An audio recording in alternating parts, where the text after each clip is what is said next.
Hello? Okay. Oh my god!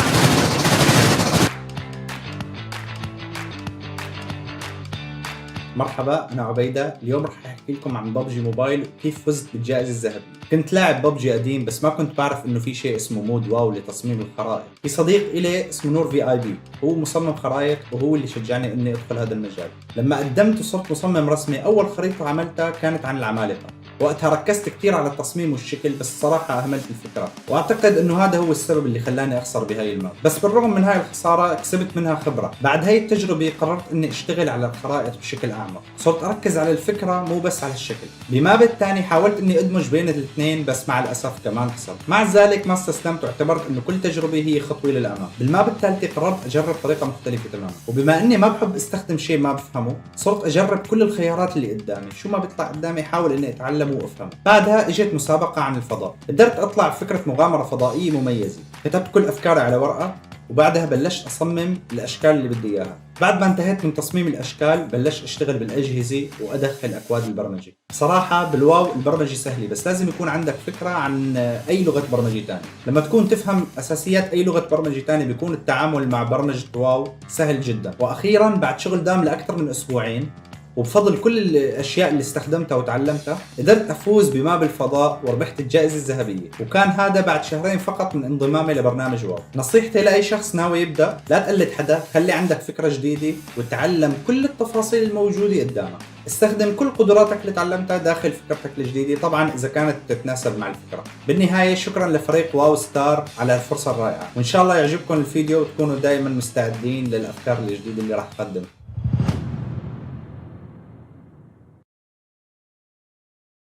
Welcome to PUBG Mobile V4.0's new mode, Unfail. As a predator, your goal is to defeat the survivors. Prevent more than half of the survivors from escaping. Even though you're fighting alone, the predator is very powerful. You are much faster and stronger than the survivors, and can track them by following their footprints. You also have some exclusive skills to help you defeat the survivors. Gain rage by attacking and knocking down survivors. At a certain amount of rage, you'll level up and unlock more terrifying and powerful skills. When survivors activate a terminal, take damage or rescue a teammate, their location and silhouette will be exposed for a short time. This is your best chance to strike, so make the most of it. Be careful of the interactables on the map when in pursuit, as they can cause you some trouble.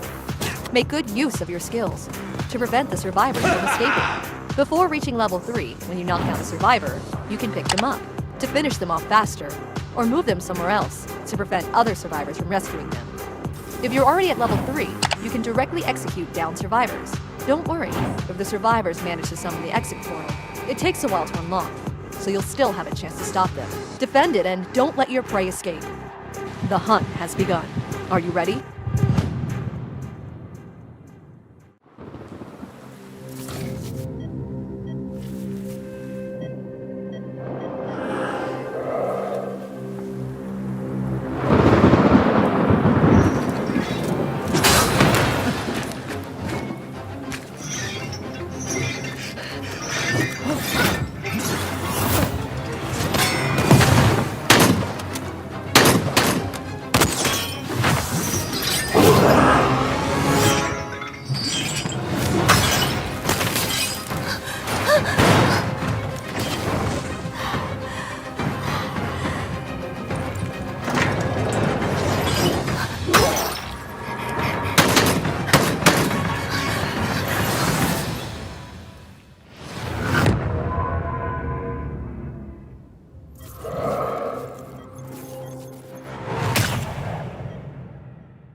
No, wait, why am I throwing haymakers? Oh, get us back to a rainbow! No, bro, we got it! No! Oh my god, that's so scary!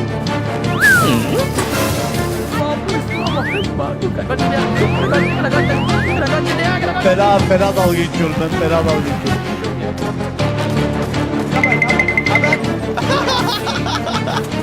No! Why? Bro! Oh, yes you did, I found you!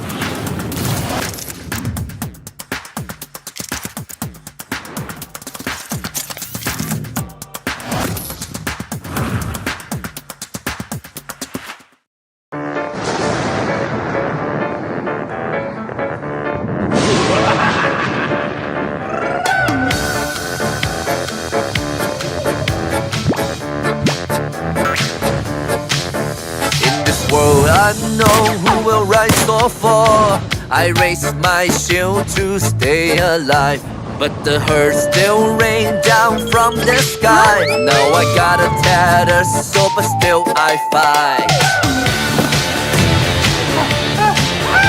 Two jungles race, left foes behind, yet through misshapes still stalk my mind. My perfect form is tire marks, but nothing stops my forward sparks. To life, I risk it all, but stupid fate may call. To life, I risk it all. No surprise can block my will to rise. To life, I'll risk it all.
Chicken killer, 삼계탕 dinner. PUBG Mobile, new game mode, Unfail. In Unfail, you can become the powerful predator or join a team of survivors. The predator cannot be eliminated. You can also gain rage by attacking players, which unlocks skills. Skill 1, hook. Hook a survivor to pull them to you. If the hook hits an obstacle, you will pull yourself towards it. Skill 2, slow trap. The slow trap becomes invisible after it's deployed. When triggered, it explodes and slows survivors within range. Skill 3, invisibility. Become invisible to ambush survivors. If you're the predator, make good use of these skills to prompt, pursue, and eliminate survivors. Survivors start the match with one of 3 items at random, which increase their chances of survival. Jet gauntlets. Gain a speed boost after vaulting over windows and flipping boards. AED, anti-radiation. Rescuing teammates restores their health to full. Move faster while carrying a teammate. Wrench increases terminal activation speed. Survivors have a heart rate monitor. Be careful when your heart rate goes up, as it means the predator is near. In this situation, you can flip a board to stun the predator and escape, or hide in a distribution box. If the predator guesses wrong on your hiding spot, escape while it's preoccupied, or face elimination. Of course, survivors can also pick up dropped firearms. These can be used to stun the predator and escape. When a survivor is injured, they will leave footprints on the ground. Use consumables or wild berries to heal up. There are also lots of items and mechanisms, such as the electric fence, which can block the predator, or use the fire extinguisher to outmaneuver it. Try to activate a terminal. While a teammate distracts the predator, if you happen to start with the wrench, you'll activate terminals faster. You need to activate 5 terminals to open the exit gate and evacuate. Now that the requirements have been met, hurry and escape. Unfail!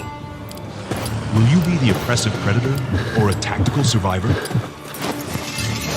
Unfail, coming September 26.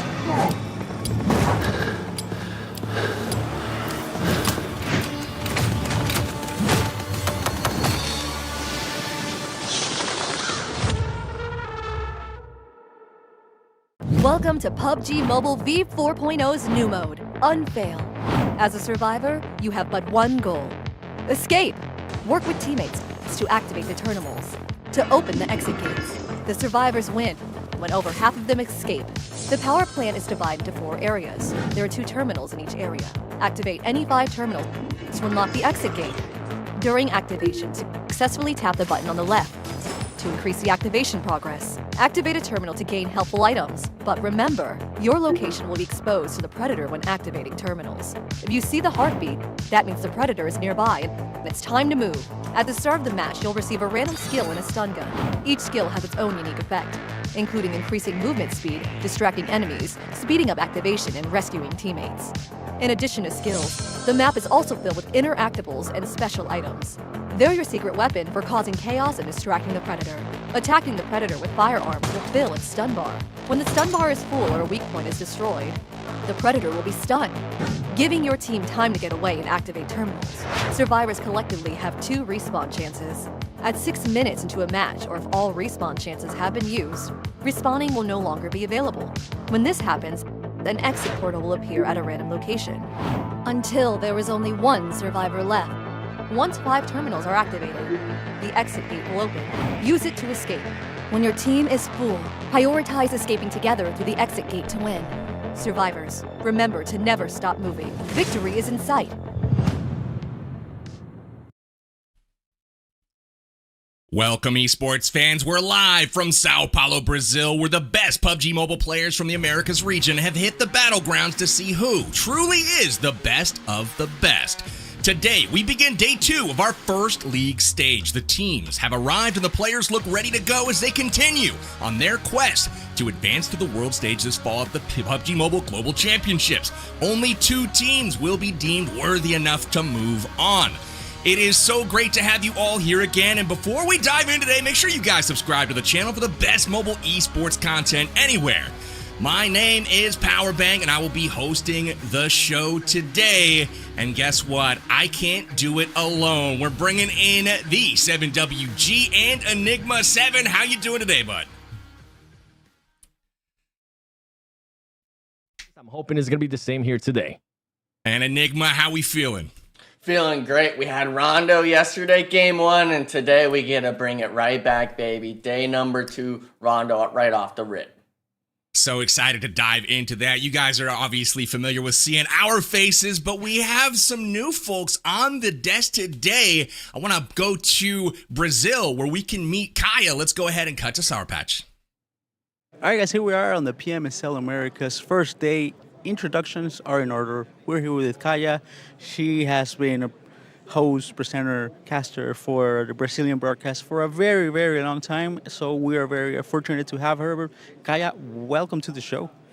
Thank you. I'm really happy to be here right now with the DNA team, and it's an honor for me, honestly. So I hope I can bring to you good interviews and contents. That's it. Of course she will be.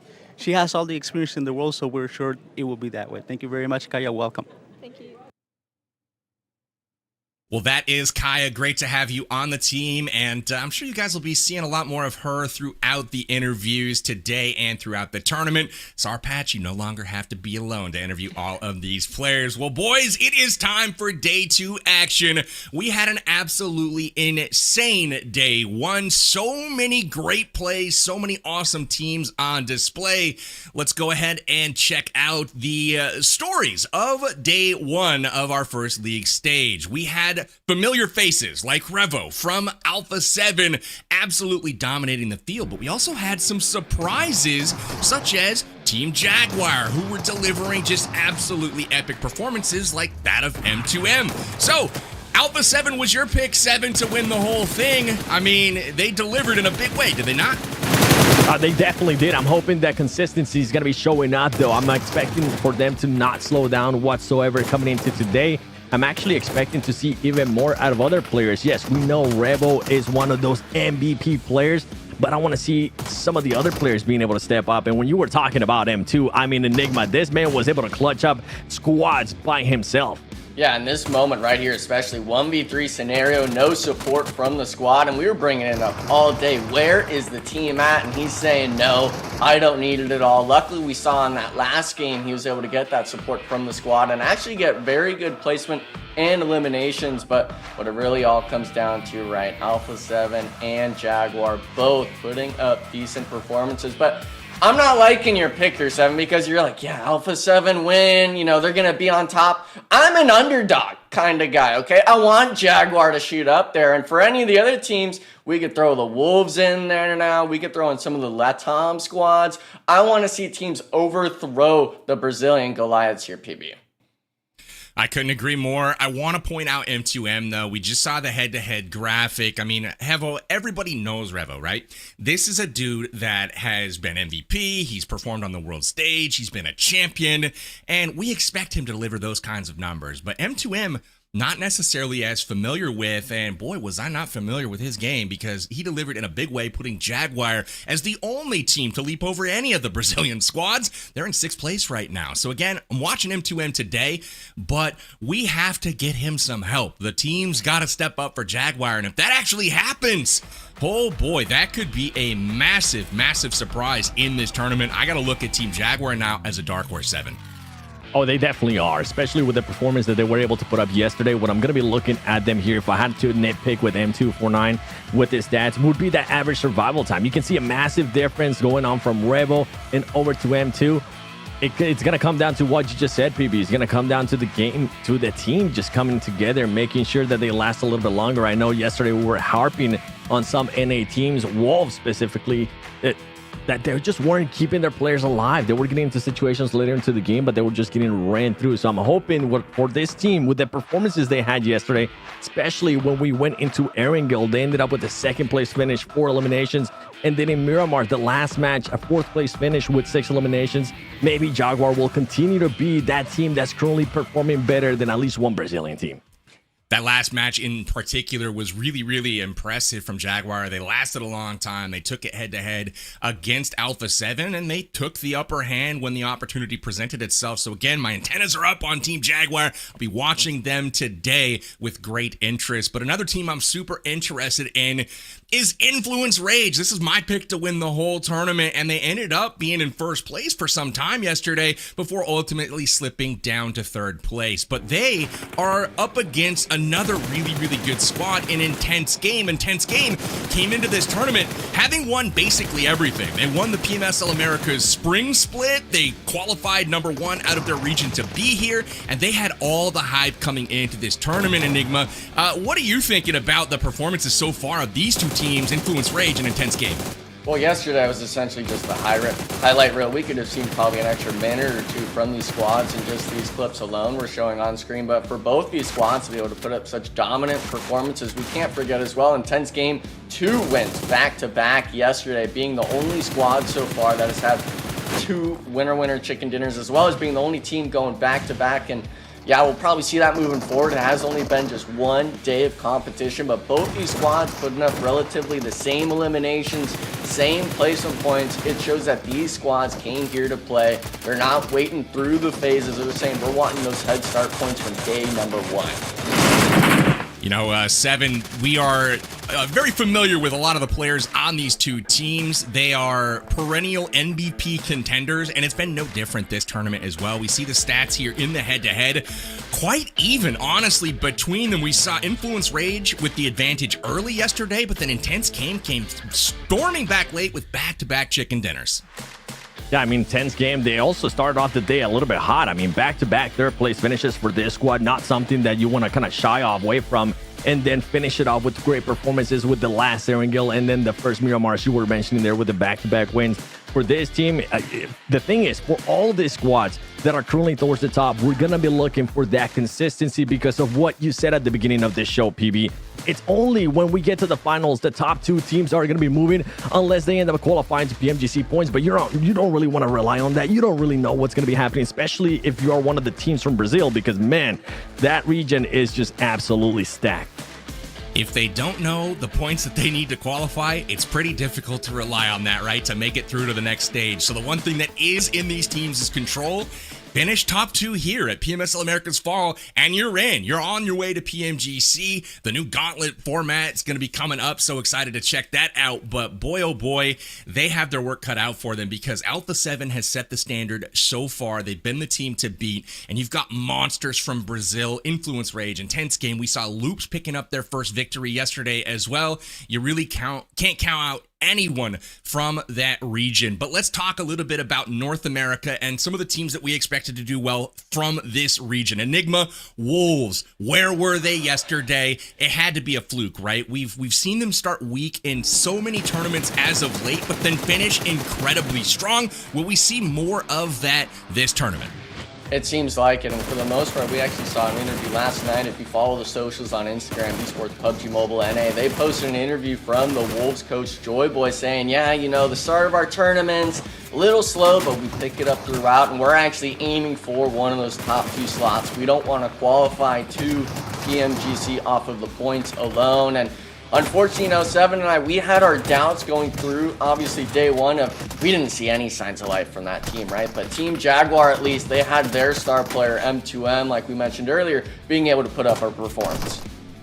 Yeah, for this squad, I'm going to be looking at some eliminations because they just were non-existent when it came down to eliminations. Yeah, you guys were able to put up 4 max, but when you're talking about those top 2 teams, they're just putting up insane performance. Alpha 7, 54 eliminations for the day. Influence Rate, 38 eliminations. And then you go down all the way to Wolves, and they're sitting at 18 eliminations. As we're comparing it there with Jaguar's amazing performance yesterday, it's just not gonna be up to par. We need to be able to see Juancho. We need to be able to see Doran, and especially we need to be able to see Coops. PB, where's he at?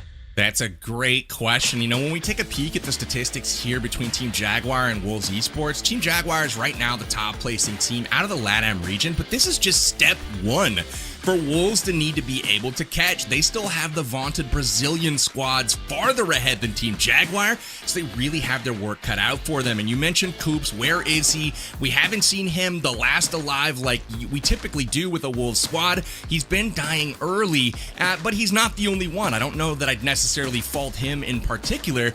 We also see Doran getting picked off early on in these engagements, and ultimately that's been the story of the Wolves thus far, is dying one by one and ultimately having one player left standing, whether it's Juancho, whether it's Doran, whether it's Coops, doesn't really matter. They're just trying to survive, right? They're getting decent rank places by, you know, just kind of hiding, ratting out in shacks, but that's not the way to get it done, and it's certainly not the way to get a top 2. So overall, we've got some awesome storylines so far. It's been all Brazil thus far, but it's still early. We're in our first league stage that lasts this week for 3 days. We've got 12 more games to go. 6 of those will be today, and again, we're playing for head start points. We'll cover all of that here momentarily, but let's check the overall standings on where things shake up and how all these teams are sitting after just 1 day of play. It's a familiar face on top of the standings. It's Alpha 7. But beyond them, what do you make of these standings so far, 7?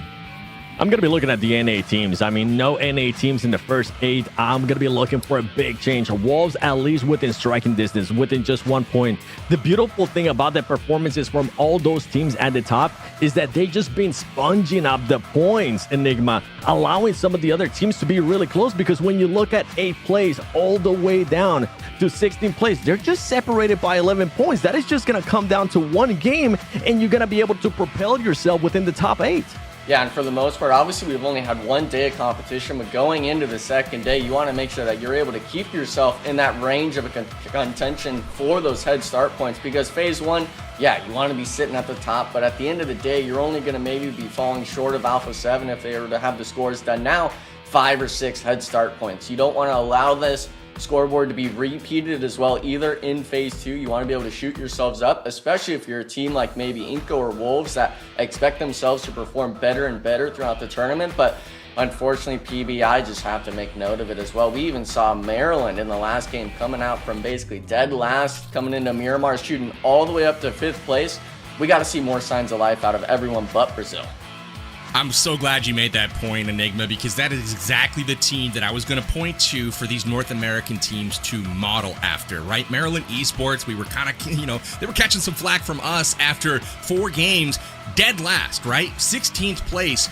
but after just 2 strong performances, they're in the top 5 and they haven't even won a chicken dinner yet. So again, it's possible to do, and the great thing is, if you look at the points totals, there's really only 4 teams right now that have any sort of significant points. Then there's everyone else. So a chicken dinner, a game with 15 eliminations, some big output, and you're right back in this thing. So while it seems like there's a big gap to the Brazilians, there's really not. It's just that they've finished on top so far, but we've got 12 more games to play. So with that is where the standings are at this very moment, but they are sure to be shaken up here momentarily. I cannot wait to get into that, and I want to pick the brains of some of these North American players to understand how they're feeling after day 1 going into day 2. So why don't we cut to Kaya and see what she has to say. Hey guys, I'm here right now with iNCO Gaming, and I want to ask you, Bruno, what do you intend to change for today, because yesterday wasn't a great of a day for you? Yesterday we review our gameplays and we know our mistakes, so today we go fix this and we come to win some games. Yeah, thank you, good luck. All right, here we are with Fate from Xforce. Fate, yesterday wasn't that good of a day. What are we going to fix today? We talked a lot as a team on what roles we are needing, what needs to be filled in, and we are playing with the player that hasn't played the game in a while, so it's very hard trying to play as a team when one of us hasn't really been playing much. So we're trying to put that player in a spot where it's not needed as much for him to kind of make an impact, so it's easier for the rest of us to do what's needed in order for us to win the match. So I'm here right now with Wolves, and I want to ask Juancho if you are going to change something for today. No, we're sticking to the plan, and we try harding today, so it's fine. So it's everything good? All good. Confident? Hey. Yeah. Yep. Yeah, thank you, good luck. All right, now with VIP. Guys, yesterday was the first day, your first time in PMSL America. We took the nerves off. How are you guys feeling? Yeah, it was the first day yesterday, so we're getting to know the lobby, how it goes, how it works, and we're trying to set our hands on the new devices, and hopefully we can do better than yesterday today. So every day counts. So yeah. So I'm here right now with Straight Outta Nepal, and I want to ask you about yesterday. That was your first day here in the PMSL Americas, if you were nervous, and if you intend to change something for today. Absolutely. We were not really nervous. We were just figuring out our drop spot. And we're pretty confident today. I think we've already figured it out. We did watch the map stream, and we're ready to make some changes in this lobby. Okay. Good luck then for you. Thank you.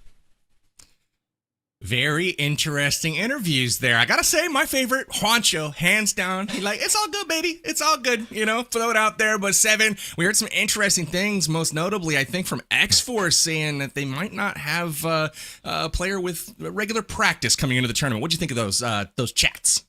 Look at this man trying to get my blood boiled up already with my reaction on this too. You know what, Enigma? You had the first reaction to this one. What do you got to say about that excuse from Xforce? And I don't even know if we can call it an excuse. What is the thought process behind us saying we're playing with the guy that hasn't played for a little bit? Why didn't we bring Valak then? That's the guy that we played last, but we were saying Grace is about going into finals of, him and Fate, if they play another split together, they'll be able to perform. And instead, we're going to bring the guy that we just said haven't played in a hot minute. So I'm not a fan of it, 7. I know you had your own choice of select words for him, and I know it's not going to be pretty. Yeah, I'll put it down this way. I absolutely hate excuses, especially after just one day, especially for a team that has been here many times with Fate. I'm not sure who's the manager, but this comes down to just management of the team being able to look at this stuff and getting ahead of it. And if you had a player that hasn't played his last split, maybe bring the player that was able to play in the finals of last split with none other than Valak. It's just, I hate excuses, especially after one day. What are we doing, Xforce? That's a tough one. That's a tough one for sure. I go back to Juancho, man.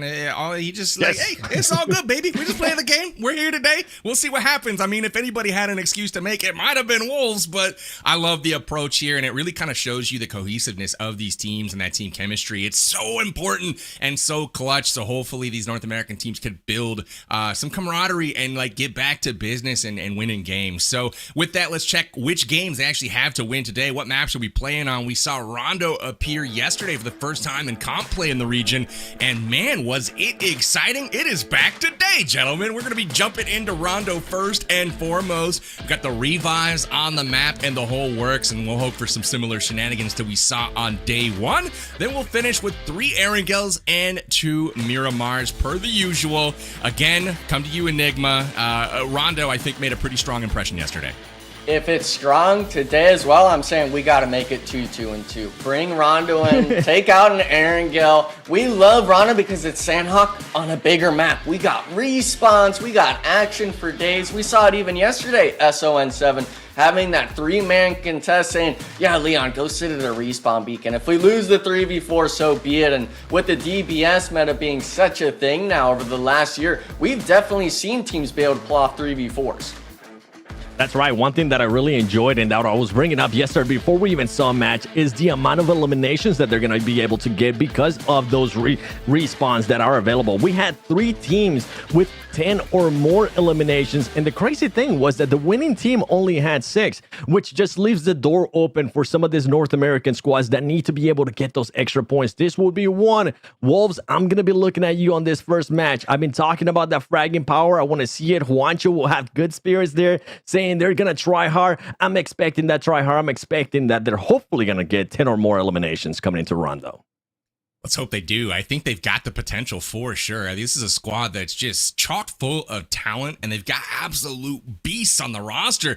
We just didn't see it on day one, man. I just got to think that they woke up on the wrong side of the bed. Something happened, but going into today, I think we're going to see a different squad out there. I'm not going to promise anything. We'll wait to see what actually shakes out, but I do want to focus on a couple of the other teams from the region that, maybe we haven't talked about as much. One of them is VIP Esports, and the other being straight out of Nepal.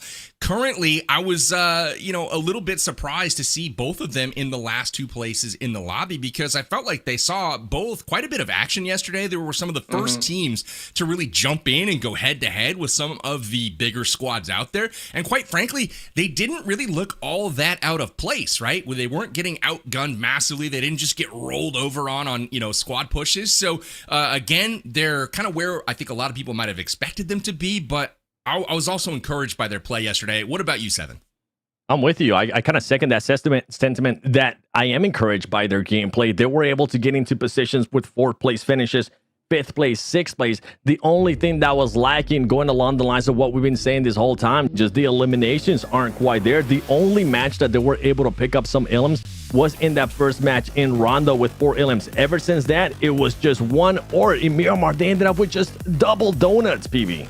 Double donuts indeed, and you don't have to have double donuts at home. You can get an Amazon gift card right there on the screen. Copy that code down. I'm sure we'll see more of those throughout the tournament as well. So make sure at the beginning of games you get those typing fingers ready. Go to Amazon.com/redeem and get yourself, well, whatever the heck you want. Amazon's got a lot of stuff, am I right? So here we go. It's Rondo. Game 1 of day 2. So excited to hop in, and we're going to see some shenanigans. I can just feel it, Enigma. Who's going out first here? Actually, we didn't do predictions today. Who's winning this game? Go, Enigma. Oh, we're going Wolves, baby. Right off the rip. I love it. Seven, who do you think's going to win this game? You know what? Let's make it all 3 of us. I'm going Wolves too. I was actually going to do the same thing. I'm not even trying to be a bandwagoner right now. Give me the Wolves. They're out of the plane, center of the map. Probably what, like Yulin, maybe Neox. Let's see. Let's see where they go. But I'm a fan. Let's go with Wolves. Let's give them that good juju to start the day. It's unanimous. They better not disappoint. But chat, who do you got? Let us know in the chat who you guys think is going to take this. Is 9Z getting into it right away with Royals of War. And remember, Royals of War out of LATAM won this map yesterday. They came out, got 6 eliminations, a chicken dinner, being patient all the way to the very end. And then that was basically all the points they scored on day 1, 7. But, you know, it was a great start for them yesterday, but one of their players goes out pretty early to a knife. And 9C, even right off the bat, just improving on their performance that they were able to put up yesterday in regards to eliminations. Yesterday, it was only ended up being just one elimination. And we saw some teams being able to play the strategy of just sending 3, having one of those players at the ready at the recall tower. I'm sure we're going to continue to see the progression of some of those strategies here as we continue to see Rondo throughout the days, throughout the weeks coming for PMSL Americas. But let's see what else is 9C going to be able to do, because this is a team that was a bit lackluster for me. And there you go, Remish being able to connect with one, going to be able to confirm that elimination. And if they can possibly find this last player here from Row, okay, never mind. They did have another one already at the recall tower, Enigma. And Milos is going to get knocked, and they'll be able to secure at least one elimination. Yeah, and it looks like at least one more respawn tower next one, potentially a full reset coming out for the Royals of War Esports squad. But unfortunately for 9Z, having that one player knocked, they're not the team that is next to the respawn beacon. So if Aragod could at least push back the rest of 9Z here, they could get a full reset going on for the 4v3 fight. But all that's more a matter of time. We see just how long some of these building fights can take, especially when there's multiple floors like the apartment buildings we saw yesterday on Erangel. Essentially the same exact situation. But we see Demenor now. I believe he's going to try to maybe rotate all the way to the west side and back north towards his teammate. But the sad part about it, PB, is 9Z with these squads fighting off rip. The gun selection, it looks pretty decent here, but the meds are almost non-existent. That's very true. I would love to take a peek at the map if we could, because I saw something on the fly-in that was interesting. Notice the Wolves. They've got a 2-2 split going on. We talked about not risking the full squad. Check out Jaguar. You've got M2M and Splat split way out down to the southwest. How many other teams are kind of split like that? You can see Intense Game in the south. They're pretty well split as well. They've got a couple eliminated. And then you've got Leon once again from straight out of Nepal, kind of hanging out up north. They're not risking full squad eliminations here, a lot of these teams. So I think that's kind of an interesting strategy. Seven, you mentioned it, splitting one or, 2 players potentially out wide. And that's something that looks like about half the teams in the lobby have kind of adopted that strat. Yeah, and for Wolves, I absolutely love it. They have Coops and Doran together. They're very close to a recall tower if something was to happen to Juancho or Igor. So they have that set up. If you are going to be risking it, why not do it on the map that you do have a respawn available right off the bat? And you could see it towards the north, too. I think Alpha 7 also had a 2-2 split, but I mean, that's just Alpha 7 doing Alpha 7 things. One thing that I'll be looking at is going to be an IG. IG has been really good to be able to control a certain area of the map. They're going to be towards the south as well, as we're going to be looking at a bit of a standoff between the fight that we saw earlier. 9C Remix, I think they know where Aragod's going to be at, and they're just trying to figure out if they maybe want to try to go for that fight or not. If you're 9C, you're currently sitting with 3 eliminations. You're already having a much better start than yesterday, Enigma. Yeah, and the start is all about how you do in this Rondo match, especially if you're able to get the eliminations. We're not caring too much about placement right when it comes to Rondo. We're looking at you shooting your guns, getting those elimination tallies under your belt, and get yourself ready for the back-to-back-to-back Aaron goes, because that's the most played map. You want to make sure that you're prepared for it, and obviously we do see the map rotations. We do see the team play that these squads are able to pull out on Rondo still, compared to maybe a map like Sanhok we'd seen in the past. These squads are able to continue playing as a team comfortably. My only question mark now is, since this is a new map, how comfortable are we with things like we saw at the fly-through? We didn't mention it, but the double plane path. How do you recognize where squads might be if you have 2 different directions? You got to worry about squads splitting up heavily across the map. I believe even VIP Esports had someone landing all the way on the far western side, while the rest of them landing dead center of the circle. So a lot of question marks out there. I feel as the tournament progresses, PB, we're going to see a lot of these things answered on what teams really prefer going into Rondo.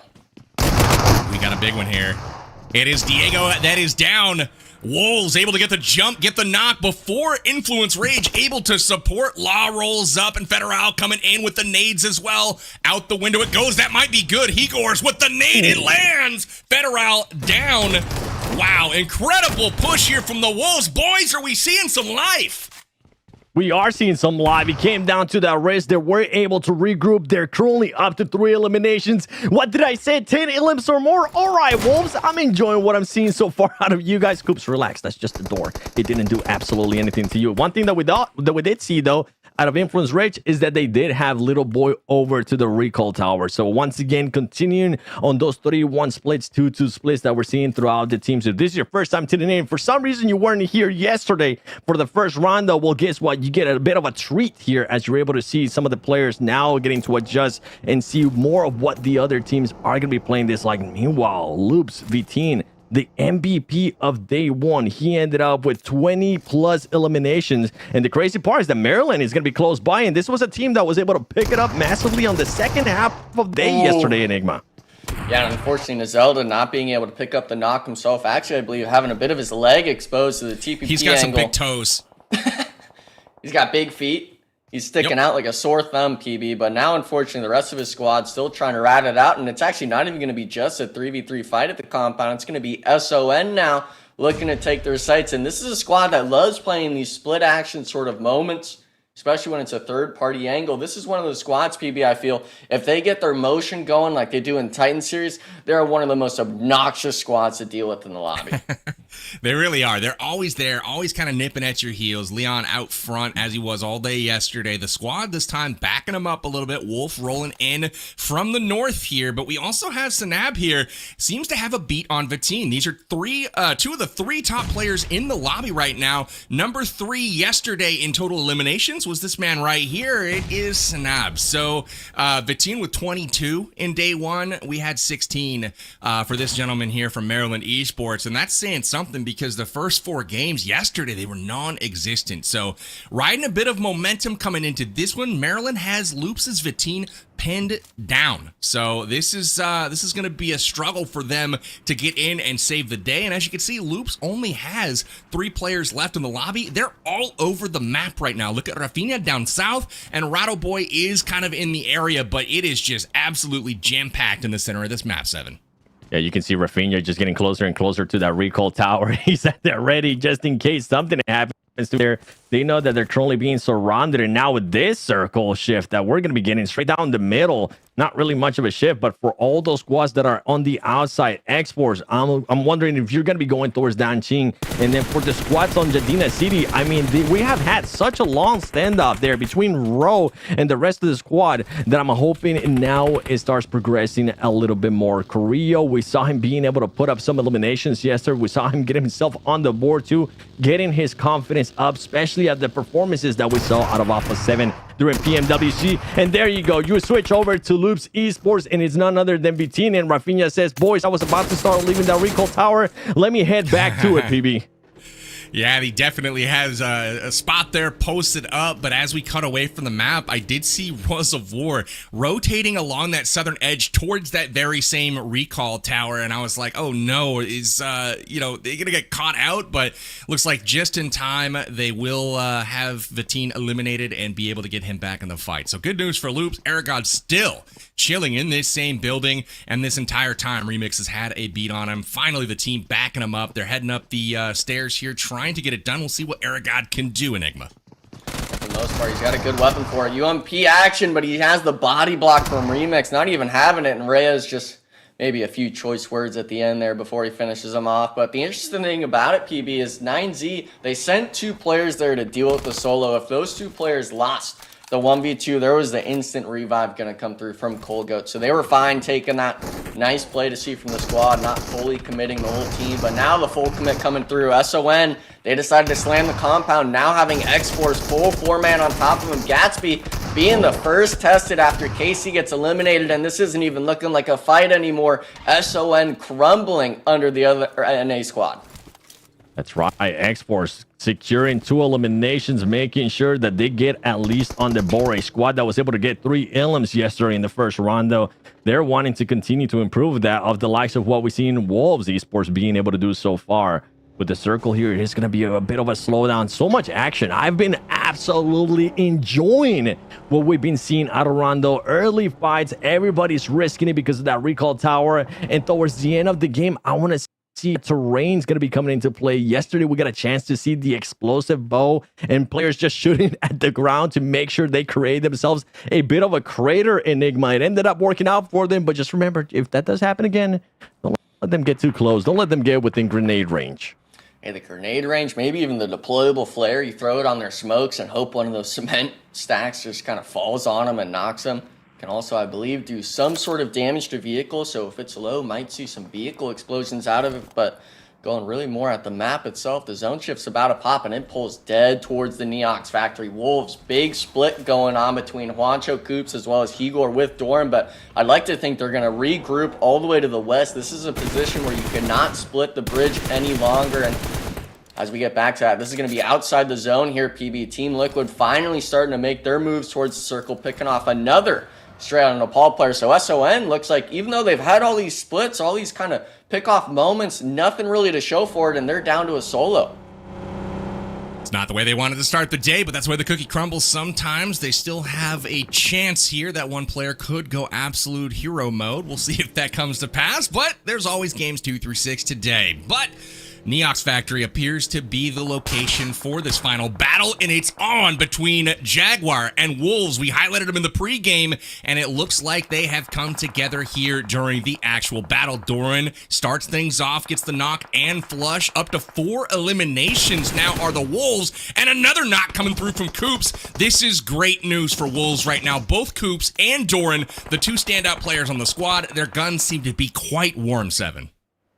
And this time for this squad to just play it smart, cool, calm, and collected. And as I say that, Doran receives a little bit of full damage right there. They will be able to secure another elimination. As some of the players are going to be coming up behind them from Jaguars. Doran's going to get knocked. He's going to be able to come down to Coops, having to clutch it up. And boy, will he have to actually clutch it up for his squad and making sure they do this quickly, because Team Liquid is going to be close by. Nice. United for Game is going to be close by as well. And there you go. Coops clutches it up. This team now, Enigma, up to 7 eliminations.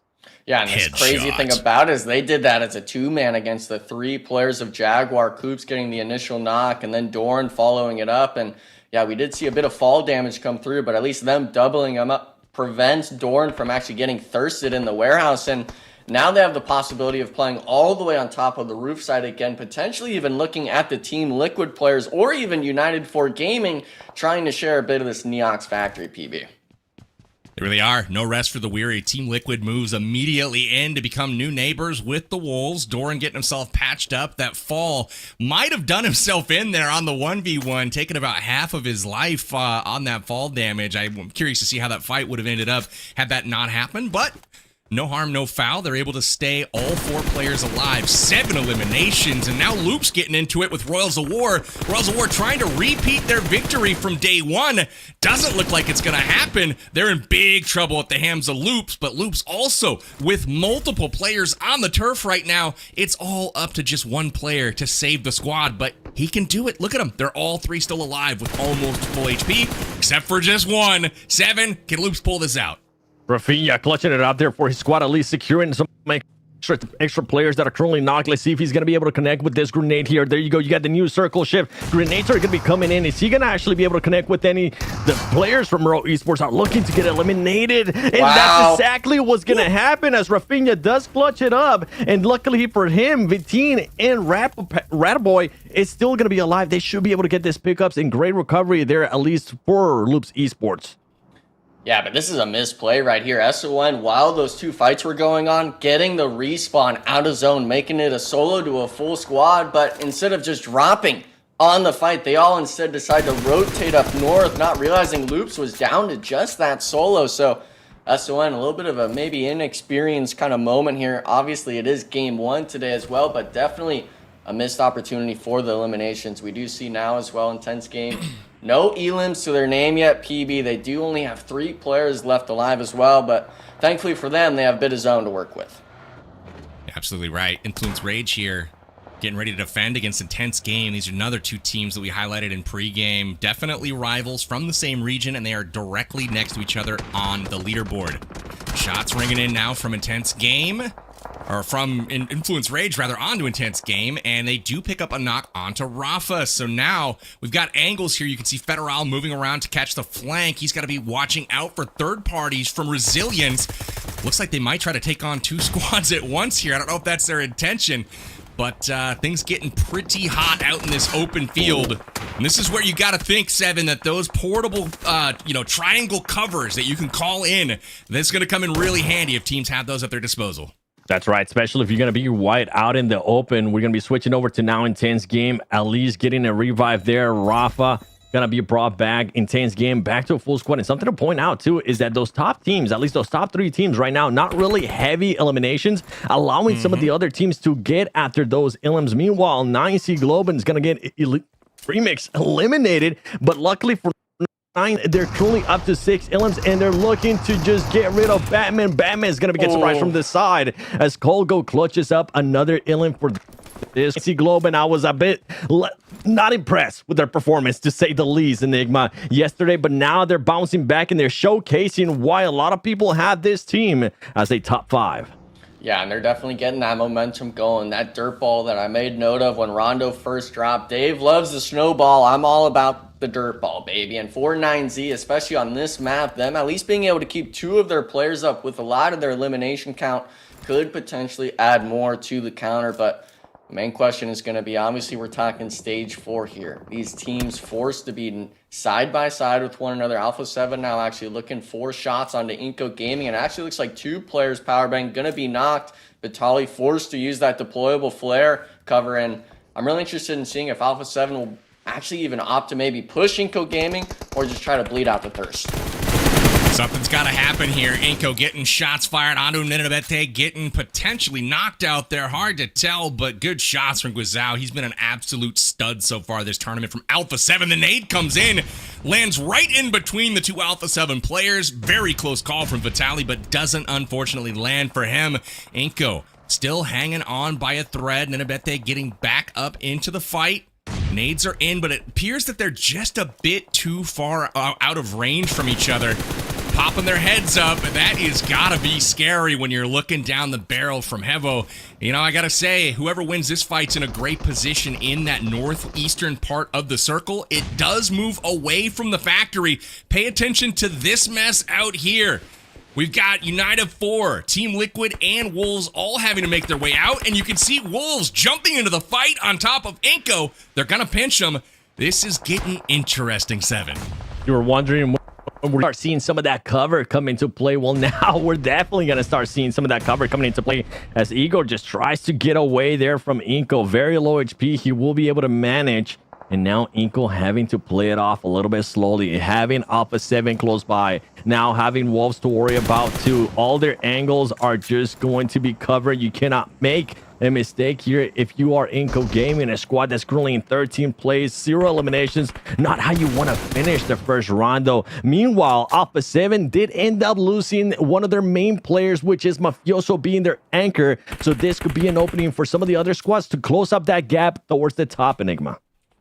Yeah, but I'm not liking what I'm seeing in the elimination counter. We're seeing Coops getting knocked and thirsted to the play zone, so not sure if there was a little bit of a gatekeep maybe from Team Liquid or the United for Gaming squad, but Wolves Esports losing their star player, and unfortunately with the zone timer coming in, we're talking a minute 40 left essentially on the clock. These teams still have to work into the zone. It's not like they're sitting pretty just yet inside the new circle shift, and now we're seeing as well the squad that was further out in the blue zone powerbang. iNCO Gaming trying to storm the grounds, the pyramids at least, of Alpha 7's hold. And Rebo, he's got the off angle, trying to find the shots. Can he connect them here? He can. And Vitali, he's got to start landing some shots here, PB.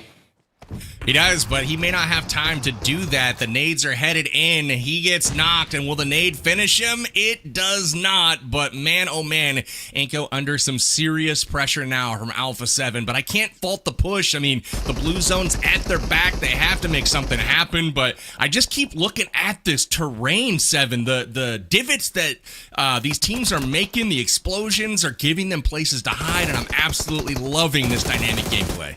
It definitely ends up helping them out as McGrellin is going to be able to clutch up an elimination and a knock there. Not only on just Carrillo, on Revo, the previous teammate for Alpha 7, but luckily it's coming down to Guizao clutching it up there for that squad. It looks scary there, and now are they going to have enough time to get a full reset here with those players from Alpha 7? And what is everybody else going to be doing? Because I'm pretty sure Wolves was able to hear that. And the crazy part too that I enjoyed that Wolves was able to do, they focus Enigma on the actual positioning and rotation. They were able to leapfrog both of those squads, and now they have an advantage over them.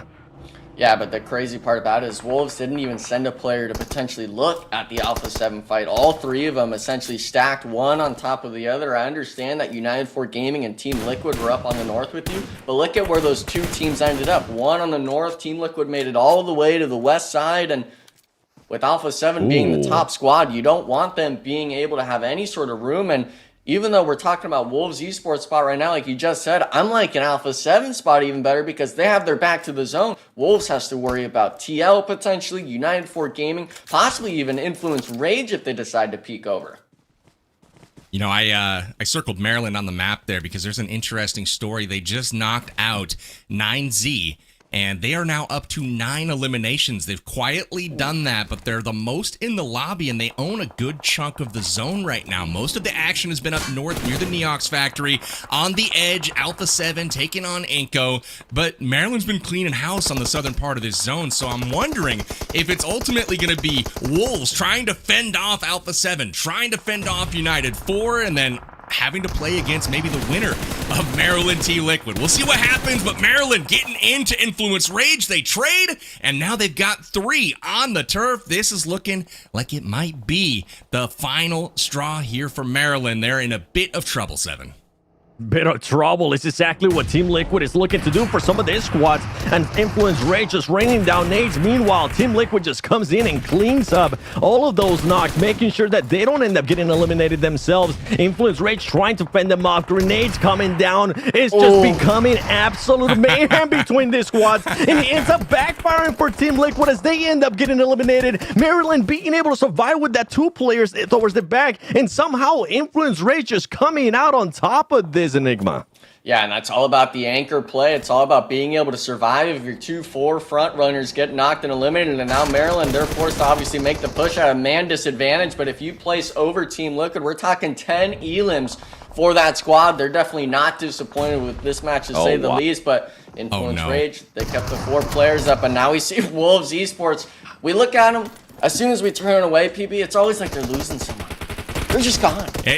It's tough, man. You know, so much happening right now. Ultimately, United 4 was patient. They let Alpha 7 do the dirty work, taking down Wolves. But unfortunately, Wolves didn't touch Alpha 7. They're still at full strength right now. They've got 3 players up, but nobody got knocked on the push. And now United 4's got to try to take on a really strong Alpha 7 squad. They're doing a good job so far. A couple down, but it is not for long. This is looking really tough right now as Joako gets taken out to be fully eliminated. Influence Rage helping out Alpha 7 from behind as we enter the top 4. And it looks like we'll get a reset. Look at the strength of all of these different squads. You've got Intense Game and Influence Rage. They've kind of been going back and forth all game. Resilience has been kind of quiet, just hanging out. Alpha 7 has had to battle for every single inch of ground they've earned so far. 7, who do you got winning this one, man? It's been crazy.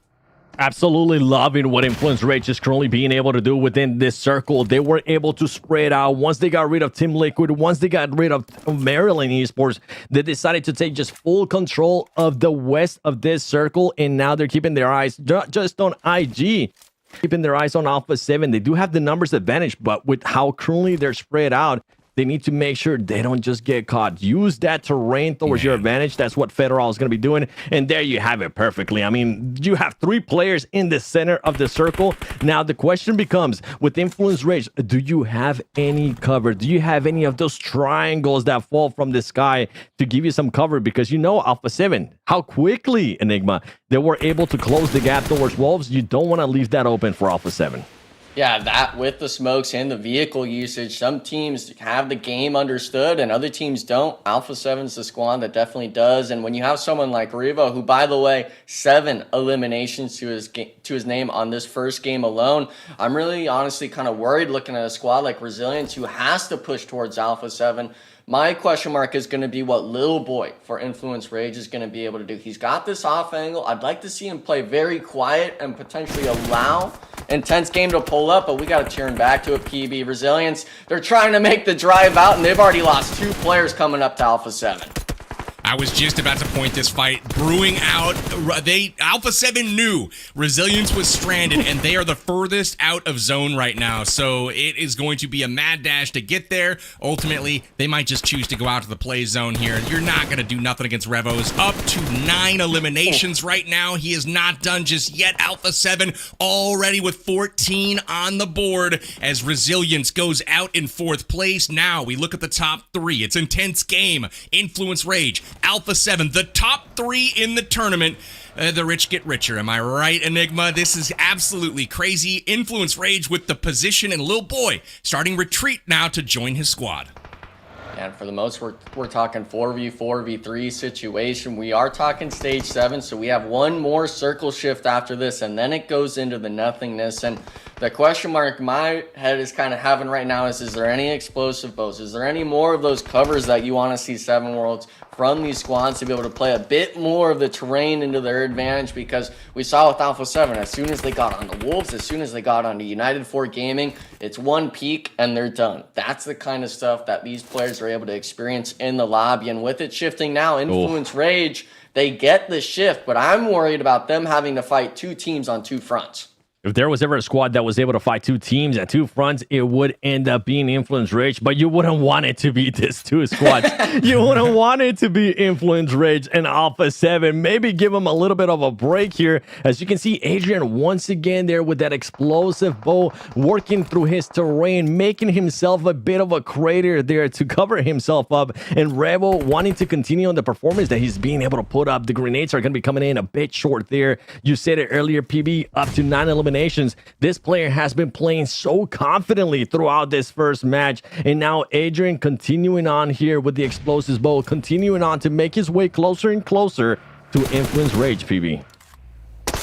You're exactly right on. These 2 teams are not the ones you want to be going 1v2 against. And, you know, it's the interesting thing is Alpha 7 only has 3 members alive, but it has not slowed them down in the slightest. They put Revo on one side. The other 2 guys hold the main front, and it's been working. They've just been chewing through squads left and right. 14 eliminations so far. It leads all teams. Intense Game has been quiet so far. Only 2 elims for Intense Game. Influence Rage sitting on 6 right now. They have the position, they have the angles, and they get the opening knock on Carrillo. That is absolutely massive. The nades will follow this up. Rebel's going to have to come back and pull off a miracle here, Enigma. Yeah, and he's trying to make magic happen. Federal down to 1 HP. The nade cooking. There's going to be no support from the Influence Rage squad members. Revo able to go 1 for 1, and actually looks like Carrillo's going to be instantly picked up, but Diego's trying to prevent that Influence Rage. My issue was if you get the knock, can you even confirm it on either of these squads? Because as soon as that elimination feed starts lighting up, teams are going to start moving, and when the motion in the ocean starts happening, you start going down, and he might actually, oh my goodness, he does go down. Big knock onto Alpha 7, but they got the reset here, Seven Worlds. This is starting to be a disaster. Diego with the great Molotov is going to allow his teammate enough time there to actually try to pick up better roll. Meanwhile, Intense Game has pushed up onto them as Rafa, the rest of the squad, they're no longer hiding in craters here. They're wanting to move on, and those Molotovs continuing on. Gisao's also going to go down and down. Alpha 7 now. Influence Rage going to switch over their focus to Intense Game. Intense Game has gotten so close, they will be within that nade range, and this is exactly what's happening. Adrian goes down. Little Boy pushing up the front, low towards the back as well, trying to get one of those off angles. Meanwhile, slow it down a bit. This is currently what they're saying. Let's see what this team is going to be doing as more cover. You wanted to see those triangles. You got all those triangles, PB. Almost called it in right on the top of old boy's head right there. Little boy on the push. It's just Rafa from Intense Game. He's not able to get it done. And Influence Rage takes game 1 of our second day of our first league stage. Massive performance from them. They looked every bit the part of a champion here, taking down the class of the lobby. They made light work of Alpha 7 and ran straight over Intense Game to get this one done. Enigma, you gotta feel like this was a statement win that started out early with some other squads kind of taking up some of that, that success with Wolves and with Maryland out getting all these eliminations. And boy, oh boy, these 3 teams, the top 3 in the lobby, all finished strong where it counts. Yeah, and I mean, we're talking top 3, the final 3 teams in the lobby. Unfortunately, Alpha 7 lost Mafioso, I believe, earlier on in the match, so they were the only team at a man disadvantage, but come on. 3 players, 4 players, same difference for a squad like Alpha 7. So seeing those teams be able to battle it out in the end, I mean, there was so many different moments, right? Intense game with the multiple bunker plays off the explosive bow, Influence Rage having to cover both squads, pushing them back and forth. 7. It really was anyone's game in my eyes there at the end. Molotovs that came down from Influence Rage. That was the difference maker right there towards the end. It absolutely stopped Alpha 7 on his tracks. It's not like they were just going to try to jump over it. No. You wish you had that kind of power because you were just not going to be able to do that. And we saw over and over again Carrillo being the first one down from Alpha 7 due to the Molotovs. And then Revo and then the rest of the squads, they just ended up getting cornered and allowed themselves to be grenaded by the Influence Rage. And after that, the switch of the focus was just absolutely impressive to me, BB. No, you're absolutely right. And Revo, I mean, it's lucky for those other squads that he got mollied out because this man was on a terror. In the first 6 games combined on day 1, there was only about 12 players that did 2,000 damage or more. Revo did almost 2,000 damage that game alone. Just absolutely destroying everyone else in front of him. He had Alpha 7 rolling. It didn't even matter that Mafioso was down. You can see here is a 3-man. They were down to 1 or 2 players left on multiple occasions. It did not matter.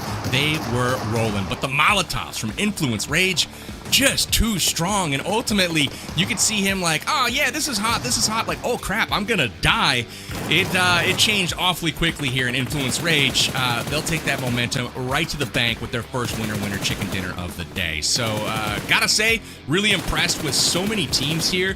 And rewinding back to about halfway through that match, you know, we saw Wolves with a lot of elims, we saw Maryland trucking, we saw Team Liquid getting it going on. I was like, finally, the mid-tier teams are going to close that gap and start catching up to the top teams, but then flip the script one more time. The end of the game, who are the top 3 standing? It's those 3 pesky Brazilian squads. 7. Hey, it came down to them. I mean, I think we both called it out. They're like, okay, we're not seeing any of the top squads currently getting all those eliminations that we were expecting to see. But they were just waiting for the right time. They were just setting their strategy, letting everybody else fight it out. And they say, okay, you know what? Now it's time for us to step in. Now it's time for us to become the aggressors. And the crazy part to me was, I got to give mad props to Wolves Esports. Yes, you were able to get eliminations. Yes, you're able to be a little bit more aggressive.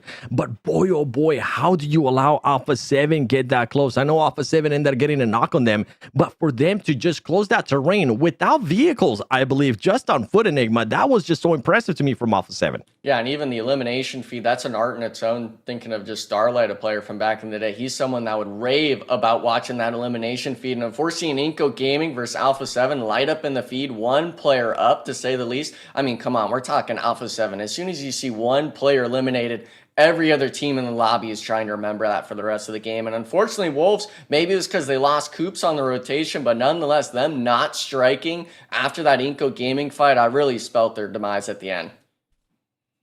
Absolutely crazy. Man, just such an incredible game number 1. We couldn't have been blessed with more action in a Rondo map. So with that, we're going to take a quick break, get ready for our second match of the day. It is going to be Erangel, the tried and true Battlegrounds, coming up in just a moment. Don't go anywhere. We'll be back in just a sec. Welcome to PUBG Mobile V4.0's new mode, Unfail. As a Predator, your goal is to defeat the survivors. Prevent more than half of the survivors from escaping. Even though you're fighting alone, the Predator is very powerful. You are much faster and stronger than the survivors, and can track them by following their footprints. You also have some exclusive skills to help you defeat the survivors. Gain rage by attacking and knocking down survivors. At a certain amount of rage, you'll level up and unlock more terrifying and powerful skills. When survivors activate a terminal, take damage, or rescue a teammate, their location and silhouette will be exposed for a short time. This is your best chance to strike, so make the most of it. Be careful of the interactables on the map when in pursuit, as they can cause you some trouble. Make good use of your skills to prevent the survivors from escaping. Before reaching level 3, when you knock down a survivor, you can pick them up to finish them off faster, or move them somewhere else to prevent other survivors from rescuing them. If you're already at level 3, you can directly execute down survivors. Don't worry if the survivors manage to summon the exit portal. It takes a while to unlock, so you'll still have a chance to stop them. Defend it and don't let your prey escape. The hunt has begun. Are you ready?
Okay.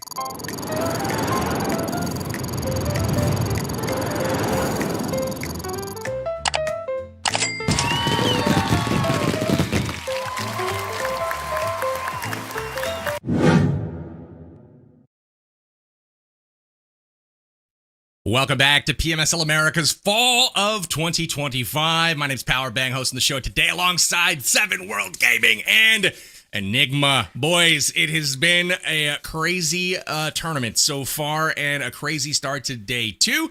We saw some other teams kind of get involved in this one, thankfully, start racking up those eliminations, but it was the same story at the end of the game with Alpha 7, Influence Rage, and Intense Game all being your top three. So with that, we do get ready for our next map, which is Erangel. Obviously, we don't have the respawn mechanic. We don't have divots that we can just put into the earth with some explosive arrows. Things are a bit more traditional. What are we expecting to see this time out, Seven? Can we just say I absolutely love Rondo, man? I was sad to see Sanha go, but every single time I see it more and more, the strategies these players are deploying, the explosive bows, which I'm a huge fan. Shout out to Sook from China because he's the one that got me on that. I love everything that we're seeing. But now switching over to Erangel, yeah, more traditional. I think we're going to start seeing a little bit of certain teams not willing to risk it as much and play it safer. But I'm hoping we continue to see a little bit of aggressiveness for some of the other squads. 9C is going to come to mind. We saw them being aggressive here in this first match. We saw them being able to back it up with eliminations. And Enigma, I know one team that you more than likely want to see be aggressive is going to be Maryland. Yeah, Maryland, I mean, I gave the props to them first day. They kind of fell short other than going into those last few Miramars, but seeing them in that last match, right? 10 total eliminations, if I recall, coming out of Rondo. And for it being Erangel, we're going back to back to back. I don't want it to be just some Pachinki zone. I don't want it to be logging. I want Millie base. I want quarry. I want something where people are having to make the great migration around the map, PB, because these teams right now, with it being Erangel's, you know the map for the most part, okay? There's no excuse where you drop. I'm trying to see some high-tier PUBG Mobile gameplay, and for the most part, we've only seen it out of a few squads. You're absolutely right. I am rooting for one of three zones, 4 zones actually. Give me a shooting range finish, give me a Stalber finish, give me the quarry, or give me military base, anywhere on it. I'm happy with any of those zones. That's what we want to see. I didn't get to see any southern zone finishes yesterday on Erangel, but maybe today is the day where we get that done. So let's focus a bit on some of our North American teams. We've talked a lot about the Wolves today. It looks like their guns are warmed up. Doran and Coops both shooting straight, which is good news for the Wolves.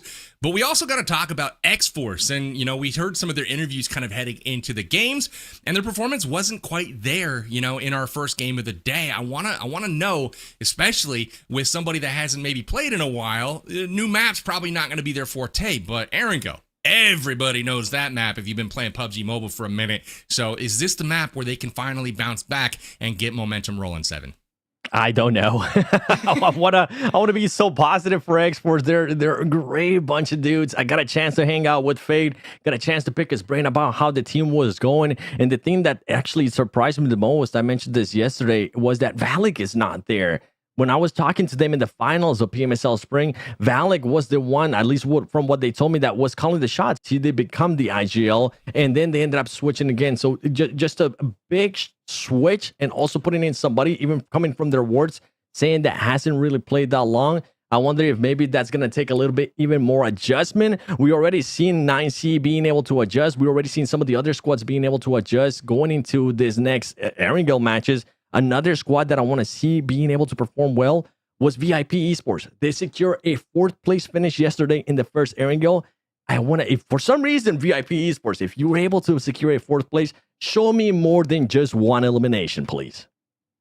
I'm thinking maybe avoid those fights in the street in Milta with Team Liquid. That's all I gotta say. Let's take a peek at our match 7 results. This is our first match of the day.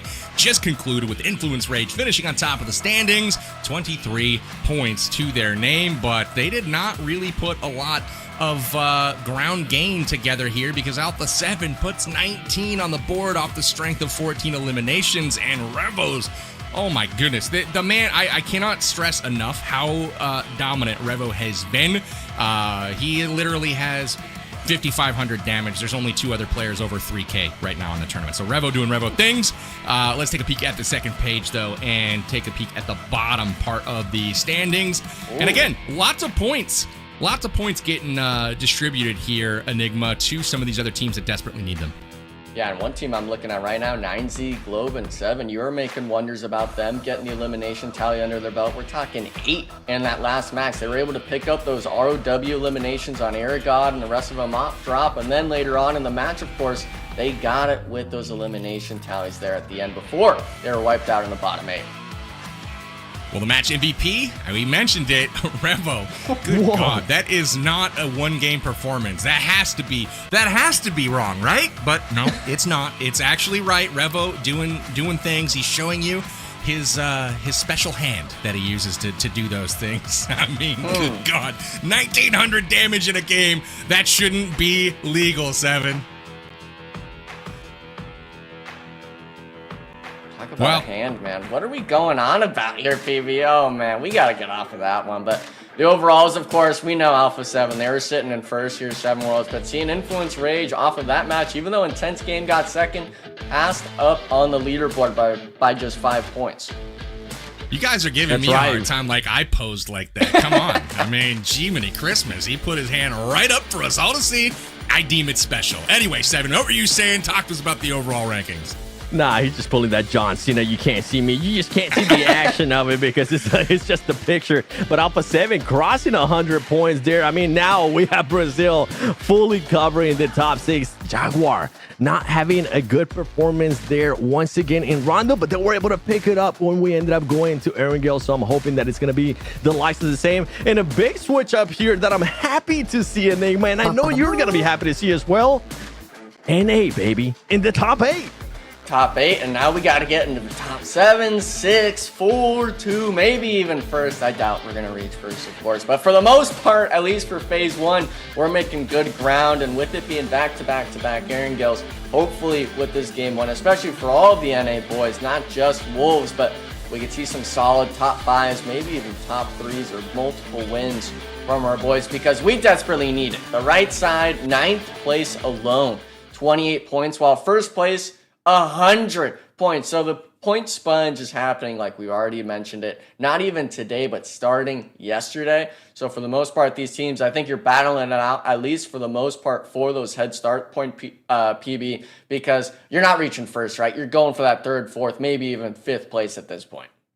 Just saying, you're absolutely right. Seven, I got to ask you, got to come to you for the wisdom. What do these teams got to do? The point sponges are happening. They're starting to put a gap on the top. There's 2 teams that get to move on from this tournament for sure, right? Top 2 move to the next stage. We see 3 teams right now really kind of in contention there. It's the same 3 we've been talking about the whole time: Influence, Rage, Intense Game, Alpha 7. What do the other teams need to do right here, right now, and iNCO to start chipping away at that total? Lay down, going to fetal position, and just absolutely start crying. Now, if we're actually being serious for this squads, what they need to start doing is they need to not even switch it up. Continue doing what you were doing and wait for the second phase, because right now, with this big of a gap that some of these teams have, you're not really going to have to worry about the top. It's just going to be damn near impossible, especially with the way that they're currently performing, and we don't expect that. I don't really think that they're going to end up slowing down, not with the way this top 3 teams have been performing. But something that I do want to see out of those bottom teams is being a little bit more aggressive if the option is there, especially with how aggressive some of these other teams have been towards the top. They have that magical switch where they can just turn it on and go full steam and take that fight. Even if it doesn't go their way, they don't let it get to their head. Sometimes what happens with some of these teams, Enigma, with teams that haven't been to PMSL before or just don't have that experience, is they try to go for a fight, they lose that fight, and boy, they become super hesitant. They're like, remember what happened last time? Let's not do that again. Yeah, and it's always just as soon as that elimination comes through, right, you understand which team you're against. And if it's someone like Alpha 7, Influence, Rage, Intense Game, the big backstep from the squads, maybe like SON or VIP, is we got to disengage from this fight. We can't take this team on. And one thing, I got to make note of it from the start of the show. I know you kind of mentioned it, PB, but both of those squads I just mentioned, both of their interviews for the most part from Kaya had said, we're trying to feel out the lobby. In my eyes specifically, with it being iNCO, because reminder from yesterday, SON contesting off drop against Team Liquid virtually every single match. They absolutely just butchered themselves on the point totals when it came to the iNCO. So my question mark today, PB, is going to be, is Leon's team, is SON going to be able to get their own drop spot, and will they be able to perform coming into it today? Yes. It's a great point. Here we see the top teams on iNCO yesterday. 3 matches total being considered right here. And one of the interesting teams that pops up for me is Resilience. This is a squad. If I had to pick one team that has been probably the quietest of any team, Resilience would be in that conversation for me. They came in as the #1 team from LATAM. And so far, they've been very, very quiet. But on iNCO yesterday, they did make a dent. They picked up 10 placement points. But you gotta wonder if those average eliminations are gonna pick up, because you can see them lacking on the damage when you compare it to the top 3 teams in the lobby, which are all to their left. So what do you make of these top teams, 7? And do you think it's gonna be one of them that actually wins this game? I'd love to get your prediction on what's gonna happen. For this one, I don't know if it's going to be coming down to one of those LATAM teams, even though they have been able to put up those good performances. At least for Jaguar, I want to continue to see a finish, a top 3 finish, and maybe back it up with eliminations. That's just going to be the big mark that I'm going to be hamping down on these teams, not just for PMSL Americas, but we've been seeing, when we take a broader look in the global aspect, everybody just has players that can frag out. It used to be where PUBG Mobile Esports was, okay, you have 1 fragging player, that's awesome. Oh, you have 2. Now everybody needs to be able to get those eliminations. For this squads, yeah, I'm happy you're being able to get those placement points. Don't slow that down, but also show us that you can back it up. You can have a wow performance. You can have 10 or more eliminations. They need to go out there and crush it, that's for sure. So Enigma, I'd love to get your pick and prediction for this this match. Who do you think is going to take it? Winning it, game 1 iNCO. I'm looking at the list here. I gotta say, 9Z Globant. We're going to Tom this match. The eliminations last game, I think they're gonna carry over today and hopefully get up into that placement, at least maybe a top 3. But in my pick, at least winning it that game, 9Z Globant. I like the pick. I'm feeling a mix-up as well as far as teams that have won a chicken dinner. I'm going with Team Liquid taking this one. We'll see if they're able to mix it up in the streets once again with VIP Esports, and if that's the case, maybe I don't like Team Liquid as much, but hopefully you guys are liking the Amazon gift cards that keep rolling at home. Make sure you guys do screenshot that, write it down, go enter it super fast over at Amazon.com/redeem to get yourself a nice little Amazon credit. Buy whatever you want. You know what I'm saying? You can buy whatever you want. We're getting ready now for game 8 of our tournament. It is the second one of our day 2 action. It's air and go, and we are headed in 7 worlds. We're going to get that Southern Island finish. You want that Southern Plane path. I don't know if we're going to get it, but it does look like it's coming in from the West Coast and heading south. You had those 4 drops that you wanted to see, the final circles that you wanted to see. You didn't mention bridges. I want to see some bridge finishes. I want to throw a little bit of toxicity there towards the players as you do end up seeing that plane path. And you were wondering about it, Enigma. I'll be wondering too if maybe straight out of Nepal will be landing towards Milta as well, because this will be a perfect plane path. Or if they're going to go Milta Power, which they ended up going to yesterday on the final Erangel. And I don't think I actually got a chance to pick a team, boys. So I'm just going to go with Wolves Esports. I might stick with them throughout the whole day. And I'm hoping at some point here, Enigma, they're now in the top 8. They don't let me down. Top 8, you got to stay up there, right? You got to keep moving forward. And unfortunately, we actually forgot to mention it as well. The secondary drop of Xforce yesterday at Primorsk was contested by Maryland. Of all teams, Xforce able to win that 4-for-none off drop PB. So I'm not sure if we're actually seeing it. I can't see too well just yet at the Primorsk spot, but I do feel like we are still going to have contests coming into day 2. So far, it looks like Primorsk is all to Xforce's liking. They're able to basically take this whole section down here, Ferry Pier, Primorsk, get all of that covered. But I am really curious to see where will that first zone go. VIP has abandoned. Yes, we get the Millie zone. Let's go. But VIP, they have abandoned Milta. They're not going to battle Team Liquid there, and now I'm liking my pick that much more, so teams can focus today on looting up, and I gotta tip the cap to VIP Esports because this is a team through this split as well as last that quite simply did not have winning strategies, but they never changed them. They kept forcing the same thing even though it was not working, so I gotta say, I like the adjustments early on in day 2 here. We'll see if it pays off for them, 7. I'm hoping it ends up paying off. Remember, with VIP as well, that was a squad that for some reason yesterday, whenever the plane path would allow it, they ended up going Sarky as well. It didn't play off for them, and now they're fully taking charge of Novo. And right now, with this plane path, with this circle as well, it should end up paying off. And Team Liquid will end up rotating late towards military base. And on top of that, you have to worry a little bit here, Enigma, because there's somebody already over there, and it's going to be none other than United for Gaming. Yeah, and United for Gaming, for the most part, that was actually the drop that Team Liquid used to do at Nova, right? Last split, changing it up to Milta, changing it to the north side for the most part, but Team Liquid, of course, understanding what kind of spot they're willing to play here. United for Gaming potentially taking a bit slower of a rotation into the circle, but another team as well that's actually already rotated down south onto the island is going to be 9Z Globant, trying to do a little bit of that trash looting, that sort of, I guess you could say, piggybacking around the compounds, looking for those spots on the map. And we see it now as well, actually, a early contest on down south. Team Liquid onto the United for Gaming solo. And I actually like this play from United for Gaming. Your teammates are all the way up north. You don't know where the rest of Team Liquid is, but my worrisome question right now, PB, is going to be, are you actually even going to be getting chased here potentially by Team Liquid?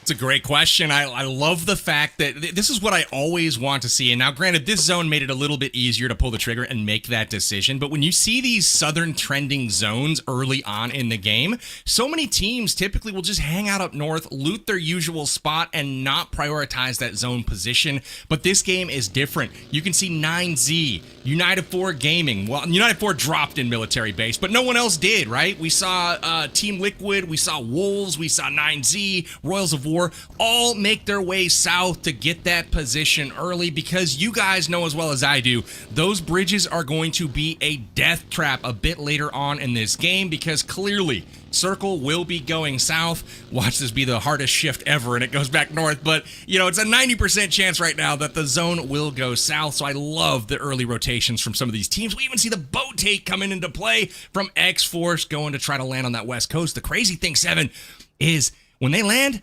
9Z might be waiting for them. Yeah, and the crazy thing for this squad too is last season, one thing that we ended up seeing a lot out of Xforce whenever they end up doing this kind of rotations towards Military Island was the gliders.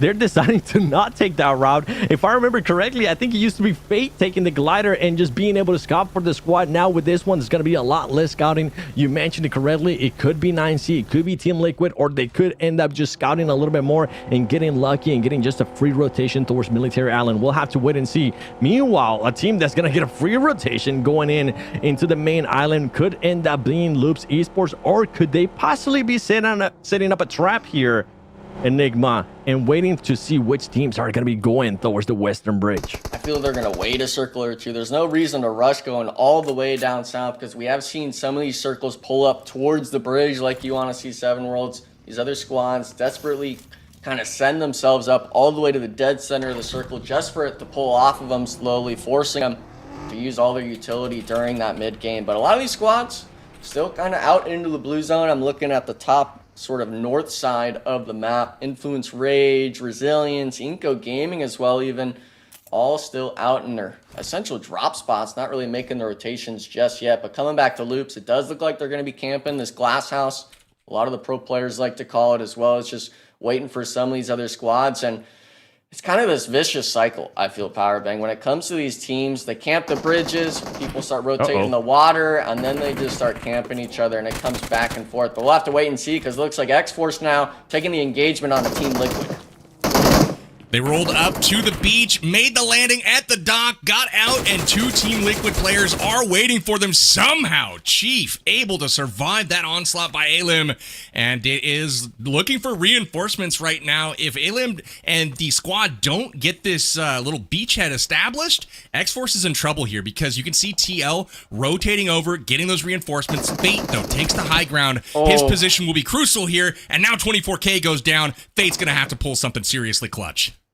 And Fate might be able to, especially with this current angle that he has. He's going to be able to slow down some of the players. Alim's going to be able to connect with one. Can he connect with the other one? Fate not actually connecting with any of the other squads. And now it's going to come down to Fate here. And he's going to have to worry about the rest of the players here from Team Liquid. One player is down, but there you go. There's just too many eyes on him. Fate and the squad goes down. This is one of the biggest worries that you had, PB, and that I was mentioning too. Zero, absolutely zero scouting from this squad in comparison to what they were used to doing in the past during spring split with the gliders. It ends up hurting them. One thing I do want to highlight, and I kind of wanted to mention before that fight, was VIP. I'm really impressed with the way VIP was able to rotate so quickly out of Novo and go straight to the south. They saw at one point Team Liquid starting to spread their wings, and they say, no, we want to be able to hold this compound there towards the south. Now they're going to be in a great position moving on towards the next circle, especially PB if it starts going south even more. That's a great call out. And I misspoke earlier on VIP. They were a team that typically drops up as Zarky next to Alpha 7, but the point remains is like they have also adjusted their typical strategy, rotating awfully quickly, which is not their hallmark. So happy to see that, and hopefully it pays dividends for them. They've got a great position in the zone right now. You know, when we take a peek at the map here in just a moment, it is going to be very interesting. Everyone's starting to make their way across. You've got Loops camping out IG on one bridge, and you've got Alpha 7 about to take on Influence Rage at the other. Look at these matchups right here. These are the big dogs of the lobby, and they're both about to come into those choke points, and this is why it pays so much to rotate early when you have a zone like this. So the VIPs of the world, the Liquids of the world, they don't have to worry about getting through those choke points, so I'm excited to see things start to pop off here as Alpha 7 draws first blood. Yeah, but I'm looking as well as just that eastern side. SON camping just this southern part of the bridge, as well as Jaguar coming in from the north side. So it's never just this 4v4 as much as Alpha 7 would like to think it is. There is that potential for the third party. But the difference being, if you're the first place squad here, 7, you're taking these engagements and you're trying to get these thirsts as soon as possible. Do not allow these other teams to get the resets. And when they get the revives going, you understand there's 2 players close there now. We actually see Alpha 7 going for a huge kind of spread around the compound here, kind of pigeonholing Influence Rage into the compound, but it's always a matter of time, right? Can they actually get these eliminations under their belt, or will the blue zone start ticking away at them? Diego on the roof, but this is more of a standstill now, so I'm not sure how long you're willing to commit here. A lot of breathing room for this squads. I think this is why they're winning this fight here. Also, Alpha 7 did end up seeing SON cross that bridge. They were expecting a bit of a bridge camp too, so they're wanting to take this fight. They don't want to have another team to worry about. But the thing is, with this stalling that they're currently having, they're allowing Jaguar pull up to them. And now Loops Esports, they were also being a squad that wanting to set up a bit of a trap, and it's going to end up backfiring as Outta gets on fire there with the Grey Molotov from Intense Game. The grenades are going to be coming down from Intense Game. Can they actually connect? And look at the way that these teams are just putting out those Molotovs, controlling the path of some of the other players, controlling where they're going to be going, and it's working out wonders for Loops as the grenades are going to be coming in, the knocks are going to be coming in, and the eliminations, the points, they're just going to keep adding them, PB. This is number 3 versus number 4 in the lobby, and it looks like number 4 having the upper hand so far. Pedrinho going to retreat, and you guys are aware that this is a southern military island. I mean, it's very, very south zone, right? Can somebody radio into iNCO and let them know where the zone is? They're in Yasnaya still. I don't know if they got the memo that this is a southern circle. You can see all these players and teams down here. Well, here is iNCO. They're chilling. So they've got a different strategy altogether, but I do like that they've just decided to play their game and not really be concerned about where the map turns blue. You know what I'm saying? Hey, if you've got the meds, sit in the zone. I mean, both bridges are already camped, PB. We're talking Loops fight we just saw with Intense Game. We've got Influence Rage still on the eastern side, and they're actually full aggressing on Alpha 7. They're saying, hey, we got an elimination. Screw it. We're going to send all the bodies after you. Unfortunately for Influence Rage, they've got to deal with both powerhouses here, 7 Revo and Korea, both prime and nade, but Mafioso in the back, catching him off guard.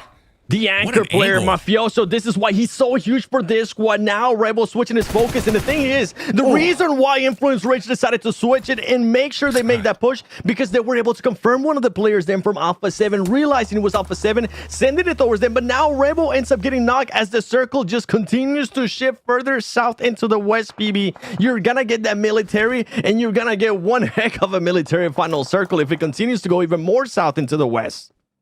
They really will, man. I love the fact that this Alpha 7 squad and Influence Rage squad, these are your top 2 teams in the lobby.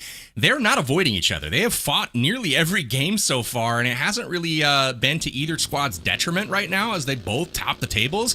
Pretty incredible stuff from them as Influence Rage. They lose a couple, so does Alpha 7. They're down to 3 players, but they're both going to live to fight another day, it looks like. Now, interestingly enough, while all of this was going on and the fight went out to the field, well, they lost that choke point, and Jaguar has passed them up and now owns the bridge. They may be waiting to bridge camp the winner of this fight, or perhaps both of them. So very interesting. IG finally goes down on the other side of the map, not able to get into zone safely. But this game just got interesting for sure. Jaguar has finally left and gone south. But Influence Rage and Alpha 7 may be locked in a stalemate here and then have to, heal out. Heal strat here in stage 3, 7.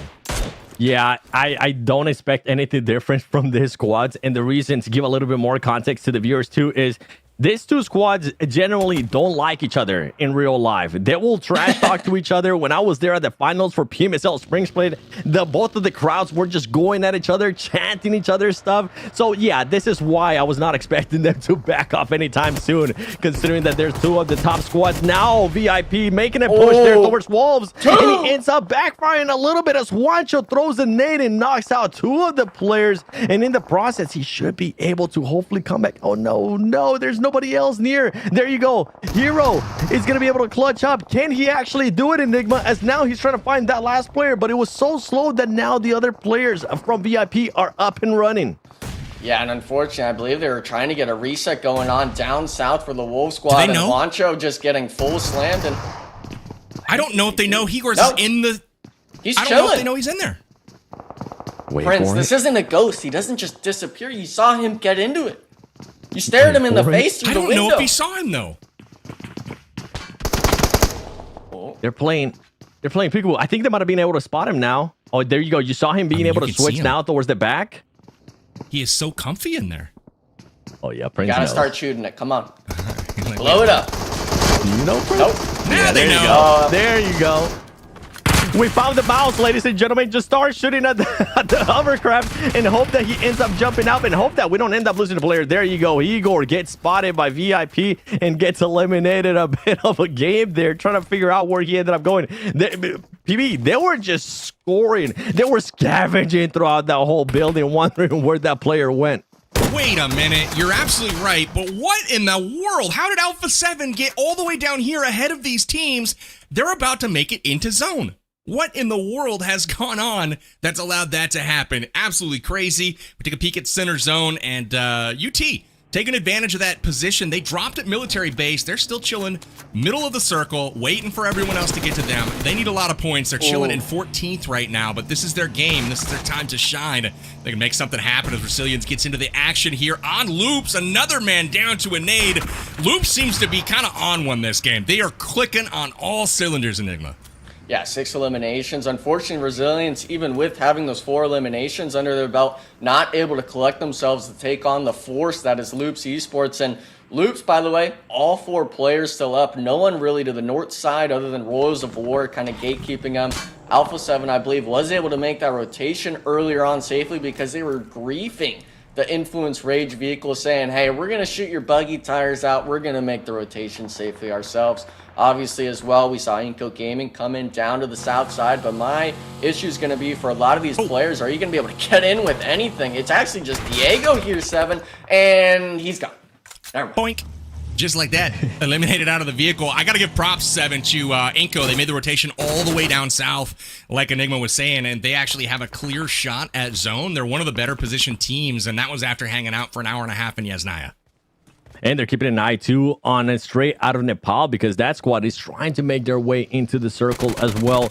And I got to give props once again to VIP, man. That early rotation ended up working out wonders for them. They're currently playing the zone exactly how they need to play it. Hopefully, they're going to be able to get even more eliminations because with the way this squad's going, if they continue getting the circle, if they continue prioritizing that circle as well, they could end up with the top 5 finish and backing it up with Inlams. Now Maryland switching up the heat here towards 9C Globant. 9C Globant still having Colgo, still having Remix and Milos alive. So they got to make sure they don't get too eager here because Maryland has paid in the past. And this is a team. If for some reason Maryland is able to win this fight, it will be completely the opposite of what they were doing yesterday at the beginning of the day, Enigma.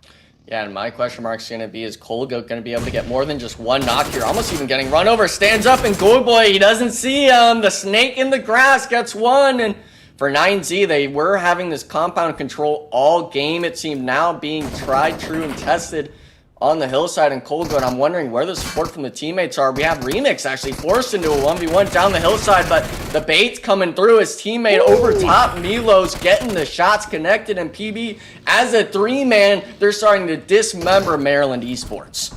They really are. I feel like this is a rivalry kind of brewing right now. We've seen these two squads come together. Remember, it was last match where Maryland eliminated 9Z. 9Z now looking for revenge, but perhaps looking in the wrong direction. As Sanab makes his escape from Maryland, they are able to kind of get away, it looks like, but it's just Sanab and Squash that have to try to get it done.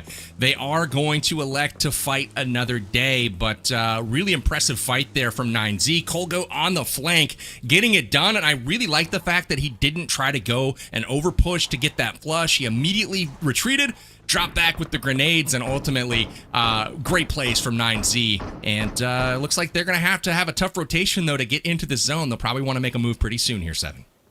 Yeah, that's why I was a little bit scared there for Maryland. They seem a bit too aggressive, which is a team that is going to continue to be aggressive. But at what point do you want to be able to have a bit more of a strategy when you make those pushes towards those squads? It's stuff that they can definitely learn on. If you're going to make those kind of mistakes, you want to be able to make it here in phase 1. So you can always go back, VOD review, and see what you can improve on once you end up getting towards the finals. Meanwhile, Loops Esports in this little divot right here with this terrain, it could end up working out for them. The only downside with this position is that it's not going to be within the zone, or it's barely going to be within the zone. You're going to have to worry about United for Gaming. You have Raw as well, straight out of Nepal, so many teams. So you got to make sure you get your full roster here and have everybody looking in different scenarios. So far, this squad is up to 6 eliminations, and they could end up getting even more as Team Liquid's going down, Enigma. Yeah, and Team Liquid actually going to be taking knocks from SON, and even though they lost Leon, they're full aggressing onto the Team Liquid split, and it's actually only going to be 2 in the building. The rest of Team Liquid outside the building might see some sort of nades come through the smokes. Mythic ratting it out in the shack. KC, I believe, understanding the situation, the jump shots, and he does get them there. Big pickup for SON. They are a duo, but you're sitting a lot closer to the center of the circle here compared to Loops here, PB. All these teams fighting desperately for a spot in this zone. That was a big fight right there because Team Liquid, I actually liked their position in the zone. They were gatekeeping about 5 or 6 different squads north of them, and ultimately it didn't matter. SON able to push in, clean up shop, and send Team Liquid packing, and that was one of the hottest teams in the lobby this game. Between them and Loops here, Loops now up to 7 eliminations as well. They have good position, but they also are going to have to move to the circle as it does shift to the south. And now it's straight out of Nepal with that position just outside the walls of the military base, kind of waiting for Loops. We'll see if that happens. And here's that revenge coming through just like that. Maryland gone. 9Z having the last lap, at least for now. I'm going to keep an eye on this rivalry as the day continues, 7. Easy cleanup there for 9C, but they're going to have to switch their focus towards iNCO and have to worry about VIP as well. With this cover from the vehicles, they should be able to survive a little bit long. iNCO is going to be too far within range distance, at least for those grenades, but 9C, I mean, Colgo is just not going to slow down. And something that I want everybody to keep an eye on is look at that leaderboard. Look how many team names are grayed out there towards the top. So if there was ever a chance to close that gap, it would be now. Earlier, I was talking about iNCO might be too far to be able to get within nade range. Guess what? You're going to have Row now to worry about, 9C. You got to make sure you connect with one of these players or you don't stay still as the grenades are just going to continue to rain down. There goes Colgold. Remix trying to go for that pickup, but he needs to be careful because more grenades are going to be coming in. And now iNCO's making this push closer to them, Enigma.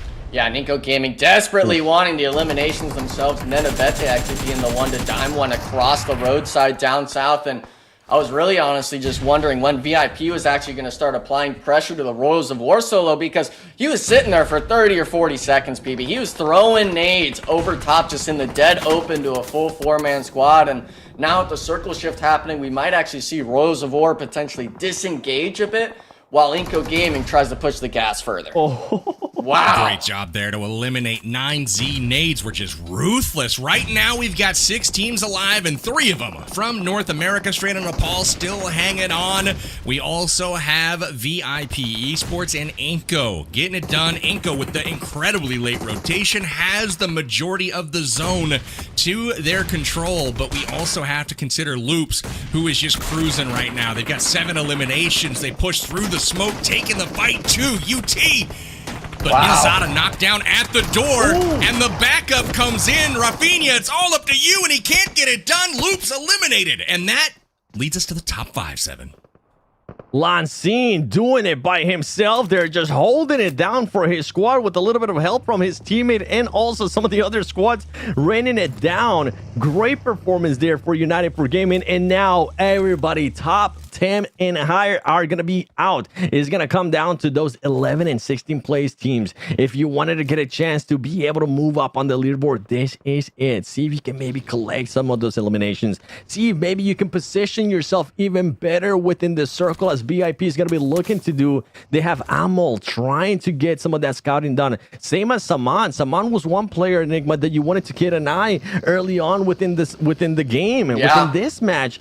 he decided not to fight it out, and it worked out wonders. And right now, he's playing perfectly the role of scouting. Yeah, but now we're talking, this is the moment. You got to start fighting. You've only got 1:30 left on the clock to work in for really just a roadside of scraps for cover. We did see 9Z spot. Obviously, iNCO's actually debating, I believe, on potentially taking that as a position. But nonetheless, these Southern squads going to have to deal with, obviously, Royals of War, United 4 Gaming, potentially even SON taking shots at them, because they're the only two teams down south that aren't comfortable with their position. With it being stage 6 as well, we're seeing 2 more circle shifts. These squads still have to move around. And for the battle tracker on the right, the one thing that surprises me, Powerbang, 4 out of the 5 squads, all 4 players still standing.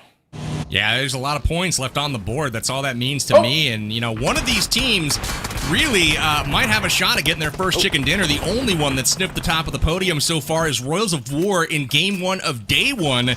And they're trying to do that once again, but not if these other 4 teams can stop them. It looks like VIP starting to go at it here with iNCO in control of the bottom side of this zone.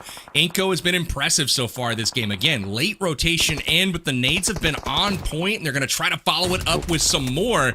Those land, but don't get the job fully done. And now VIP getting chipped away at the backside from Royals of War. Yeah, VIP was not expecting that much aggressiveness as soon as they moved into this area, but the thing is, iNCO has not allowed any player get close by. You can see those grenades currently just flying over the players of VIP. Prince trying to find a spot here. They don't know where to go. They had Rose shooting at them, and on top of that, iNCO just being so close to them. iNCO currently up to 8 eliminations. Remember what the players were saying earlier at the beginning of the day. Brunosen, he said, we came here to win today. Let's see if that's going to be happening, Brunosen, because right now you're looking real good with the positioning that you have. You had the whole south of the map, and even if you decide to split a little bit more with this 2-2 split that you guys have, the west is wide open as well, Enigma. Yeah, on the west side, unfortunately for Royals of War, when they took that engagement on a VIP, they lost 2 players, so that's only a duo holding down the western side. My question mark is going to be, how does United 4 Gaming move past this circle shift? Because it's only a duo in the compound in front of you, but what we just saw with iNCO Gaming, full sight lines on the cross, as well as for iNCO Gaming, they have the potential of even just pulling up onto the backside of that 1 stack SON currently occupies. There's no good way to watch those sort of angles through the south. It's really a matter of time, maybe, of even how this circle shift happens, but with a minute left on the clock, PB, UT's got to start making moves. They really do, and I'm really surprised that Straight Outta Nepal is just letting UT run up to this house and chuck grenades into it. I mean, you gotta know that they have to make this push across the street. You would think a grenade or something would come out to thwart this effort, but maybe the inexperience here of Straight Outta Nepal showing just a little bit. United 4 makes the crossing, and now they're pushing in, but they're getting help from iNCO, who's chipping in with the third party. Joaco down on the back line, Gatsby down. Straight Outta Nepal is eliminated, and now the hopes of NA rest with iNCO, who occupies the south part of this zone. United 4 has 1 player down. Each squad has 2 members left, and this looks like it might be iNCO's game for the taking, 7. It could end up being they're playing it smart. They know that Rowe might be close by. That 2-2 split coming into play. Rowe's going to want to be a little bit more aggressive. They're going to get spotted out there by United 4 Gaming. That's going to give an advantage there towards iNCO, letting them know, yes, those players that we expected them to be on the other side of this little ledge will be there. And now United 4 Gaming just taking Rowe apart. And it's going to come down to a 4 versus 3. Who's going to be taking it here? iNCO, they do have this terrain to work with. With United 4 Gaming, they have buildings to work with. If you wanted to choose any of this two, which position would you want to be in, Enigma? It's got to be iNCO Gaming. You've got the uphill advantage. You've been able to keep your cars safe all game long after taking out 9Z Globant. And now with United 4, you're watching that elimination feed. You understand this is just a 3-man in front of you. There's no other squads you have to deal with, no snakes in the grass. And now we see it as well. Yeah, United 4 Gaming, they used everything just to get to this point. So now them having to move forward into, I mean, we could even see it through the x-ray there. A full 4-man spread from iNCO Powerbang. I just don't see it happening.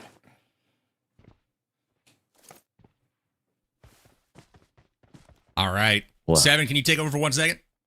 We'll definitely do that. United 4 Gaming just waiting patiently here to see if they can just spot somebody from iNCO Gaming. Waiting patiently. We might actually end up waiting to see what's going to be happening towards the next circle. There you go. The smokes are going to be coming out. United for Gaming wanting to be a little bit more proactive. They are the team that are going to be a little bit further away from the circle. Meanwhile, iNCO just have so much room to work with, so many angles. You wanted to see this angle. You wanted to be here in this position where iNCO's at. But now, iNCO, how many smokes do you have? What kind of utility are you going to be working in? Remember, these teams have used a lot of grenades early on, especially where iNCO was early on. They used it against VIP, and they usually used it against other squads as well. Now, United for Gaming making the pushes inside, not to wait there by the rock. They want to make a full push here as United for Gaming closing up the gap in a big, big way. McGrelling going to be trying to fend the Enigma. 11 frags. This guy's throwing the whole backpack right now as well. We didn't even make note of it. Who needs the smoke grenades if you get up onto the ridgeline and oh my god, they're doing it. McGrellan trying to salvage it. Powerbank. The shots come through and he's clutching it up in the open. The 1v3. McGrellan coming in for the winner chicken dinner. iNCO gaming, baby. First NA win. This is what we love to see.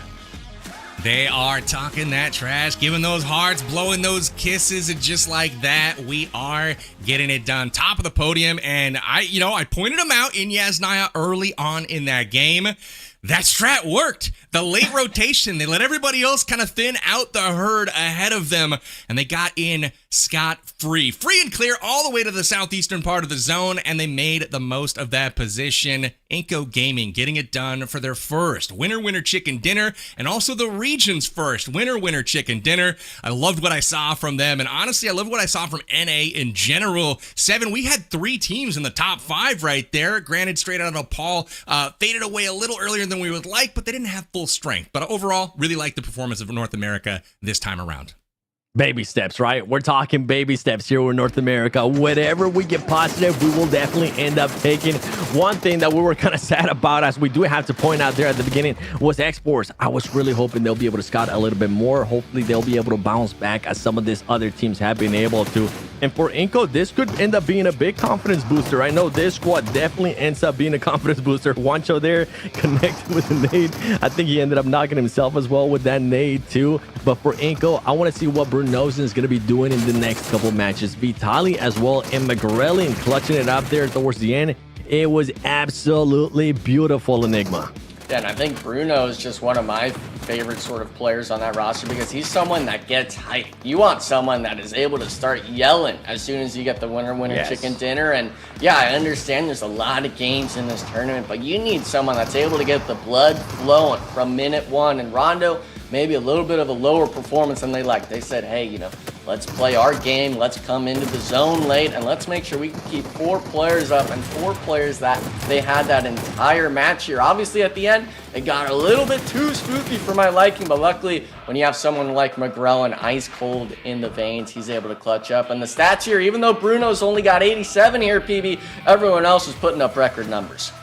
Hey, Bruno, you can't win them all, man. The good news is the team able to pick up the slack this time around. Look at that. McGrellan, Vitali both with 4 eliminations. Then Abete with 3. Massive damage coming out from those 3 players as well. So again, just a really incredible performance. And you got to factor in the fact that iNCO spent the majority of the game in the blue zone. So they weren't even in a position to attack anyone else. And they still found a way to put up 11 and pick up 10 points for that chicken dinner. So a big performance from them. Let's check the match rankings and see how the other teams fared as well. You gotta like the performance for Loops that game. Team Liquid did pretty decent, but United 4 Gaming got the shot in the arm that they so desperately needed as well, putting up 14 points in second place. 7. Yeah, United for Gaming coming into this match after yesterday, they only had 6 placement points.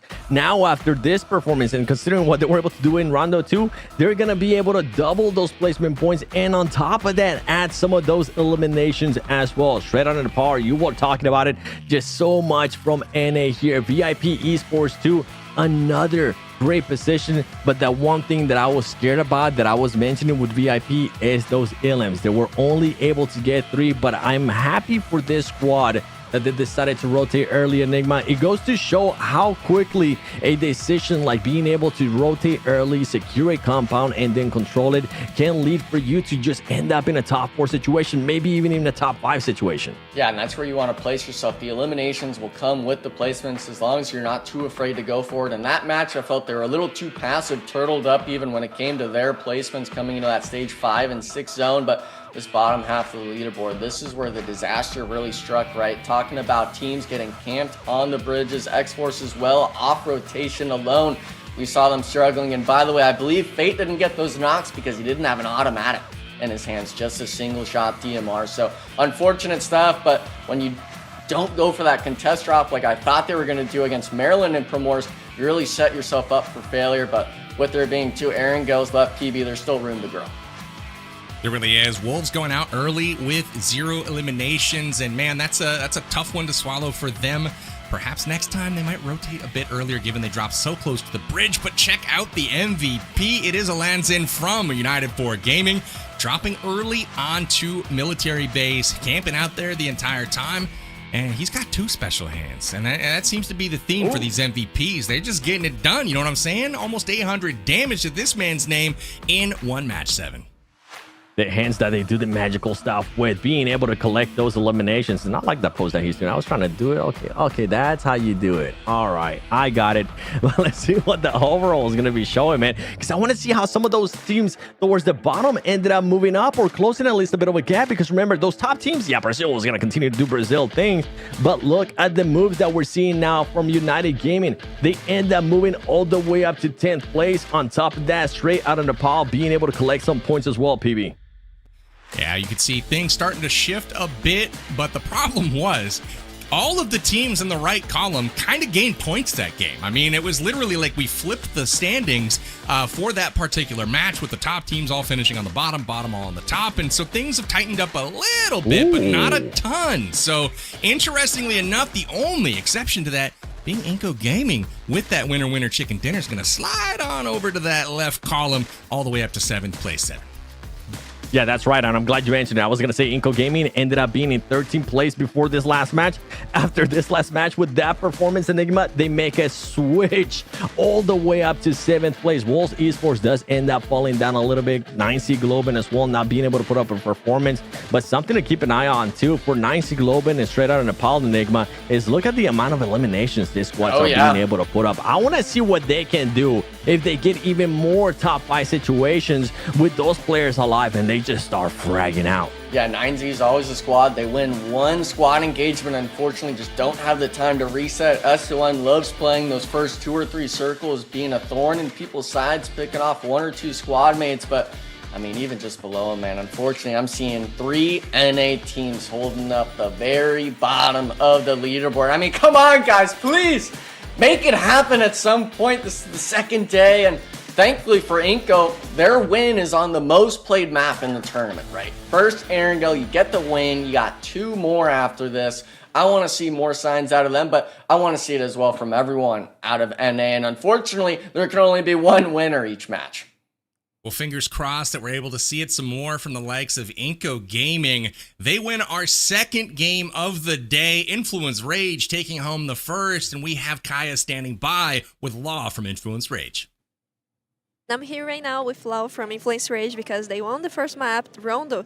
And I want to ask you about Rondo. What are you thinking about this Rondo in place of Sandhawk in the map rotation? Acho que pra gente foi muito bom, porque Sandhawk não era um mapa tão bom nosso. Bootcamp a gente ficava muito a pé e o meta estava sendo meio que usar carro. E acredito que pra gente foi muito bom essa mudança. So he said that basically it was a good change to put Rondo instead of Sandhawk because they usually had to do the rotations on foot and the meta to go on car, and it was not that good for them, Sandhawk. So he's happy that now they're playing Rondo. And I want to ask about if there is a team that particularly worries you in the PMSL Americas, because for now Brazil is at the top of the rankings. Acredito que um time que pode incomodar um pouco é o Wolves. Acredito que os outros times brasileiros a gente conhece bem, mas dos outros regiões, acho que o Wolves é o time mais forte. Okay, so even though Brazil is at the top of the rankings, the team that actually worries them is Wolves because they know the Brazilian teams better than actually they know Wolves, and it can be a challenge in the future. That's it. Thank you, and congratulations for this match. Thank you. I, Victor, have soloed countless enemies on the battleground, rising above all. But alas, one ill-timed ambush and I was forced to jump off a cliff. When I awoke, I found that I'd become a billionaire? Here by the ocean, far from the cacophony of battle, I've built myself the most luxurious home. It boasts magnificent floor-to-ceiling windows, creating an immersive atmosphere. The complete transparency is totally my vibe. Every morning, I wake up in this gigantic bed and roll straight onto the balcony for some sunbathing. Imagine never having to wear battle gear again. I switch up my look all the time to match the season. Maybe I should open a fashion design company. If I hadn't been fighting on the battleground, I bet I would have become a huge celebrity. Look, a piano! Such a beautiful home naturally needs a piano to enhance the atmosphere. Becoming a musician is one of my biggest dreams, you know. It's been forever since I've had such a fancy lunch. Whenever I sit on the swing, I always think about how great it'd be to have a partner by my side. The sound of water soothes my soul.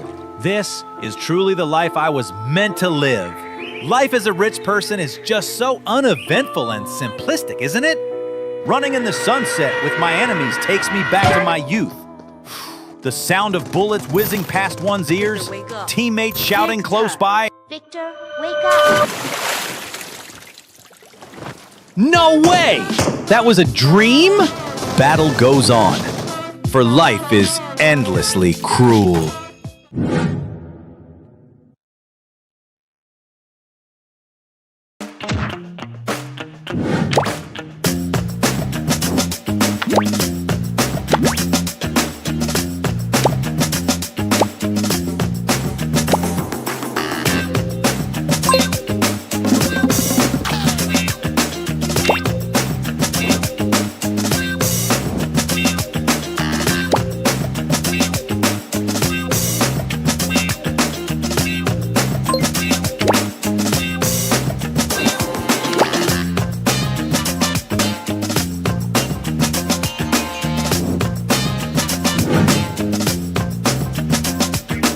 Welcome to PUBG Mobile V4.0's new mode, Unfail.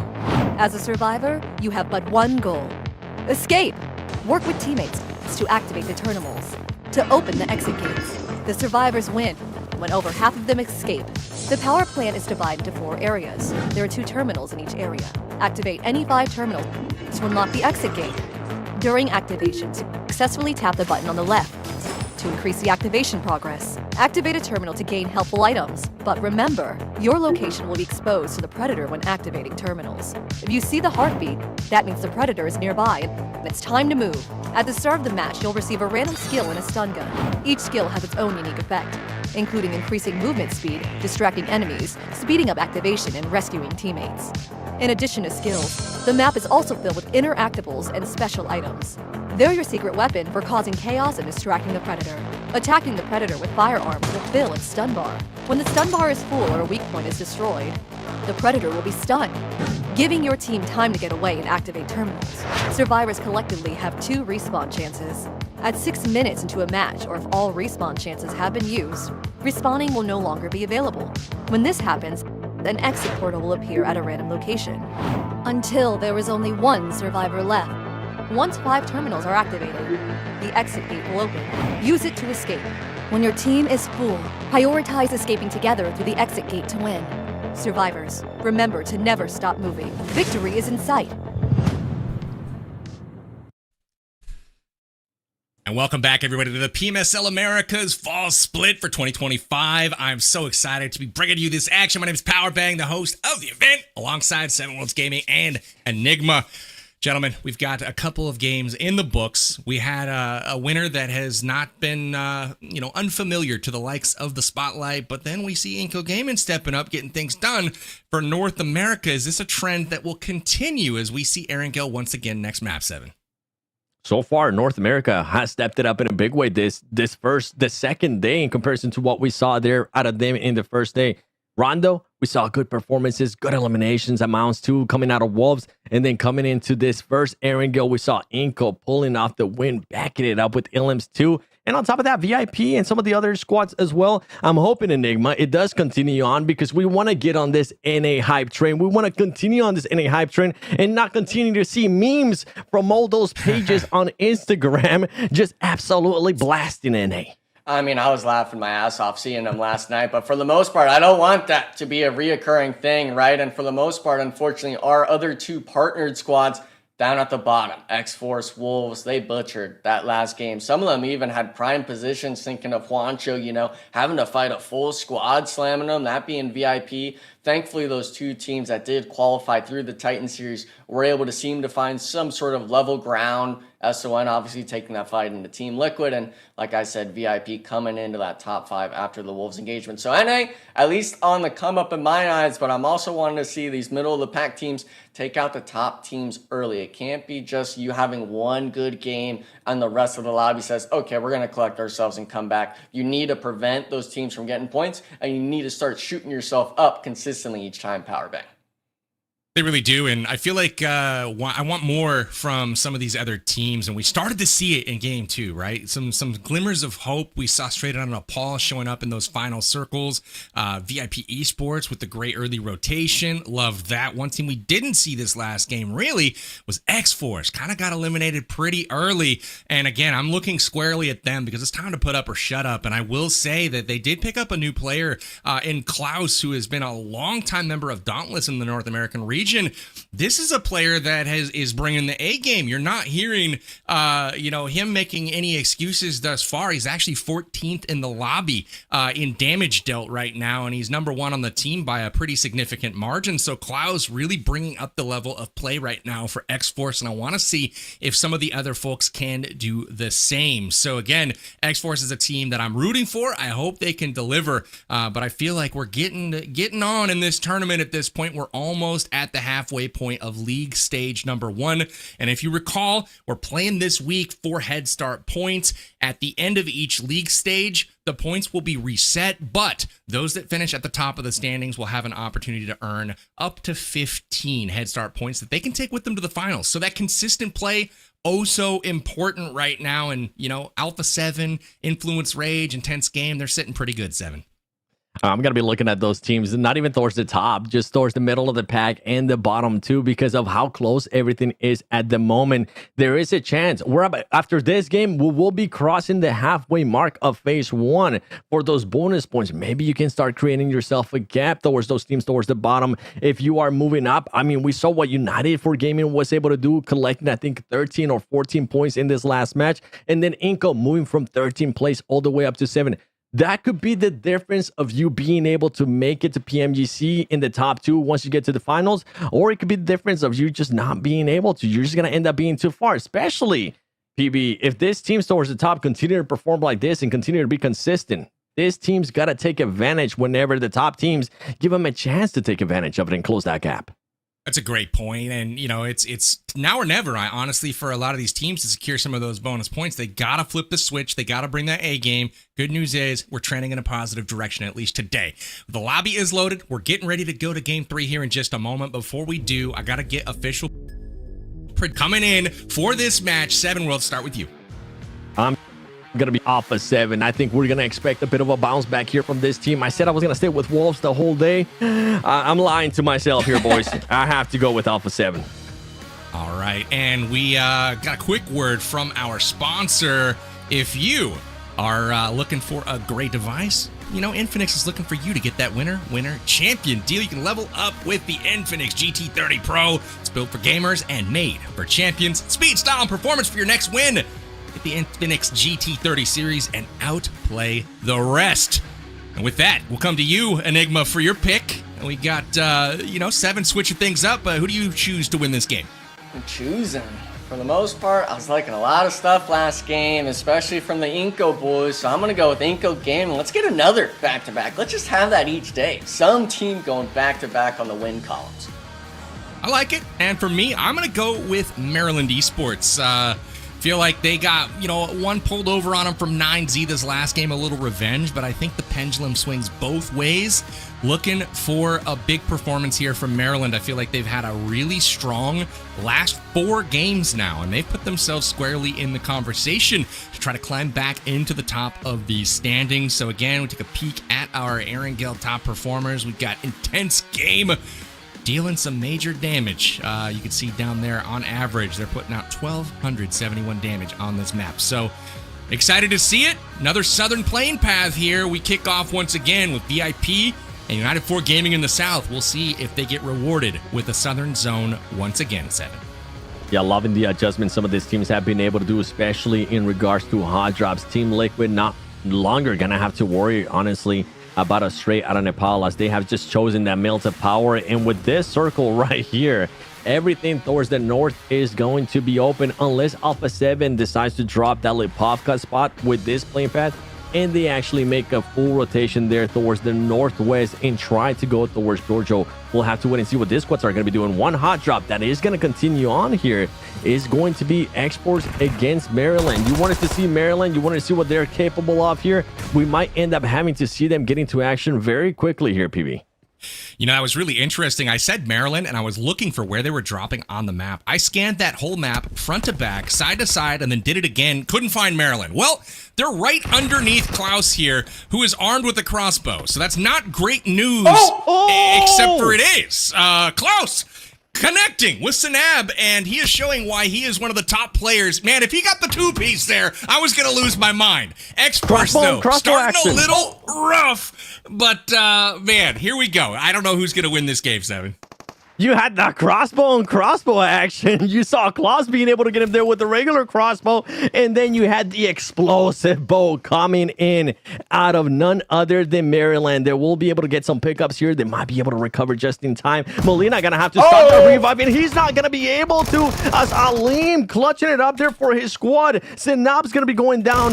Buddy's gonna try to clutch it up here for Maryland, as he's the last one standing. He's gonna be able to connect with one. Now he needs to make sure he connects, confirms that elimination there, Enigma, and at least if they do end up exiting early, they'll exit with 1 elimination towards their tally. Yeah, Xforce, you got to be able to keep Fade up there. You had the 1 player left, and unfortunately 24Ks might get caught out. Thankfully, he is able to shoot him, and the BM is going to come through. Last game on Erangel, I was wondering, why didn't Xforce drop with them? I think they just thought Maryland wasn't going to commit to the hot drop, but this time around they said, hey, we're going to send the squad inside. We're going to take the engagements. And I love the fact that they had 2 explosive bows on Maryland, being able to catch 1 player for free on A-Lim. But the difference was there, I felt, PB, they didn't go for the thirst. They just allowed Xforce to walk up and get the trades left and right.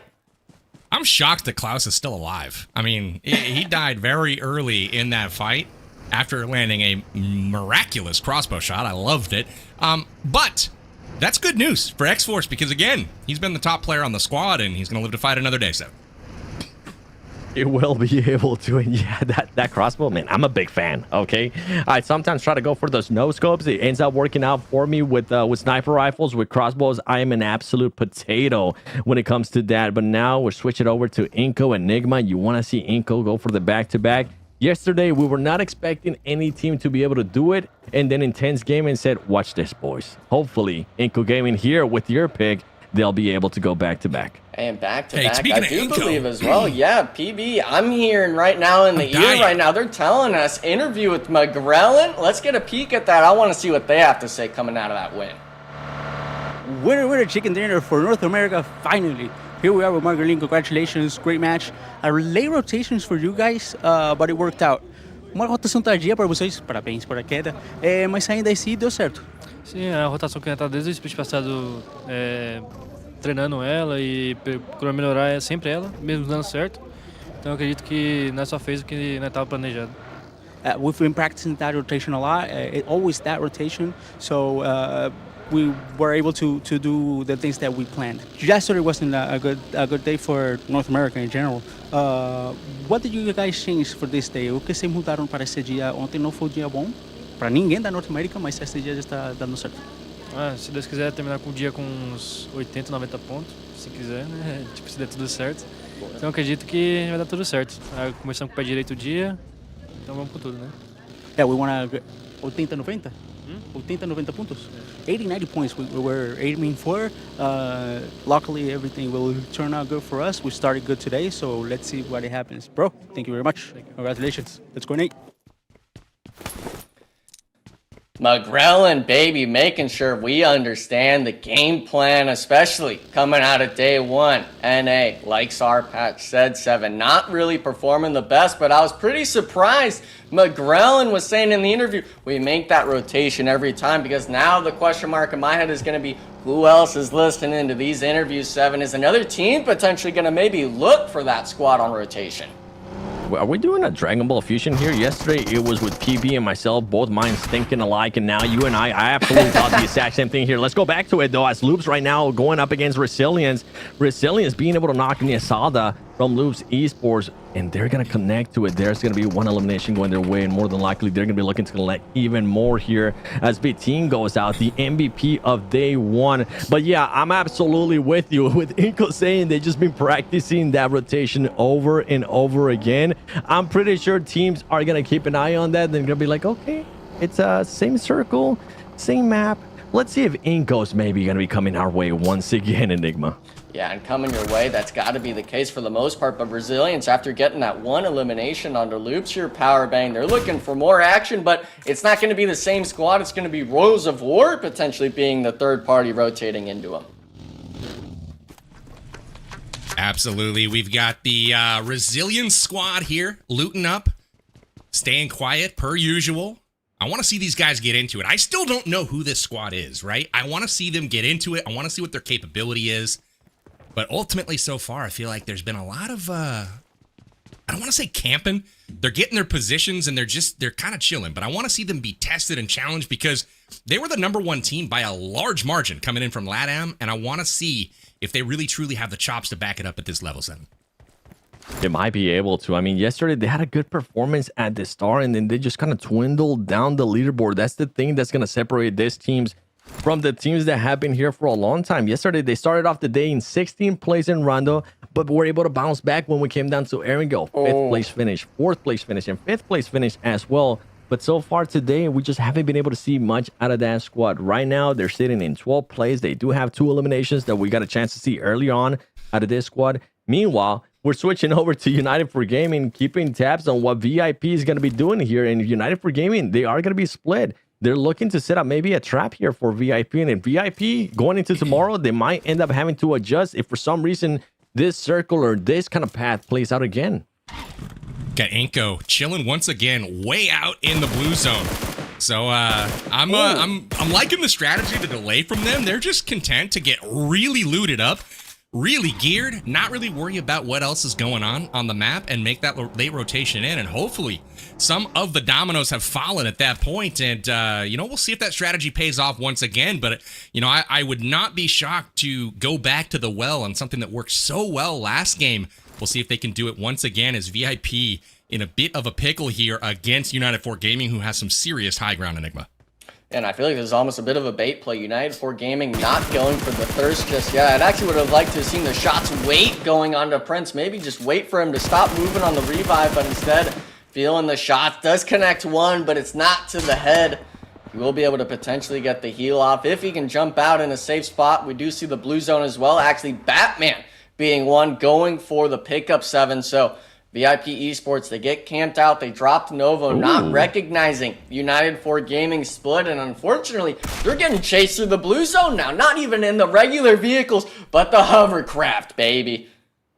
We saw what this squads were able to do earlier with the hovercrafts. We saw a bit of a cat and mouse gameplay early on too. And United 4 Gaming being able to get some knocks there on VIP, securing those eliminations, and also making sure that they revive those players from their squad that ended up getting knocked by VIP as well. At one point, you want to disengage from this fight and just start focusing on that circle, because that circle is just getting further and further away from you. You're going to have to play edge, and if you're not used to that, you're going to have to adjust on the fly. And for some of these squads, it's a little bit easier said than done. Straight out of Nepal, a squad that is going to be within this circle and is going to be looking to just move around, gather that terrain, see if you can maybe force off some of those NA squads, because they are used to playing against each other, PB, as they have faced each other in the Titan series.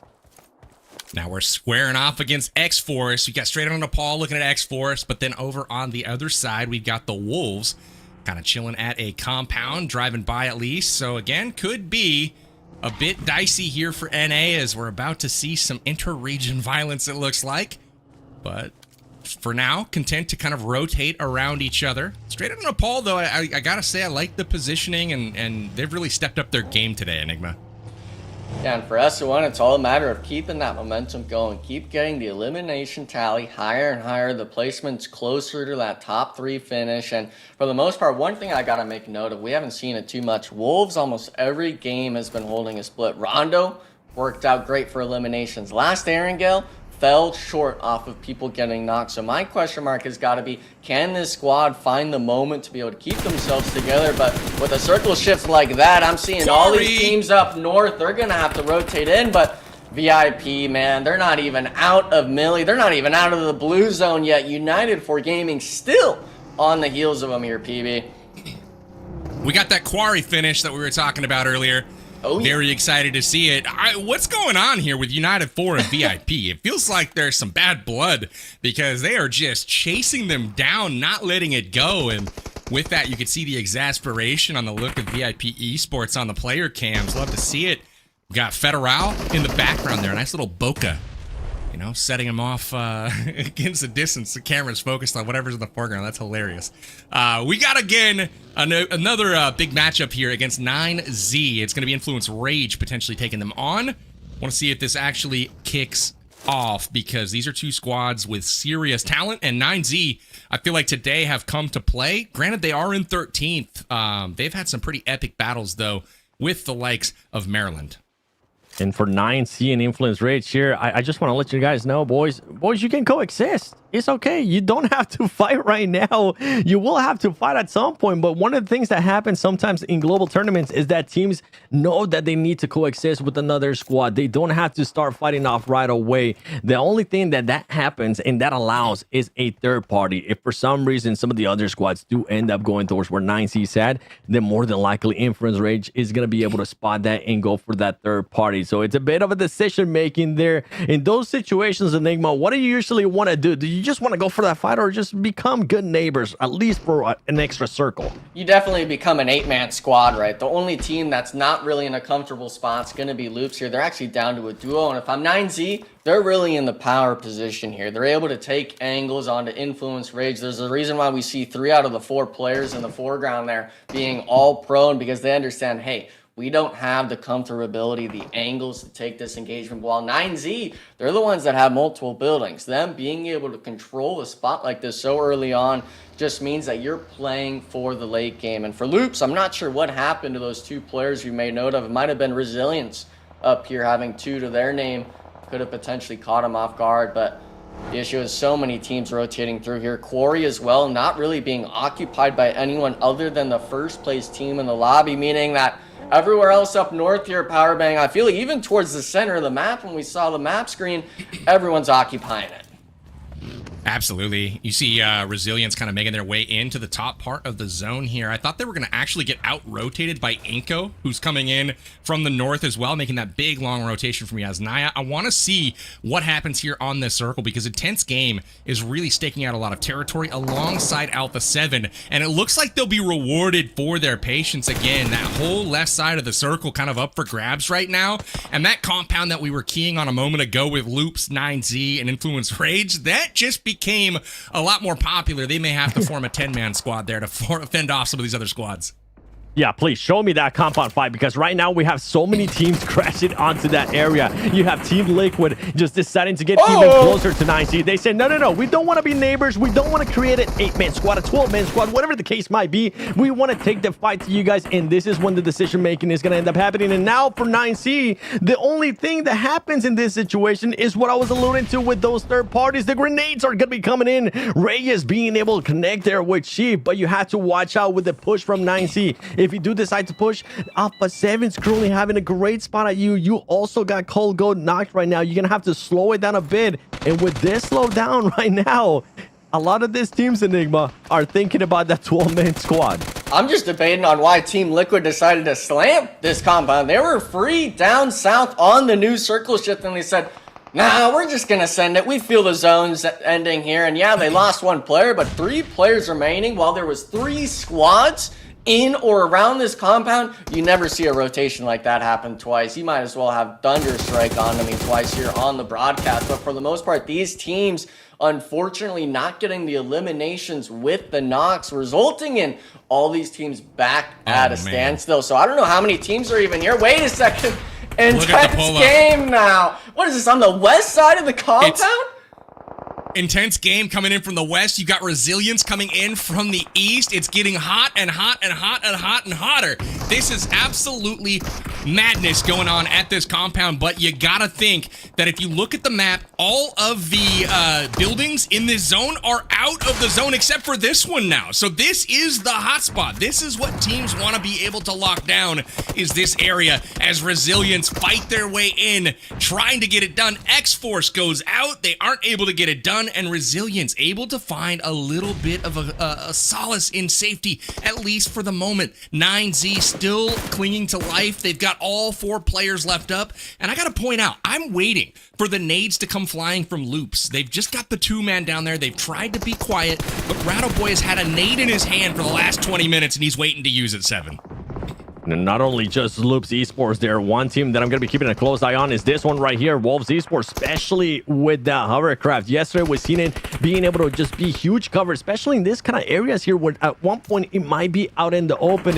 You're going to be able to use it as cover. Coops trying to get an angle on the rest of the squad there from Jaguar. One of the players is going to get knocked. Now, do you want to put on the pressure here? Being able to secure that elimination, not quite there for Doran as he was really trying to go for it. And on the other fight happening too, 19 continuing to get knocks. Igor trying to get that player behind, and it's going to be M2 that put up a great performance yesterday, not today, as Wolves Esports coming out on top of this fight, Enigma. Yeah, and the split just allowing Wolves to have full control of Jaguars pull up 2 for 2 on the nade knocks as well from Igor. We saw both players, Coops and Doran, getting down to 1 HP, getting the bait plays going. Usually you see the guns get used to get those knocks, but Igor is saying, nah, I'll save that for later in the match. Good elimination count for the Wolves early, and with them having that far northern side, they were able to prevent SON from third-partying him and being able to get the reset. And yeah, SON, they've got 4 elims, but they've lost KC early. They're now finding the spot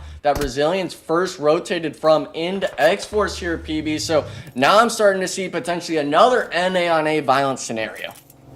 I am as well, and I'm also seeing bad news for the rest of the lobby. Alpha 7 owns half of the circle right now. There are 9 teams alive. 8 of them are on the top half of the circle. Alpha 7 alone has the southern half of the circle. They have the compounds, they have the high ground, and as you can see, literally bisecting the entire zone.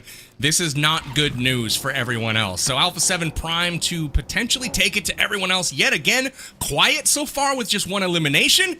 But man, oh man, they have a really good position. That compound continues to be a death trap for everyone, yet somehow everyone's still surviving, 7. Yeah, everybody's just going to be playing it safe here. And if we can actually take a look at that map with no fights going on, with everybody just trying to get those angles, I mean, you'll be able to see clearly what PB's been talking about with Alpha 7. Full control of the south, a 2-1-1 split there. Rebel having a lot of cover from him. And Mafioso, I'm actually really intrigued with this 2-2 splits that they've been doing for Alpha 7 with Mafioso and Gisao, one of the new players to this roster, wanting to stay within those 2-2 splits, playing a bit of an anchor support there as well, and a fragger entry now for Wolves Esports. We saw them get some eliminations early on. You want to be able to carry this momentum. One thing that I absolutely love that I'm seeing right now for this squad is that they do have all 4 players alive. It should help them out here if they are going to make a push. The thing though, if you do end up making a push, you got to make sure you do it quick, and you got to make sure you do it decisively. If not, you might leave yourself open here for a third party, and they're teasing with it.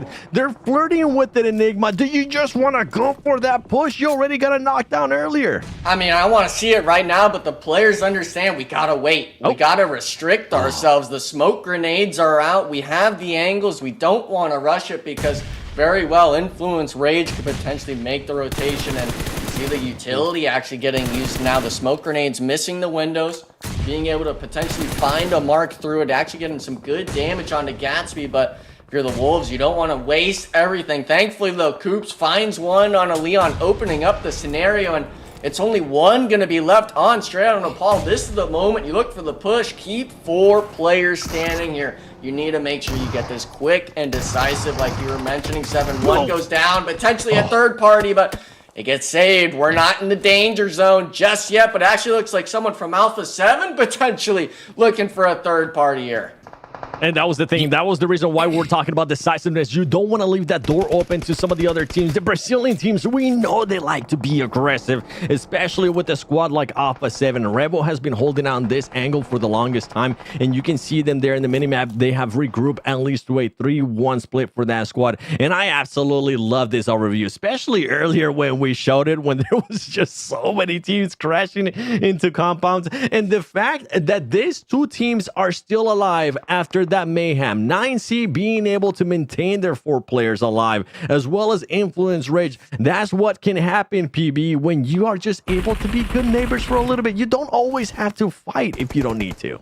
That's right, but one team that will need to fight here pretty quick is iNCO. They're on the outside looking in right now with nowhere really to go, and Mafioso better have his head on a swivel because iNCO is driving by. He sees him coming and retreats, probably a smart heads-up play. iNCO takes the spot, at least for the moment, but they're still not in the safe zone. That's going to give Alpha 7, though, the cue that they might need to come put their focus back this direction to try to secure some extra points. But they rotate even further around. They've got eyes on the Wolves now. And you're absolutely right, 7, about that compound. 9Z somehow still has all 4 players left alive, and they're big chilling while everyone else here on the outskirts, Guizhou and company, trying to just fight tooth and nail for position and for that rank.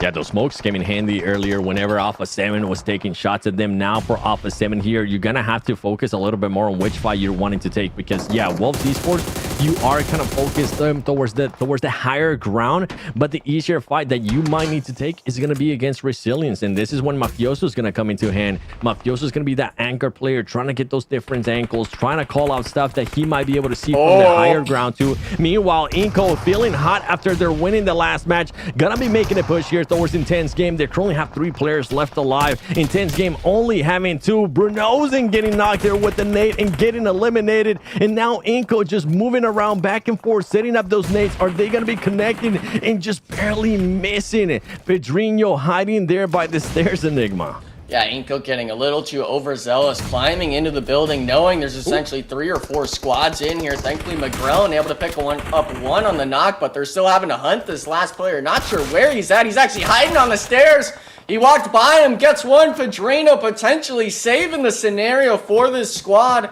1v1 situation here. Shotguns in hand for each of them. 1 DBS, 1 S12, and the stairs angles. They start peeking. Vitali debating on where he wants to move. The molly at his feet as well. He can't even see it due to the smoke grenades. And my question mark now as well, PB, is what is 9Z going to do? There's 2 solos in this building, and we see the aggression.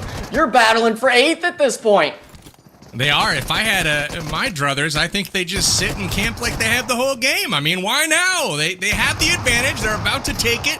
But Pedrinho with the clutch play so far for Intense Game to keep them alive, but it's now up to just him. He's got grenades. That's a sick angle. Drops one in. Doesn't quite connect, but they know he's in the shack now. He's just going to drop this at the door.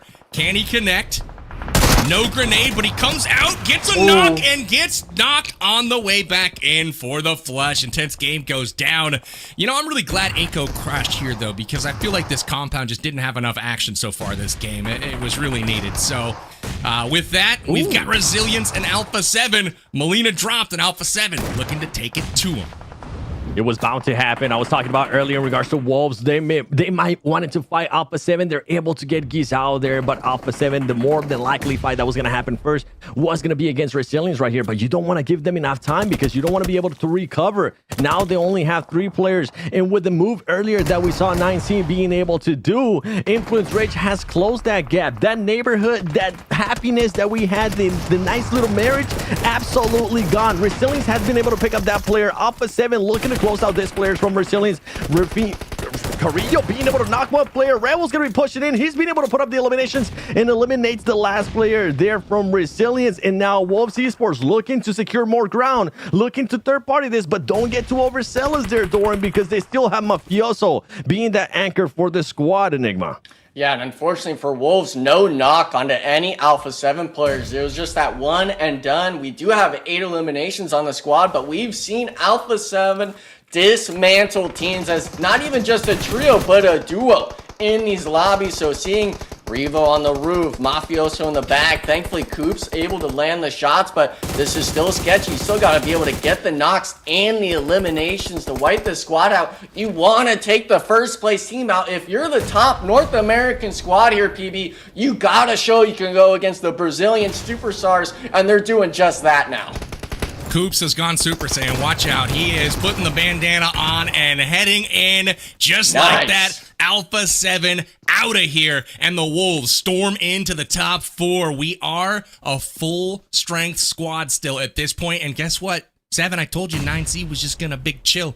They're still here, still big chilling, and we've got all 4 members left alive. This has been an interesting strategy. I like what I'm seeing from 9Z. It's funny, I was between them or Maryland on the picks coming into this game because I feel like somebody's got to break out here. Someone has to make a name for themselves, and why not be 9Z? And Loops, look at them still alive, 7. Yeah, and for 9C, that push that they ended up doing earlier, I actually enjoyed it because they were going to be able to just clear that left side, that west side of the map, and not really have to worry about anything. And they know that that team was going to end up moving up. They know that they're going to have to take this fight. But I'm with you. I'm going to keep a close eye on Loops here because Loops, they've been teasing those nades over and over again. They haven't actually fully sent them. They're looking for the right situation. Which team is going to be the first one to get the knock? Reyes is feeling hot as he's currently up to 3 eliminations. Cold Goat as well, up to 2 elims, 5 for the squad. So far, 4 players are left alive, and you can see them just teasing, making sure that nobody's going to end up surprising them from the other side. Meanwhile, Loops is sitting pretty as they are currently one of the only teams that is going to have a compound within the circle, and you can see 9C not wanting to take a full fight here with Influence Rage, but Enigma, that might end up backfiring because Influence Rage will end up having the high control on them. Look at Kolgo. He was marking the rock to see if it was in the circle and the smoke trail, able to at least get one across, but as soon as Kolgo gets to it, they get an opening on the Influence Rage of the compound. Kind of 2 fronts going on again for the Latam squad. Able to still stay alive. The vehicle explosion does not knock him. I want to see more players from 9Z start moving. You need to go sooner versus later. It is just a duo next to him, but you got to be able to support Cold Goat here. And unfortunately, we're seeing Igor himself getting an off angle. These angles are getting a little too limited. Where you're able to hide behind Wancho as well, even looking to swing out in the open. And everyone's trying to play the field now, Powerbang. It's a really great positioning here from both 9Z to get that beachhead out in the open field, as well as Wolves with Wancho parking his car out there. Those angles will be money. Just give it some time for Influence Rage and 9Z to figure things out amongst themselves. Influence Rage down to their last member, Law, out in the play zone. Takes him out, denying the points. And now Wolves with the return fire onto 9Z. It's going to come down to Wolves and perhaps Loops here. I mean, we still have the hope of 9Z and Colgo out in the field, but man, dominant performance by Wolves this game. And not only that, they had to run through the top dogs in the lobby to get where they're at. We've been wondering what could happen if Wolves Esports actually had their 4 players alive, if they actually started fragging out. This is exactly why we hold them in such a high regard for this squad. Currently up to 12 eliminations.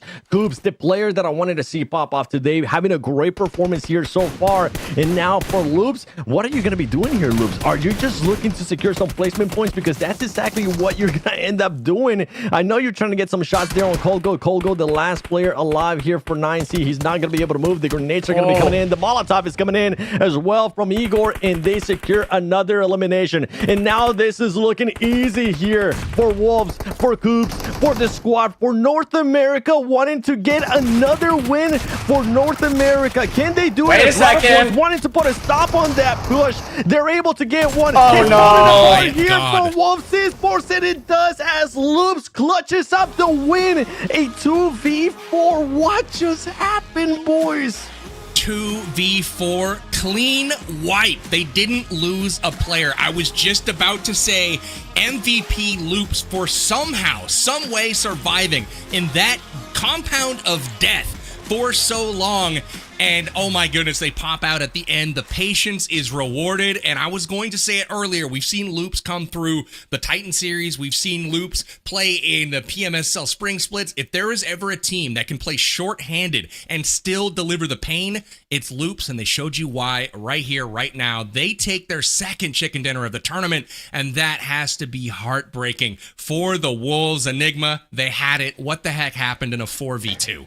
4v2, I mean, we all just wanted to start taking ones. We had the player 1 HP around the backside of the building, didn't get the knock, and just said, hey, these guys are just going to fall over for us, while Loops over here swinging 1 AK knock. We're seeing Coops self-molly, missing the mark, seeing the player take shots at him, and for the Wolves especially, I was getting a little worried seeing potentially Loops get on the roof of the 1-story, but they made the right play, getting onto the building, and just instantly fell apart. I don't even know what to say about that. We gave such high hopes, and I don't even want to say it's caster curse at this point from 7 hyping them up. It's just straight up faults of errors from this team. I think it comes down to that team just not feeling super confident in those situations. Remember, they've been used to just fighting with just 1 player left alive, with maybe just 2 players left alive. Then now they found themselves there in a situation where they had those 4 players. They felt overconfident along the lines of what you were saying there, Enigma. They felt like they had an easy pick in there against just 2 players of Wolves Esports, but it ended up backfiring. But overall, I have to give Wolves Esports massive props for an amazing performance here in this match. Even though they were able to choke the win somehow, they were able to secure a lot of eliminations and a lot of points, pushing them higher on this leaderboard. And at the end of the day, you want to be as high as you can be at PB, because you want to clutch up those placement points, those bonus points going into the finals. That was an unfortunate end for the Wolves. We take a peek at our winners here. It was Loops. Not too many eliminations, honestly. They got 3 because Loops took Coops took himself out. Loops picking up 3 at the very end here. 5 total for the entire map, but they were in that compound where the map ended for a good 25 minutes. I mean, that was an incredible performance from them. The patience rewarded, but again, I mean, the Coops and I'll keep saying Coops and Loops. The story with the Wolves, I feel like they were cruising so well. 13 eliminations from the Wolves that game. Ultimately, it just came down to them letting their guard down. I mean, they're going to end up taking the lion's share of the points that game. 19 total for tops in the lobby, but it's Loops with the chicken dinner here. 9Z running it back here with 12 points as well. Not a bad game, and you know, you're seeing a mixture of flags here on that first page once again. Not all Brazil this time around, Enigma. Yeah, 9Z especially, 7 elims. They had that western spot next to Influence Rage, ultimately being able to win that fight out, essentially that 1v1 all the way up north at that late stage circle coming into that wall clutch. But for the most part, I know the Loops cameras, we saw them, they were absolutely hyped. Thank goodness for Wolves, we didn't see their player cams, but for this latter half of the leaderboard, I'm not even sure if I want to feel too sad seeing some of these names here, because it was just absolute chaos those first 2 or 3 circles. You're out on Nepal, United 4 Gaming, Xforce even, all having to deal with fights, and then it wasn't even stopping there. It was one after another. So the max standings, they do show some sort of fight in some of these teams at the bottom, but seeing a lot of 1s and 0s here, PB, it's really just a matter of that zone. It's tough. I gotta apologize to Maryland too. I did caster curse them on that one, so I picked them to win, and they were out fast. But we take a peek at our MVP of the match. It is Coops. Good to see him making an appearance. Got them finger guns out, and he was using them that game. 6 kills with 717 damage. Massive performance from Coops, and I gotta give a shout out to Hegors as well. He was on point, dealing 847 damage that game, and Doran also delivering from the Wolves squad. They look like the Wolves of old, and again, that should make a nice dent on our overall standings. Let's take a peek at how things stack up halfway through our first league stage. It's Alpha 7 out in front, 110 points. Influence Rage, an intense game, still sitting in second and third, but Loops have closed the gap. They're now making it a 4-team race. As we see, Wolves have jumped all the way up to number 5. 7, that's got to be reason for some howling. And hey, baby, moving up from 11th place all the way up to 5th place. And imagine if they would have just gotten those extra placement points, closing the gap even more to that 4th place. But overall, as I said, we could talk about how bad they choked that ending. I want to be positive with this squad because we finally got a chance to see them finish a game with 4 players alive, getting themselves into a top 2 situation. And I think it's only just going to continue on for this squad. They just need to get themselves in more positions like that. They'll get comfortable with it, and next time they won't be too aggressive. They won't be just like feeling, okay, we have this easy in the bag at Enigma, because that's what it felt like, especially when the last player from 9C went out. You could see how quickly they just rushed everybody into Loops Esports. Give them more time, they'll be able to adjust, they'll be able to act like they've been here before, especially in those situations. Yeah, and a lot of these teams, they have been here before. It's always a matter of getting the rust shaken off you, make sure that you're able to get those eliminations and the placements when you deserve them. Obviously, a lot of these teams been in these experiences, and for the most part, a lot of those teams on the right side finally showing arrows moving upwards, right? Teams like Team Liquid, unfortunately iNCO Gaming as well, moving down the leaderboard a bit. Teams that are partnered, by the way, in Brazil and North America. But for these guys here, Powerbang, I'm interested in seeing a lot more of those top teams start moving down. Well, hopefully it is a lesson learned for the Wolves. At no point is it ever okay to let your guard down and count the win before it is actually in hand. 4v2, not successful, but they do secure a lot of points, 13 eliminations, and they move in to our top 5. With that, we are halfway through our day and halfway through league stage number 1. We're going to take a quick break. We'll be back in just a minute for game number 4.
It's been a heck of a day here at the PMSL America's Fall Edition, and I am here for it. I'm Power Bang hosting the show today alongside the 7WG and Enigma, and it has been a wacky, crazy one. Starting out last game with crossbows and finishing with a 2v4 clutch, a clean one at that. Loops taking our third game of the day for their second chicken dinner of the tournament. They're looking good, and they put themselves firmly in the conversation now for top two. They're just a few points out of third place right now. And gentlemen, it seems like we have a 4-team race, all of them from Brazil. But the good news is the Wolves, they're going right up that leaderboard as well off the strength of a really strong game 3 performance. 7, what'd you make of that? And what are we thinking for this next game? I mean, we're going to see some more NA prowess here on Erangel. It's been really, really solid so far. I'm happy, man. I'm happy to see NA at least being able to put themselves in contention, at least getting wins earlier with what iNCO was able to do. And I mean, you can see the performance that Wolves was able to put up. And you got to give props to Lose Esports too. BB, you were calling it out the whole time. This team was just chilling.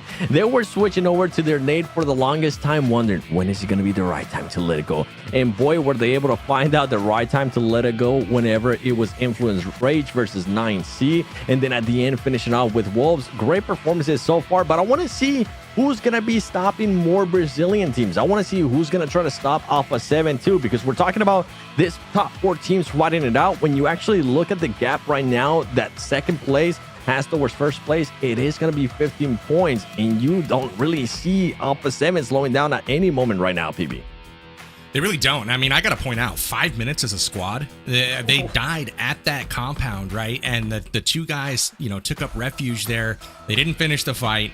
And ultimately, 23 minutes of patience from Loops before, you were right, they finally decided this is the right time. It's going to be to win the game in a heads-up fight with the Wolves. And they steal victory from the jaws of defeat there. Really impressive game from Loops. And again, that's got to do nothing but, just boost their confidence. I was able to hear some of the audio from the studio. Loops was hyped to win that, and rightfully so. And equally disappointed has to be the Wolves, man. So let's take a peek at where we're at today. Rondo completed with Influence Rage, taking home the victory there. iNCO stepping up big from NA, taking down Erangel for the second map of the day. And then Loops, unfortunately, jumping over the Wolves there to take game 3. But now it's anyone's game for Erangel match 10. Enigma, give us your prediction on who you think is going to take this next game. Ooh, predictions? I was thinking the Wolves, but I don't know. We picked them too many times today. I'm looking at another Loops Esports win. I want to go back-to-back. Maybe it was an iNCO for that last match, but someone's got to do it tonight. Someone's got to make it every day back-to-back. All right, and coming back to you, 7, what are we thinking? I'm going to be looking at those teams in the overall towards the bottom, because now we're past that halfway mark of phase 1. Now is when you want to see those teams like Wolf Esports. This is why I'm trying to be really positive in regards to the performance they were able to put up. Even though they choked there towards the end, that performance is going to put them up higher. Now they're in a different mindset. Now they can be in a different contentions. Like, okay, we have the map here. We have exactly what we need to do in regards to just, okay, make sure you win your fights, obviously, and try to keep those 4 players alive towards the end. We have the fragging power. There's a reason why everybody, when they think about North America, they think about Wolves Esports being one of the best teams that were able to showcase it there in that last match.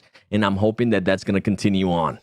All right, I like the pick, so much so that I will pick the Wolves also. I feel like Juancho is going to be, salsa dancing his way to victory here. Cool, calm, and collected. Great attitude from Juancho as always. But man, I got to say, Higors and the crew, Coops, they're looking strong all of a sudden. Like the aim's on point. The guns are rapidly coming alive. And so I want to actually hear from Juancho. Let's go to Kaya and see what this interview is all about. Hey guys, I'm here right now with Juancho from Wolves Esports, and now they almost got a winner chicken dinner. So what happened in the last minutes, seconds of the match, and how did you feel? Well, we didn't play with the Overwatch, even though Igor said play on the left. We all did. I mean, I guess we just all wanted the kills. Didn't want them to go to waste the safe zone, and it did not feel great to give up the game to Loops, but it's whatever. We'll bounce back. You just wanted to be aggressive a little, yeah? Okay. And I also want to ask you about the zones, because when the zones get closer to the middle of the map, you usually get better results. What do you think you gotten changed to get better results when the zones are far away? I feel like that's not the thing, just because where the zones go, it's about us. We need to wait for a weakness to the teams and take advantage of it. We weren't punishing teams as much as we should be. And that was the problem. We fixed it this game, and you could see the results. Okay, and congratulations for this top 2. I hope you get better results. Thank you. Love that guy. Always smiling, always good attitude. Juancho saying that they need to start punishing teams. And they did that game, and you could see the results. They just let their guard down towards the end. You could hear him call out that Xforce was saying, we need to lock down that left side. I agree completely. We were talking on the break about how Wolves, if they would just lock down that left flank, there was no angle from the building for them to even be hit from anywhere. But they just let their guard down, got a little bit sloppy on the push, and man, they paid for it. But it looks like they still have good spirits about them, and they're trying to run it back this game, and see if they can make those corrections where they were needed. What'd you think of that interview, Seven? Perfect example of what I was talking about in regards to the mindset is going to be shifting a little bit for now for this squad, especially where they're going to be in the overall. They go from being hunted to now becoming the hunters, wanting to punish, wanting to showcase that, okay, if you come near us, we will defend our ground, we will make you back off. And that's what I'm hoping they continue on. It just comes down to making sure they get themselves into those later situations, getting comfortable, because Enigma, we can say, yeah, these players have been in this situation before, but it does take time to adjust to now this different lobby, this different players, this different roles from different players as well in different teams, that now the more experience that you get there towards the later of the match, you got to know, okay, let's not rush in like we did that last time against Loops. Yeah, and it's all about them try-harding. Started the day, Juancho being the go-to interview guy for that squad, saying, we're try-harding today. Unfortunately, right at the end, he was able to not just give out an excuse, not even allow himself to fall into the ploy of, now we perform better when it's closer to the zone. No, we just weren't punishing teams. He made sure that his mindset was as clear as all the fans want to hear it of, we aren't giving excuses. This is our thought process. This is the changes we're making. And just like you said, PB, we want to see the punishing squad of Wolves. We don't want to see them sitting back and waiting like the rest of the NA teams have done so far. We need someone to be able to apply pressure to these Brazilian teams.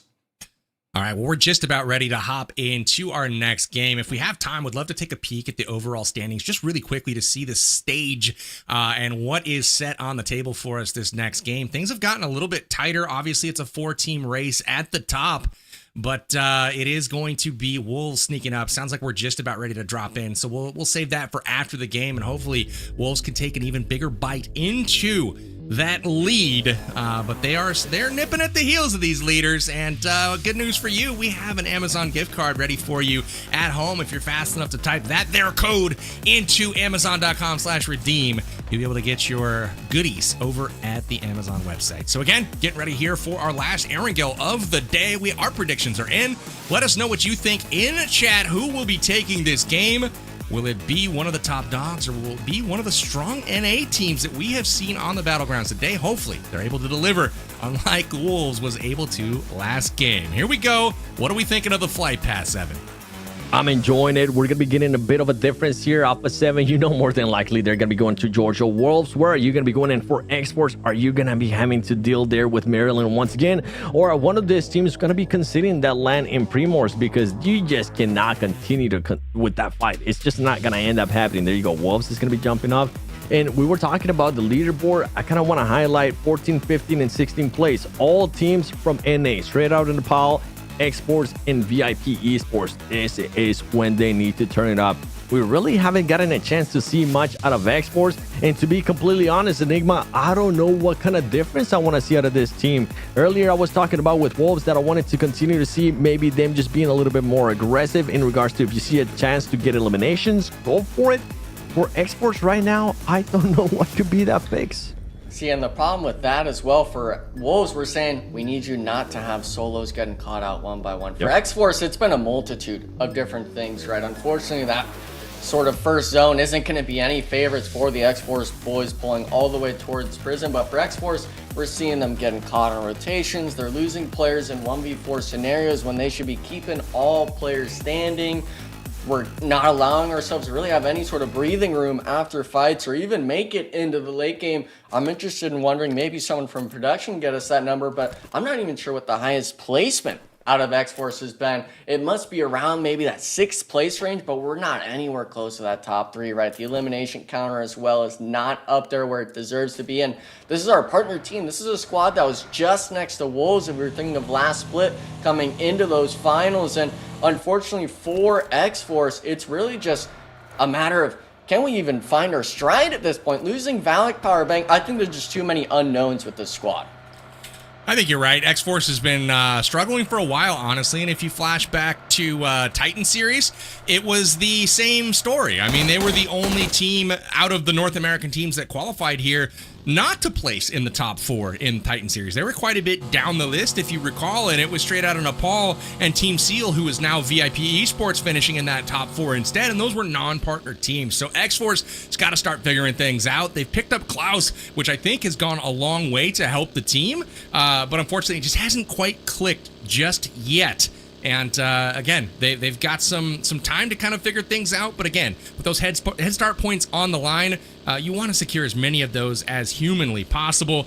One of the things that I have noticed today, though, besides a few of those NA teams on the bottom, a couple have also shot up. We've got 2 on the first page now, with iNCO Gaming in 8th and the Wolves occupying 5th. So some NA teams on the move that will basically fill out that first page. Other than that, it is all Brazil 7.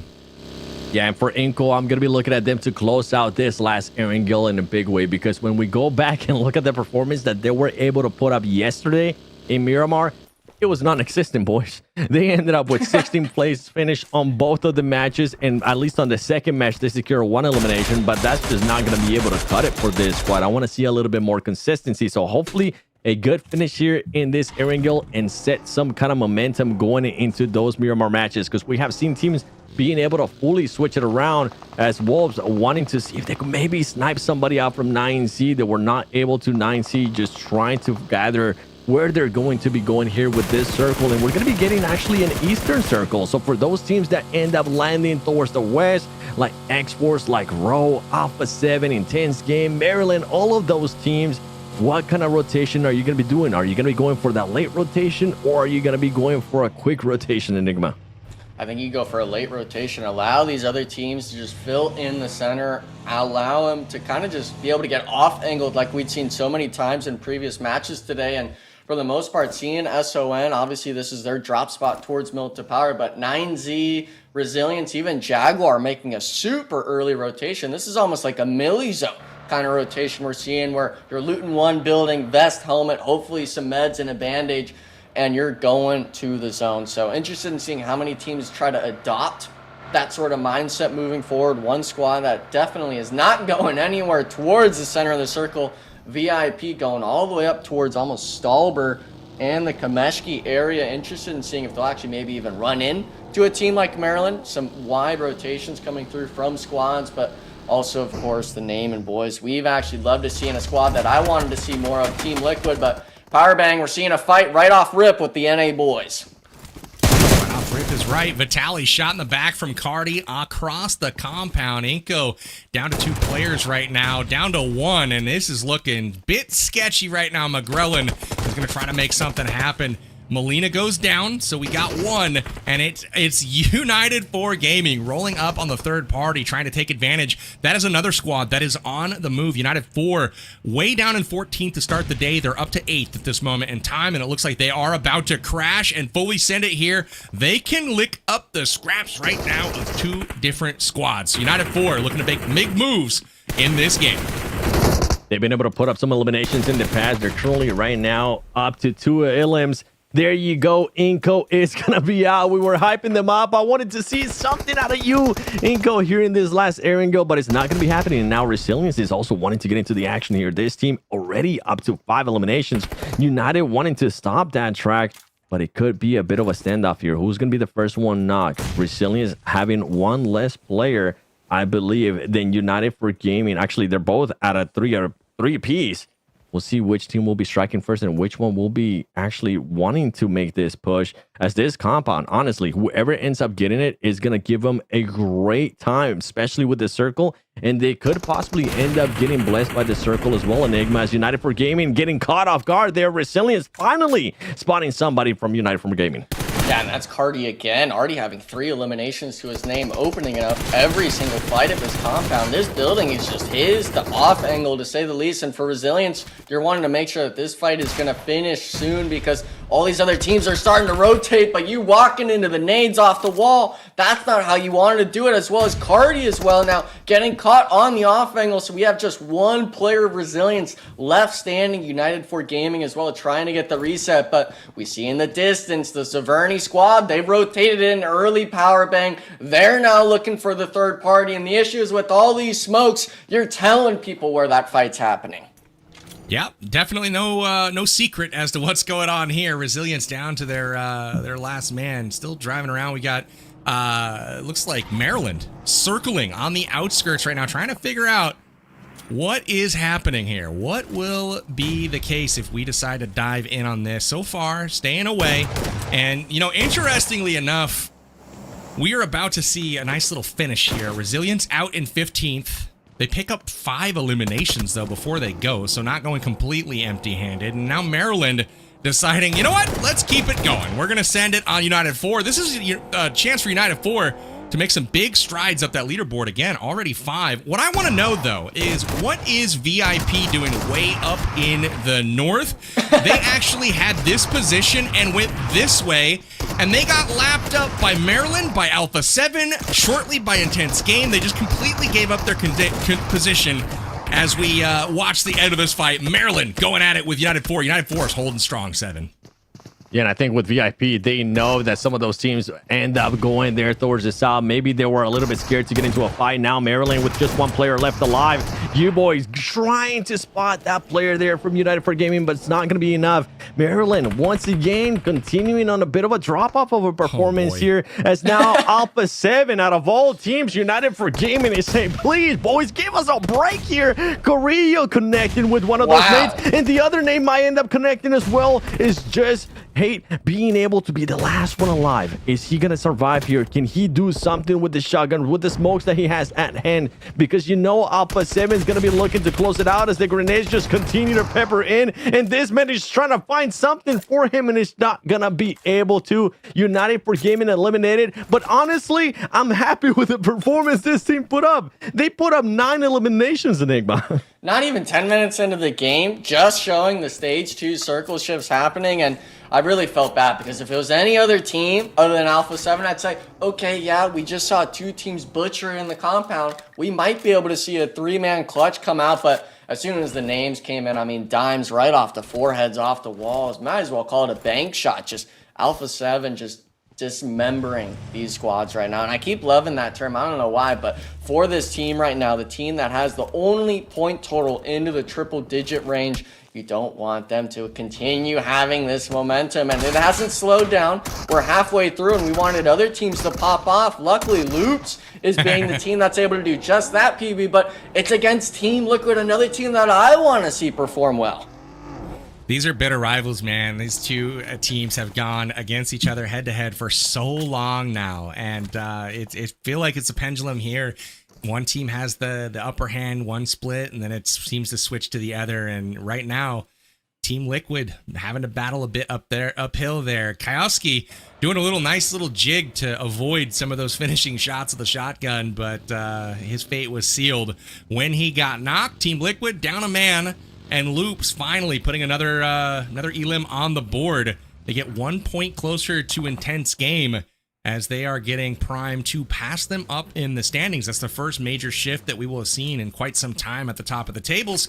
Alpha 7 adding just a little bit more cushion so far, and you're absolutely right on that compound push from Alpha 7. You know, show me, don't tell me how to push a compound. These guys were hitting the bank shots, hitting the headshots through the windows. I mean, just really, really impressive stuff from Alpha 7. They clearly know how to breach that type of a compound, 7. Yeah, they definitely do. And look at the split that they're currently working with there on the right side. 1-1-1 split. If that doesn't ooze confidence from a team, I don't know what does, honestly, because they're just trying to find an opening to any squad. They're making sure that they get a little bit closer towards the center of the circle. And I actually enjoy this improvement that this team is doing, because that's something that they struggle during the global event at PMWC. Now here, given PMSL Americas, they do get a little bit more freedom. They get to test out different strats, especially sitting in first place at the moment. 3 elims going their way. And we know, PB, that when we end up going to Miramar, based on what we saw yesterday, we will end up seeing those Brazil teams there towards the top. And something you don't want to see, PB, is Xforce players getting eliminated this early on. No, we don't. We were definitely looking it up. Enigma, you had asked about the top placement of Xforce. Yeah. They've finished as high as 5th so far. Okay. And that is not what we were kind of hoping for. They're actually the lowest top finishing team of anyone. Everybody in the lobby has finished at least 4th place or better. The only team that has not climbed to those heights is Xforce, and they're going to try to do it without 24K here. But Enigma, you're absolutely right. The Xforce crew so far leaving a lot to be desired. Yeah, and unfortunate as well, seeing how 24Ks is getting knocked and eliminated here. Carnage would be turning in his grave if he was seeing these matches, because we're standing on a flat. We're not paying attention to the backside we just rotated from. We're just standing in the open, waiting with a bullseye on our back saying, hey, shoot me. You're going to be able to get the thirst. And obviously, intense game, they're able to do just that. So hopefully this squad, they maybe will be able to get some sort of zone pulled down towards Milton. Maybe not a full center, so they don't get full slam crashed as a 3-man, but nonetheless a team that has actually been holding a lot of splits. We didn't get to make mention of it just yet, but Wolves finally condensing down towards the center spot, having to deal with Team Liquid getting shots down. But fortunately enough for the Wolves here, it looks like Kayowski was finished off on rotation. So interesting enough, I do believe this is going to simmer down a little bit, but I'm more worried about a lot of these teams here, Seven, about this next circle shift coming. I'm liking what I'm seeing, boys, in regards to those teams, 6th place, 7th place, 9th place, and 10th place being eliminated. Hopefully we'll see what's going to happen there towards the top. But now towards those teams towards the bottom, this is your chance to try to close that gap. But I'm with you as well. I'm a little bit worried with what might be happening in regards to rotations. We saw how much space earlier Alpha 7 was being able to collect. We're also seeing VIP and Xforce very close to each other, but they need to watch out because Intense Game is very close. And we know, PB, this Brazilian squads want to third party. So in this situation, are we once again in an influence rage in 9C situation where they have to be good neighbors? Maybe. I feel like Influence Rage has a ton of control, top of the zone. Got Intense Game in the compound down there. I think Intense Game can take that fight, Xforce and VIP, both at the same time. So they're going to be patient, though. Wait for that circle shift. It does go a bit north, so they're going to have to move out as well. Xforce making the quick dive. Oh, brother. We hit. Oh, that's not what he was shooting for there. He's trying to establish a beachhead here. Fate's going to have to stop maybe a bit earlier than he would like at this shack. Hit a bit of debris in the field. Not what he was hoping for, but the rest of the squad may have to retreat for cover, and they do just that, at least for now. Alim gonna go try to join up with Fate now that the smokes are out. And nice little pull up, but blocks himself from the doorway. Xforce has a nice little spot in the zone, but not the full squad. So this is an interesting play. We got a little split going on. Enigma, do you think they can hold off IG? We've also got Wolves up the hills looking down. 12 teams left. Xforce doing what they can here. Yeah, and unfortunately for them, going for that 2-man play into the center is really just praying for the zone gods of PUBG, saying, please keep us in the next circle shift. Unfortunately, Klaus being left behind, having the 3-man of VIP, as well as that Intense Game squad still following behind them. So I do believe they will be able to hold on at least another zone or two, maybe only being able to stay as a duo, seeing if Klaus has a vehicle or not, being able to rotate with the squad. But a lot of these teams now starting to inch forward. Influence Rage had to spread up onto that northeastern side towards the water's edge of Milton Power, being able to get a free rotation. But one squad that I'm seeing is gonna have to start moving in. We haven't made mention of it yet. 9Z coming right into Alpha 7 on this eastern edge, and there is a compound potentially 9Z Reds is scouting right now could potentially get into, but you got to deal with Alpha 7, and as a squad that has been so aggressive off Nox here, 7, I'm really worried for 9Z and even being able to get into this next circle. Yeah, it's going to be a little bit tougher there, considering that they're going to be going on up against Alpha 7. They might try to go a little bit south for a different rotation. The good thing that they're doing here that sometimes squads don't tend to do is scout. You got to take time and make sure you do that scouting. They were able to do that. I don't think that they're considering that this is just not going to be a favorable fight for them and maybe wanting to back off to the point that Colgoat's even going to be willing to just take some of that blue zone damage and see where else they could possibly rotate. Meanwhile, we're going to be switching over to Jaguar, a team that was able to put up a great performance yesterday, but so far today, it has not been working out. And now Row Esports connecting with one of their players. They're close enough for that range of the grenades, and they're going to start raining down. Who's going to be the next one connecting with them? That player from Jaguar. It's not going to get picked up right away, but Ro getting one of the players knocked as well, trying to go for an off angle, and he might have just been able to find it as he's going to... Oh, Potro just barely surviving there, Enigma. The push from Demeanor.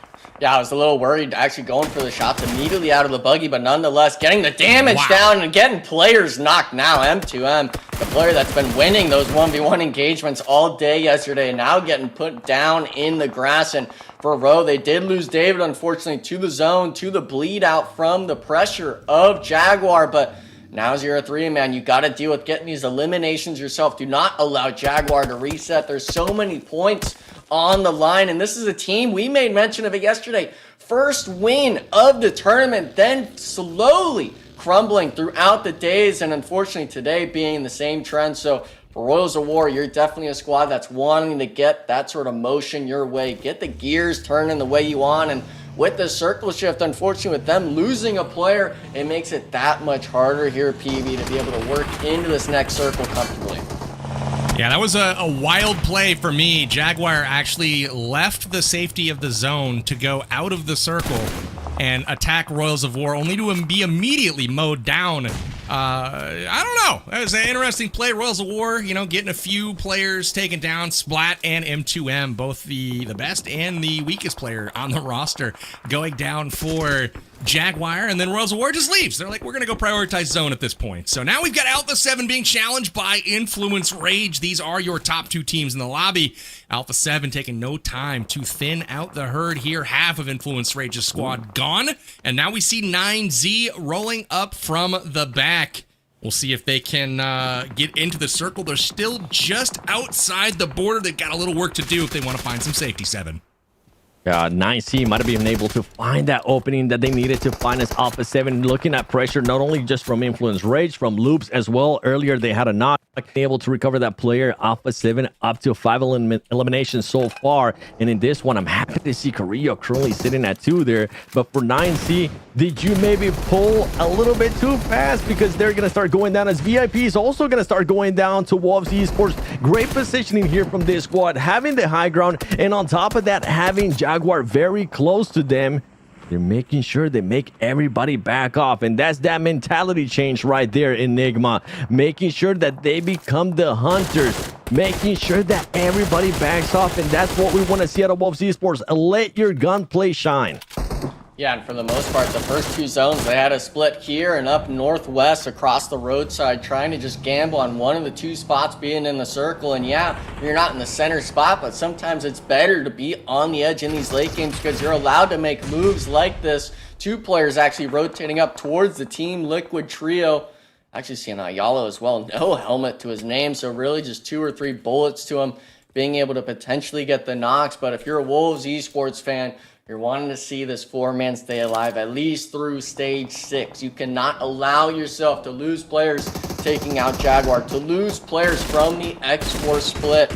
Unfortunately enough, with the Wolf squad, Coops does have an elimination to his name, as well as the rest of the team starting to get damaged down for the rest of the lobby. But my concerns is going to be, PB, we're still talking top 10 in the lobby. 10 teams remain. If you go out now, 0 placement points, and desperately, especially those 14th, 15th, 16th spots, you got to make it into that top 5. Oh, you got to. Igor's with a nade. Will it connect? It does. Potro goes down. Now the Jaguar squad is truly on the ropes. You're going to see some follow-ups from Juanchito. Here comes the nade. Will it land deep from Coops as well? It chunks him, but still surviving is Carling God. And now he's down. The white comes in from the backside. Xforce getting the finish there, but Wolves and Xforce split the points. And look at this zone. There is no one in it. Absolutely bare is this circle. Everyone on the outside looking in, but you've got Wolves, Alpha 7, and Team Liquid with control right now. This is a really interesting zone, 7. It will be interesting. Absolutely nobody there towards the center of that circle. There's going to be so much terrain to work with and to not work with, depending on where your team is going to be at, as Wolves continues to get those eliminations. 4 players left alive. Loops Esports trying to fend off there against 9C, being able to spot Remix. Remix is going to be going down, and Rafinha having to slow it down there a little bit, as he is going to have to heal up. The grenades are going to be coming through. Rattleboy is going to hold off against Colgold. He barely has him at 2 HP. Can he actually finish it off before the rest of the squad joins up? And he is going to get that knock. Now they're going to have to fend off against even more players. And where's the rest of the players here from Loops Esports? Give your players some support. Meanwhile, Rattleboy just looking to do it all by himself, PB. What's happening? I mean, people are getting third party and fourth party. This is crazy. What about those plays from Rattleboy there on the push? He's able to hold off a charging squad before ultimately going down to the third party. Really impressive stuff from Loops. And they're on their last little member here right now. It's not looking good for them, but man, what an impressive game. And it's Alpha 7 crashing now to try to get things done. They're going to regroup because straight out of Nepal is getting into it with them as well. Alpha 7, full squad, 8 eliminations, and things are absolutely chaotic right now, Enigma. Yeah, and the north side completely cleared out. All 3 of those squads fighting Vitzen actually ended up in a 1v1 scenario of all things against the Team Liquid solo going for the revive. So nice plays out of them, but it's not just the north side unraveling. The south side here, SO1, they've sat pretty all game, and they're only good for 1. Onto the Influence Rage players. A solo now holding the south side, and Alpha 7 knows the situation. We've got 8 elims for a reason here, 7. We know you're down to just a solo. We're going for the elimination, and now we're talking top 4 situation. And you know Alpha 7 was not going to let off the gas right there, especially going up against Influence Rage. You said it, top 4. And it's going to be none other than 2 teams from Brazil and 2 teams from North America. One team that we wanted to see step it up, Xforce, even though they currently have 2 players left alive, finding themselves in this kind of situation is where we want to continue to see Xforce and Wolves Esports. Back-to-back games, boys, where this team is able to keep the 4 players alive. And you can see now it's not just Doran and Coops. Igor, you were mentioning him earlier, PB, putting up points for the squad. They're stepping up, and good news for Wolves is they get a chance at redemption here. Not only will they get another crack at Alpha 7, but they've got 2 short-handed squads that they cannot let their guard down against as well.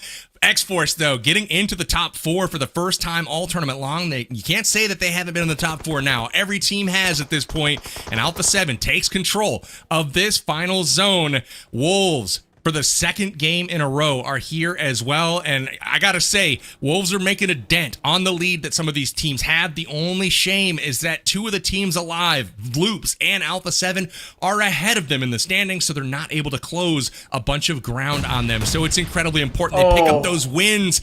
Loops goes out to the nades of Alpha 7. I don't know, the momentum at this point, 7, might be too much for the Wolves to stop.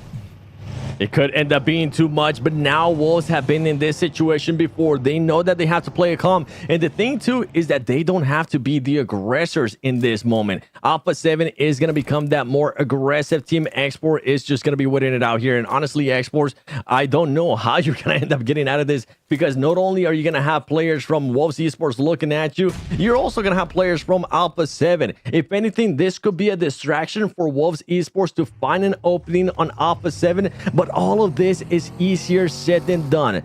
Alpha 7 up to 10 eliminations. You can see how spread out they currently are. Meanwhile, Wolves playing it a little bit safer, working with a 2-2 split where they can at least end up regrouping. The vehicles are going to be coming in there for Wolves Esports as well, focusing more on what the circle is going to have to give and just laying out Xforce and hoping that Alpha 7 is just going to end up taking care of these teams, especially when they move up closer and closer. This is going to be a great fight between Alpha 7 and Wolves Esports.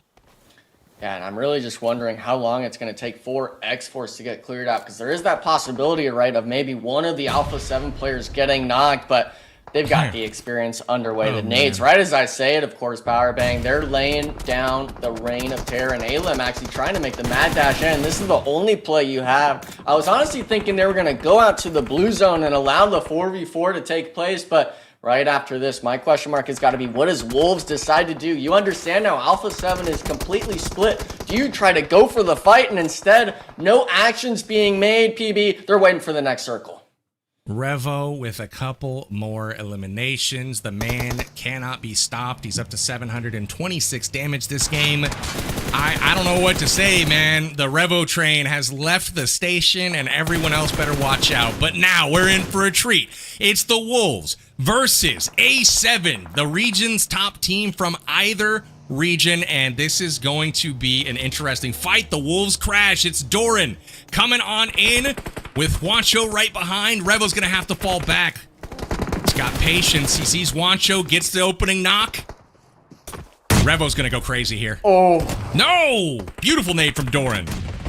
Yeah, now we're seeing the off angles come through. Coops actually stayed up the mountaintop, not even rotating with the squad, going the 1-for-1. And if I'm Wolves, having Juancho down, I'm honestly debating on getting the reset. Have your third teammate overwatch Coops, and I don't even think they realized Gazal's still a player up here. He actually looked like he rotated completely around the north side here, and unfortunately for the Wolves, I feel 7, they have no idea he's here. If he's good for 1, maybe 2 knocks, the Wolves could be dismantled again. 2 games in a row, but the thirst comes through. 3v3 situation. If they can get Juancho up, they've got the man advantage. Fool me once, bad on me. Fool me twice. It's not going to happen again, Wolves. Okay, you're playing this a lot slower. You're kind of keeping track of where everybody's at, too. And they're making sure that they eliminate those players to stop Alpha 7 from just getting intel on them. Coops keeping an eye out on everybody. He's going to be hearing that car, that vehicle coming in. Mafioso closing in the gap towards them. And now Wolves having to go on the offense. They're going to have to keep an eye on Gisal, because Gisal's going to get pushed there by the blue zone. The nades are going to be coming in. Dory being able to find one there with the nade. Now Mafioso being the last one alive for Alpha 7. Can he do it? Coops is going to end up going down. It's going to come down to a 3 versus 1. We've seen it in the past happen. We've seen players being able to clutch up this. And right now, where Mafioso is at, he's thinking about maybe going for that revive. But Coops and the rest of the squad there for Wolves is not giving him any chance. The grenades are going to be coming in. Can Mafioso end up connecting? Great Molotov there by Wolves Esports, wanting to go up the offense. And you got to make sure you close up this gap, as Wolves is wanting to finish it off with a win. And they finally get their first win after a bad performance in the last one. It doesn't even matter, because they're able to secure it and they're able to back it up with those eliminations. Look at Eagle right there, happy. Coop's gonna become cool and collected, and Juancho's just like, yeah, we do this, Let's go, boys. That was a heads-up fight against the top dogs, and North America comes out on top. And I love the fact that they pushed the initiative. They had Mafioso down by his lonesome. If they had hesitated, if they did not push that at the very end, Mafioso gets that revive, and it's a whole different fight at that point. They lost their point man in Coops. Coops was holding that rock with great shots from up the hill, but man, what a great game from the Wolves. They got it done. And man, I gotta feel like that momentum starting to build for the Wolves. They have creeped their way back up that left column. I'm excited to see these standings here in just a minute. What did you guys think of our last Erangel of day 2? I thought it was pretty sick, Evan.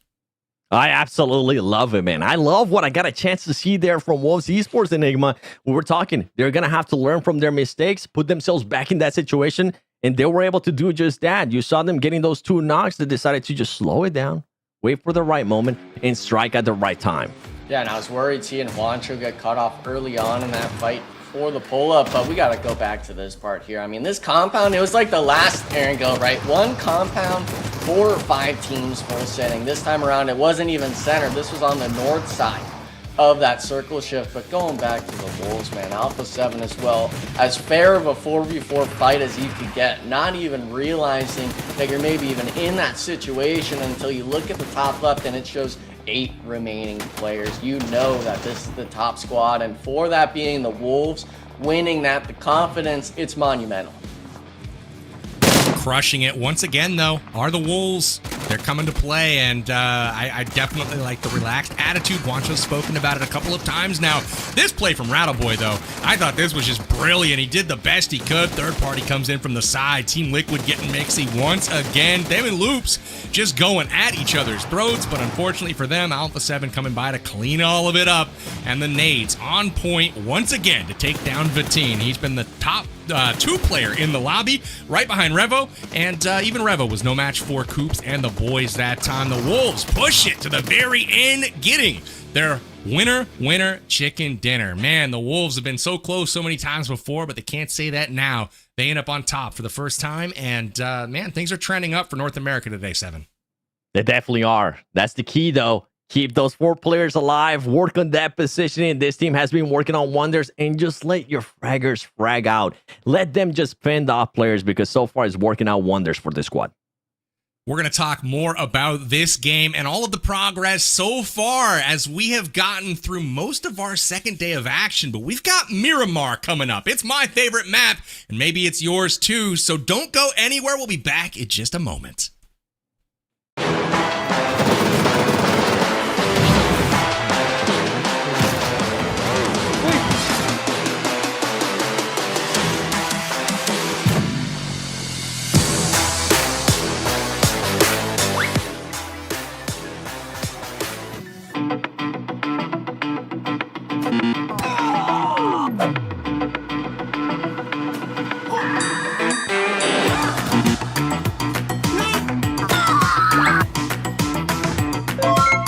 Marked a location.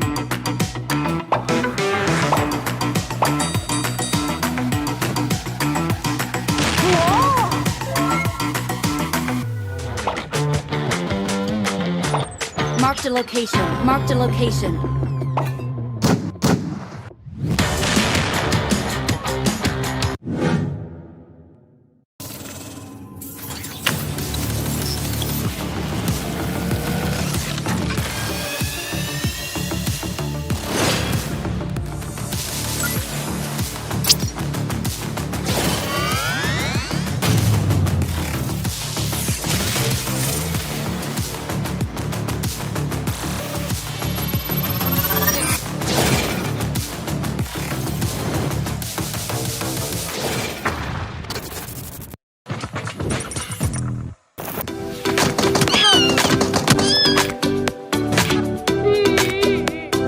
Get rewarded for assisting teammates in ranked classic mode. Earn co-op points by rescuing, recalling, or healing teammates. Reach 100 points to redeem co-op supply crates at any shop and match. Open them to get random supplies. Work with your teammates to claim victory.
The Wolves are barking up everyone's tree. They're on the move, and we're back with the PMSL America's Fall 2025 edition. I'm Powerbang, your host of the show, alongside the 7WG and Enigma. We're here to bring you all of the remaining action of the day. We threw 4 games today, and we've got 2 more left to go, and it's Miramar coming up next. Turn our attention to the desert. Now, yesterday, if you remember Miramar, before Game 5, I asked Seven, who do we think is going to be prepped for Miramar? And he gave me the answer of Brazil. And boy, was he right. Brazil just completely swept everyone out of that map all day long yesterday. But today, seems like they may have lost a step as a region. We've got North America starting to nip on their heels, which is cool to say, but you got to wonder, Seven, if it's going to be the same story as yesterday with this region dominating the map. I'm going to be very optimistic here. I'm hoping it's not going to be the same. I mean, I still think, obviously, some Brazilian teams are going to be able to put up those good performances.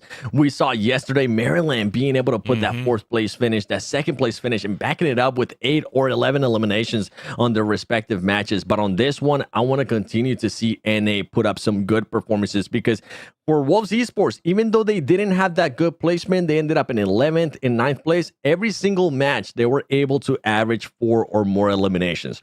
With the way this team is currently playing, I'm thinking, okay, they're going to continue to focus on that positioning Enigma, setting themselves up, and we've seen it over and over again, at least in the last 2 matches, letting those fraggers just make sure everybody backs off, or at least keeping the pressure on. Yeah, and as soon as they get those 4 eliminations under their belt, it's all about just resetting, collecting yourself, making sure that you're able to get into that late game. And fortunate enough for the likes of Juancho, I think it really plays a part on him alone of this whole idea, Powerbang, of him being able to stay calm, cool, and collected, relaxing, shaking off the bad moments. And with the interviews especially, his voice says it all right. The confidence is key. And for the Wolves, I was a little skeptical hearing from their coach at the beginning of the day saying, you know, we're going to heat up throughout the tournament. I didn't believe it. And today they're proving me wrong. No, it's a great point. I mean, the Wolves have been consistently getting better and better each game. Excited to see where this momentum takes them. But one person that we need to talk about, you know, as we focus on the Brazilian teams for this particular map, they've been so dominant. I'm looking at Revo from Alpha 7. This is a man that he's got almost 7,000 damage on the tournament. Not a single other player has more than 4,000. Just absolute dominance. Let's take a quick peek, though, now that we have our stats for last game. We'll come back to Revo in a moment. Here is the Wolves. They have put together a nice little winner chicken dinner. Coops getting that beachhead established at the end was critical, and Doran dealing the damage for that squad. 527 leading the way. And I love the attitude from Igor at the end. 4 eliminations, just absolutely crushing it here. And we take a peek at the standings for the match. Alpha 7 still not really giving up much ground. And Xforce making their first appearance in the top 3 as well, 7. Yeah, I absolutely love that everybody on the YouTube chat watching the live stream was counting out Wolves whenever I was asking them who's going to be winning this match. Everybody was like, Alpha 7-7. Alpha 7 is going to be winning. No. Wolves said stop that. Hey, and they were able to come out forgot. on top. Yeah.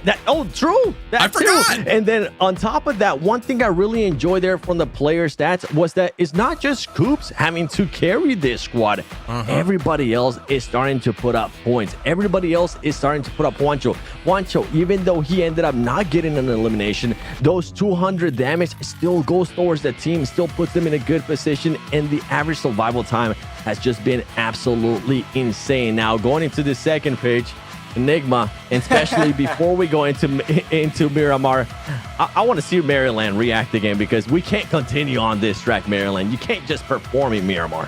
Yeah, I'm not sure what's going on in Erangel with this squad 2 days in a row. It's definitely not just a one-day performance out of them underperforming when it matters most on the map that we play the most. I'll say it every time because that's significant. 50% of your games on Erangel and you can't put up the numbers.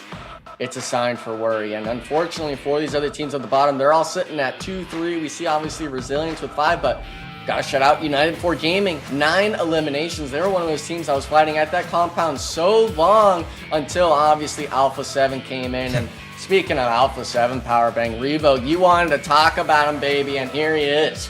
And there he is with that special hand, and it is dealing some damage today. Let's talk Revo for just a second. I mean, obviously MVP of the match, but 35 eliminations leads the lobby. Only one other player has more than 20. 6,700 damage. Only literally no one has more than 4,000. He leads in assists. He leads in knockouts by 10. Revo is doing everything for the squad, and he's got him on top of the leaderboards. This man is a one-man army. Now, let's take a peek at the overall and see the gap that has been closed. The Wolves have not gained much ground on our leaders, but they have gained on 3rd and 4th place. They're just a little bit behind Intense Game now, so that's interesting. Loops jumps up to 3rd. Alpha 7 builds a bit of a gap, and Influence Rage continues to sit in 2nd place. But what else are we seeing here? 7. I'm going to be looking at those teams once again, 14, 15, 16. They're moving up, they're moving down, but it's literally not moving up or down as much. And the thing, too, is that with these performances now from Wolves Esports, they're just creating an even bigger of a gap. They're going to be securing some bonus points, especially going into tomorrow, which is nice to see. But we got to see some of these other teams react. A bit let down for me has to be Jaguar. With only 41 points, when we came into today, that team had 37. So you're telling me after 4 matches, they've only been able to get just 4 points, Enigma. Yeah, we're putting it to numbers like that. That is not something you ever want to hear. And for a Latam squad, especially being a team that I was expecting to be up near the top with M2M being one of their star players, if you can't put your players in a moment of succession, you're all going to be falling apart. And I do believe as well, Powerbang, you're making note of it before. Some of these player stats are up and some of them are really far down for that squad. Yeah, I didn't want to call it out, but since you put me on the spot, we got some players on Jag that, dude, 50 damage through 9 games, like just craziness. M2M, not even going to mention names right now, but M2M carrying the load, we'll put it that way. But it's just not, we need to see more from that squad. I'm kind of writing them off as a dark horse pick for this moment in time. But Seven, I want to talk really quickly as we get ready for our next game. We're almost there. You mentioned some of the bottom teams, right? 14, 15, 16, they're all NA teams. Every single one of those teams finished in the top 8 last game. They just aren't securing the eliminations that they need to really vault up those standings, and they had a little bit of a road to travel to get past some of those teams that are in front of them. So I feel like we're trending in a decent direction today. We just got to see more. So again, we're seeing VIP, we're seeing Straight Outta Nepal in these final circles. So I want to give some encouragement to them, because I feel like, again, they're doing great. We just got to see a little bit more aggression. And like Juancho was saying for the Wolves, they got to deal the pain, right? They got to bring that damage to the other squads. I don't know if you agree. Yeah, they got to become the hunters. That's what it's going to come down for this squad, especially because they've been able to put up eliminations like you were saying. Just not enough in eliminations, especially when you consider what some of the other squads have been able to do in this setup. I mean, you have Alpha 7, 84 elims up to this point, and everybody else, they just need to start fragging out even more, because right now, being able to get those placement points is just not working out. It's really not. We've got another Amazon gift card for you guys. Copy that link on the screen, or the code rather. Take it to amazon.com/redeem. Get yourself some goodies. And with that, it is time for the desert action of Miramar. We are live for our 5th game of the day, and it is match 11 of our first league stage. Remember, after tomorrow, points will be reset, and whoever tops the tables will get 15 head start points to take with them into the finals. And, on down from there, but up to 15 points up for grab. Alpha 7 looking in firm control of that. Look at the map stats here in Maryland. I mean, this is a team that's been nowhere, but that is a massive performance on this map in particular. Enigma, we got to keep our eyes on them to see what they do this time around. Yeah, just behind the heels, the Loops outperforming Alpha 7 and Intense Game on Miramar. We actually saw the signs of life from Team Liquid as well coming through on the Miramars, getting into those late game circles. I believe one of the zones ending just west of Picado. So I'm interested in seeing if these squads, unfortunately, all of them being Brazilian, I want to see if they're able to have the same performance as today, especially if you're a fan of Maryland with Squash and the boys on the roster. But we had this fight all day yesterday, the 2 games, 7. Now we're coming right back to it. Team Liquid versus iNCO Gaming, and we're seeing the knives come out again. Everyone brawling it out inside. Welcome to London, baby, because you're just going to be getting stabbed over and over again here as just Chief going around with the knife right here and trying to find somebody else there from iNCO. But Kayovsky, I mean, he's the one he's not going to be coming back anytime soon. This isn't Rondo. You're not going to have a recall tower as well. Meanwhile, McGrellan, we have seen him being able to clutch up big time. Now, in this situation, remember, it's so early on that some of these players are not going to have enough heals, not going to be able to just fully recover from this fight. McGrellan trying to set up a bit of a bait here. The only problem with that is that Vitaly was spotted by none other than Mythic, and there you go, McGrellan coming out on top, securing at least 2 knocks. And can he confirm any of those into eliminations, as Chief's gonna be making a push, the last player alive here for Team Liquid? Can he clutch it up? McGrellan ends up jumping down. Does he have enough ammo, or No is ammo. he fully out, as both of them are just currently running out of ammo, PB? But McGrellan has been able to pick up a gun, and on top of that, a grenade. I think it's safe to revive here. Well, maybe not. That beautiful grenade. What a grenade coming in from McGrellan. If no ammo, no big deal. Look at him on the camera down below, yelling out at the top of his lungs. What a clutch play. Unfortunately, they lose 2 in the process, but Vitaly will get picked up, at least for the moment. Maryland across the street, though, hearing these gunshots, hearing that noise. We'll see if they capitalize on it. It's not looking good, though, for iNCO with just 2 players left. Maryland directly across the street. But man, what a heads up play. When you were asking if he was going to confirm those kills, I'm like, I don't think he has any bullets. He might have like 3, and those have got to go towards that last enemy. You can see here Sanab looking across the street, trying to figure out, do we make this charge? We've got a mini at least, but they are probably not well equipped either to make this push. Yeah, and Franco we just saw so many players disappear right there, Enigma. They're definitely going to be debating it. Yeah, I mean, McGrellan got all 4, and by the way, 11 bullets in the Uzi remaining. He actually dropped down to grab Vitaly's weapon while he was knocked, so the QBZ coming in clutch, and I mean, he'd even made mention of it himself. Didn't even need the weapon at that point, just the frag grenade and a well-timed throw with it. Unfortunately, I would have liked to have seen Maryland continue to look after this. I mean, come on, guys. We did the VOD review last night, most likely. We knew that if they were going to fight on this map, it's right at this compound. So a little bit of a missed opportunity. We also saw as well elsewhere on the map, PB, SON losing a player. A lot of teams losing players early on. We saw that, and I'm actually glad you brought that up about Maryland and that compound. This is the 2nd day in a row, and I can't fault them for it because of their performance on Miramar, right? This is a team that has finished in the top 4 twice now with big elims to boot. But yesterday, same story. We saw a fight break out early at that exact compound. Both squads weakened, prime opportunity for a third party. Maryland across the street rotating in, and they did not choose to take the fight. Now, I wanted to see it, but maybe they were wiser and knew something more than us. I don't really know, but the good news is we get to hear from Coops on what they thought about last game's performance. Let's see how high the Wolves are riding coming into Miramar. Dinner for Wolves Esports, almost back-to-back victories for North America, a 2nd place last one. It was a bit sad. What did Kilbo tell you when he was over there talking to you guys? Okay. He said just to forget about the last match and focus on the next ones, and we did that. And won. Is there something that you changed from yesterday from today?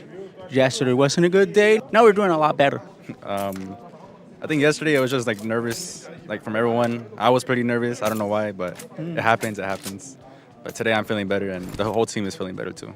If it happens to the GOAT, it happens to everybody, bro. Congratulations. Let's get one more. Yes.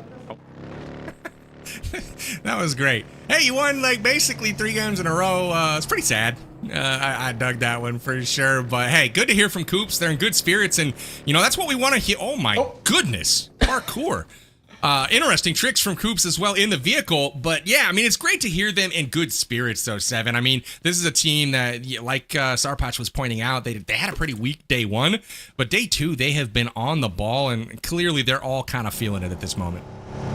Yeah, I think weekday 1 is just underrating it there, at least for what their expectations are. But as their coach said earlier, they were just starting slow. Hopefully that doesn't continue on in future events, because when you go to global events, you don't want to start slow ever. Maybe that's something that they're going to end up working on. But Coops, great stuff. I really wanted to hear what they would say in regards to the difference of what they learned from that second Erangel to that third Erangel. So who knows, maybe we'll get a chance to see that perspective from this squad going into tomorrow or whatever the case might be, because I felt like it was a very tough learning situation with what happened against Loops Enigma, but you saw them absolutely shine at the end there when they went up against Alpha 7. Yeah, a team that definitely, both those names you just said, Loops and Alpha 7, knowing how to take engagements, whether they're at the man disadvantage or not. And a lot of that I felt just came to the faults of, if Coops is the first getting knocked, you're most likely going to win the fight, because he's putting himself in the best scenario possible against Alpha 7. He was the one that opened it up for the squad. While in the fight against Loops, even those two players up, the off angle, he gores the first one knocked there. Maybe a little bit of discrepancy there. Switch up the roles that players want to have going into that late game. But nonetheless, of course, the beauty of Miramar that I always love to see powerbang, and I know this is actually your favorite map. It might be mine for now, but Rondo's kind of growing on me a lot more each day. But the beauty of Miramar is you get to play so slow. You get to really just work the map itself and force these teams to try to make a play on you. I think I just love the sightlines of Miramar, the terrain that you get to use, the elevation changes. I really love the fact that as he looks out, you can see cars rotating in the distance. You can see kind of how the map shapes up, and it gives those that are pretty good strategists an ability to kind of position the squad in an optimal fashion. Now, I will say Rondo is growing on me as well. It's just too soon, right, to put that one kind of in the same caliber for me at this moment, but I love the dynamic gameplay of Rondo, the fact that you can put divots in the terrain. It gives me a lot of the same qualities that Miramar has, and why I like it so much. So again, we'll keep tabs on that one. I'll keep watching it for sure, because I'm really liking the action on Rondo so far. But I know that I love Miramar. I've loved it since 2018, 2019, whenever it came out. I think it was early 2019. So and the main reason why you loved it too was that Car 98. Come on, PB. You got to give yourself some more credit right there. I remember seeing those snipes, baby. Everybody was like, okay, PB. Yeah, we all right. To snipe. Keep it going. Snipe. Put a crosshair on a head, or maybe lead a man a little bit. Look at this zone, though, boys. This is going way out to the west. I mean, this is like out of the screen. I mean, really, the circle is out here. That's kind of what we're saying. Pretty crazy. No one really can use the left half of this zone, though. That ridge is not playable. So Xforce on the edge of the zone right now, they're about to run into the Wolves, and we might see another Wolves Xforce showdown. I got my eyes on that. And honestly, at this point, I'm rooting for the Wolves, because they are NA's hope at this point, and they are trending in the right direction. It could be. I'm not going to count out their Xforce, though, because with that terrain, I've seen teams in the past just being able to use it to their advantage and then just waiting for the right moment and hope that the circle just kind of keeps pushing there towards the west even more. So I'm intrigued to see what Wolves Esports will be doing here, because they're feeling hot. They found the game plan Enigma, and they're going to be looking to mimic it every single match. And that's just a great spot where you want to be as a team and as a player. Yeah, and for the most part, seeing them already having one elimination as well. Not sure if that was on a rotation from a squad or what, but Wolves sitting dead center. The beauty of it as well, we can't stress enough even about it. This X-Force positioning, this cliffside, no one is able to drive up on you if you already have that position yourself. So many teams are forced to funnel in through the north and the south. As long as you're not getting knocked and don't have a teammate next to you, you're able to absolutely farm the lobby. And hopefully the Wolves, they're expecting X-Force to be able to land shots and then go for those sort of elimination steals on the knocked players. But with it being such an early zone, we're talking it's stage 2 right now, PB, with that terrain being so out of play, as well as everywhere in the center being under the watchful eye of X-Force. I mean, this is essentially a stage 4 circle already. It really is. I want to make a suggestion right now. Dev team, listen up. We need mountain goats in those cliffs. I want dynamic gameplay here on Miramar. I want them to bat. I want them to, walk around and just kind of come reveal your position. I don't know why I'm suggesting that, but I just always think of mountain goats up in these hills. That's what I'm talking about. Camel. That's close You get enough. a camel. That's close enough. This is pretty cool. I mean, make some noise, walk around, draw some attention. Dude, what is he eating? He's really going to town. Anyway, chewing on that air, trying to get any moisture if he can, but he's not going to be finding any. The only moisture you're going to be finding is hopefully if Xforce finds anybody just rotating around 9C, also going to be going there towards the south, working on this edge. of the map. And I'm with you, Enigma. I mean, with this circle just keeps pushing over and over there towards the left, towards the west side, it's just gonna force all these teams to be even more compact. And if you are set up in a compound, if you are set up with some terrain advantage, you better be ready, because the thing is, if you are set, if you are ready to defend it, Miramar is one of the best maps to do this, especially because of the terrain. Sometimes we saw yesterday, Xforce was trying to leave and they ended up crushing the vehicle because of the terrain. Yeah, and the terrain itself, it does center up onto the cliffside. I mean, look at this. Just south of Klaus, none of this is playable. So essentially a quarter of the circle completely off hands for these teams. And my interesting thing is going to be that Brazilian's Esports solo is still underneath Xforce, I believe. So a potential spot for maybe one of the Xforce players like Alim or Fate to get caught out. You definitely don't want that scenario to happen. But we also see Alpha 7 moving towards Klaus potentially. A lot of teams congested on this east and southern edge, while the north side is really only 2 squads, that being VIP and Influence Rage rotating. But unfortunately for the team, VIP Esports Powerbang, they got to deal with Influence Rage rotating in. They're not even looking for the rotate. They're looking for the fight. That's right. Cardi's hanging out with his camel. No big deal. He's not going to be suspecting 24K at all to be sneaking up above him. We'll see if this camel gets hit with a low-toss grenade. Oh, this is just classic. Dude, I hope something happens here. This would be the best clip. They definitely know Jump down. he's there, though. Imagine jump down, try to hop on the camel real quick, then switch off, and then get him. That'll be an insane play. Please make it happen. This is oh, the this best. is a great angle. 24K, look down. There's no way we don't check that. I mean, come on. We're right there. I think he's more scared of just everything else, all the other teams. He doesn't want to get caught. That's why he continues to lay down. And for a team that needs those points, 24K, I'll give you a pass. If for some reason you don't spot the camel and that player next to the camel, I guess I'll give you a pass, Enigma. Yeah, I do like a camel, though. It's not the horse, but, you know, it's the same thing. I mean, you We'll can get hear to the it. camel eating. He's been chewing Can real you, though? loud. I mean, that's kind of Oh, yeah. far. Do camels chew loud, PV? I feel like you're an expert with the way you're talking right now. I just heard it. Yeah, All we camel had to in do was Dubai. shut up a little bit, and you What? can hear that sucker. I see. Now I'm calling a lie on that. I know the nose is extended for E7. No. I actually did a camel once at PMGC. We did some tour. One of the other casters rode a camel, and then after that, riding the camel, we went in a camel. It felt really wrong. Nothing like celebrating a camel. Maybe I don't ride. want to be there with you guys. I don't know, man. I don't know if I could eat a camel. We got to get off this subject, guys. Hey, I food's don't good. want to talk Food's about food, eating baby. camels. Food's though. food. Somebody One got caught though from hump at a Xforce. They're currently knocked. How are they gonna be able to get revived there? It's not 24K, so it should be fine. Actually, it is 24K that got knocked. Damn. Womp womp.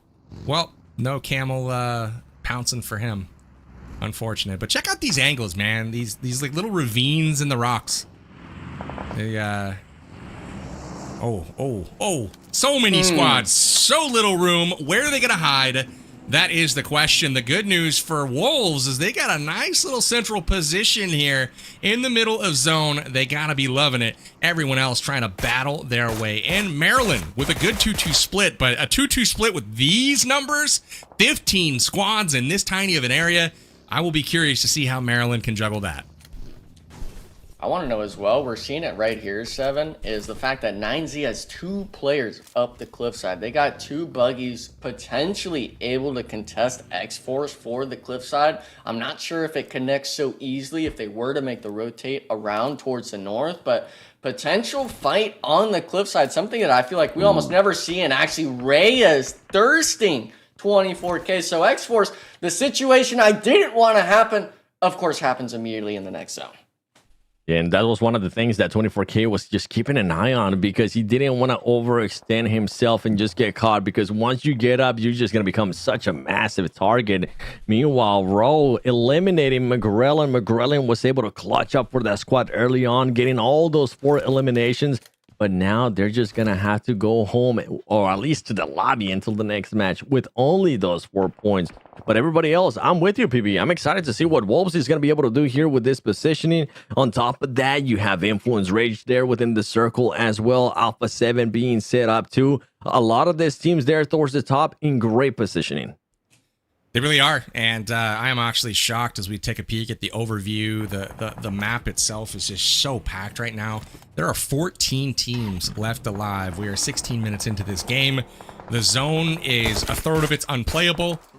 Just absolute chaos going on the map right now. I would imagine as this next zone closes and we move into stage 5, it is going to be absolute pandemonium with everyone trying to find their spot in this next circle. So 9Z on the south really have their eyes on United 4, and that blue zone playing a factor at this point in time as Straight Outta Nepal is eliminated. Bit of a spread as well. Looks like United 4 Gaming, one player in the circle. Both players now stacked on the same vehicle spot, close to the vehicle explosion as well. And unfortunately, they still got to make, what is that, a 30-meter or so dash into the center of the zone here. 7 with 9Z as well. I'm kind of worried about them actually, making a play, potentially even driving down onto your smokestack. I know there's a lot of teams looking at this angle, Rolls of War, Jaguar, maybe even Loops down south here, but with the spots running out and time being limited, you got to look for the action at some point. And for 9Z, I want to see him start moving now. Yeah, and for 9Z, you can see them being a little bit worried there by United Gaming and not wanting to fully commit there to that push because of the off angle that one player for United Gaming does have. The shots are going to be coming in, and they're going to be coming in from none other than Xforce as well. So Jaguar having to lay it down, continue on with the smoke path right there, and moving along the way, and even sending grenades just to make sure if anybody is going to be in front of you, clear that out. The other nade's going to be coming in a bit of a ways there, but just making sure that there's not going to be anything else going on. 9C finally makes the push, and somehow Resilience Party with this camel still chilling there next to the mountain, PB. Told you that was just a big brain strategy to hang out with the camel. He's having a nice chillax over south of the zone. Problem is he's out of the circle now. He's going to have to make a move. 9Z, they crashed their way in, but they've got Klaus to deal with at the top of this hill. Klaus trying to heal, and now Milos getting shot in the back. Somehow survives, but not for long. It's the team nade. Cold Goat's nade comes raining on top of Milos, and now they're in trouble from range. UT still firing in some shots. This is tragedy for 9Z. They've had such a good game so far. They're leading all teams in the lobby, both in elims and damage, but it could all come crashing down right here, right now, Enigma. Yeah, and unfortunately for Xforce, they're not going on the aggression here. You just have Klaus above them, hearing these knocks come underway through the elimination feed, but the two players on the off angles aren't getting aggressive, but a squad that has been aggressive all night, Loops Esports against the Miramar Slaughterhouses, being Maryland, being actually dismembered by just V10 alone. 2 eliminations for him, one being off the nades, and that got stolen. Loops Esports, but they still got 3 elims, PB. They've got 4 players up, 2 minutes left on the clock. I feel Loops could very well make it into that next circle. Sure could. That was a great steal by Influence Rage from miles away, it seemed like. And now Influence Rage being threatened. Law knocked and finished by Adrian. Intense game. Coming after Influence Rage. Again, these two teams seeming to keep coming together. So far, it's been Influence Rage getting the better of Intense Game. But now IG looking for the revenge. The top teams just fighting each other throughout the day and continuing on that fight here into the last 2 matches of day 2. PMSL America's full split. And Cardi, meanwhile, he's just now getting on top of the camel. He's like, okay, let me scout a little bit more. Nobody's really going to expect it. And he's going to start making a move as Roll comes in and eliminates 9C. And now Cardi's just making a run for it, hoping that he can get away with it. And he just might be able to do that. The shots are going to be coming in, but that is it. Cardi goes down. And meanwhile, yeah, the camel ain't going to be able to pick you up, brother. You're cooked. Can you get under the camel? Start eating him? I don't know. Wow, look at that angle. Adrian finding a toe that was a little too big. He's going to take a chunk out of it, but still, you know, he's got a nice little spot in the house here for Intense Game, who's rolling up to support behind. Federal out by himself in this compound, but he's got Overwatch from Lil Boy and Influence Rage holding on, but they have a really kind of disconnected position at this point. It's tough to see how they're going to be able to connect and actually make something happen here. Actions coming underway. Intense Game getting a little bit of damage onto the nades. Federal being the one pressured and tested by 2. Intense Gaming members not getting the knock just yet. The Molly barely missing his feet. The full heal does come through, but he's got to worry about the off angles. VIP potentially actually having an angle through the door if Batman can get just over the cliffside a bit more. Adreno now worried about Little Boy. The off angle's up on the cliffside. The spread that Influence Rage is holding now being pieced apart, playing it calm, cool, and collected. And with this being on the edge of the circle, they do have to move a little bit here, Seven Worlds, but they got to clean up this player fast. That's right. I mean, Xforce is going to be here in the circle. Wolves Esports as well, and Alpha 7 has so much room to work with there towards the north. And you're talking about this fight. This fight's going to have to finish quickly, too, because of how the circle has shifted. IG going up against INF, Influence Rage. Who's going to end up winning this? Influence Rage right now currently with 3 players, and actually Influence Rage with just 2 players. Intense Game with 3 players here, having to slow it down a bit as Row and Xforce are just going to blows at the moment there on the horizon. Influence Rage keeping taps on everybody at the moment. It doesn't matter if they just have 2 players. It's going to be just 1 player here at the entrance. The shots are going to be coming through, and Federal is going to end up going down. Meanwhile, that last player for Influence Rage is going to stay alive, but now IG has 1 less player to worry about, Enigma. Yeah, and unfortunately for them, with it taking so long, Loops Esports is now trying to get right in front of Intense Game. The zone is starting to close. You got to start moving in, and with it being stage 6, the damage ticks are not something to mess with. We also got to worry about Wolves Esports. They've been very quiet here, Powerbang. They do have 1 elimination, but I feel this is the zone where they start turning up, and they're already taking shots on the Loops Esports. They really are. It's trying to defend their territory. They've got the position in the zone. They have this nice compound. They're starting to deal that damage. Everyone else up north, VIP, Intense Game, Loops, Alpha 7 have to battle for that position. And I had this sneaking suspicion that this one comes down to Alpha 7 and Wolves yet again. But VIP still up north in zone now. They've battled their way in. I'm liking what I'm seeing from them. And Xforce still alive as well, if albeit just by a thread.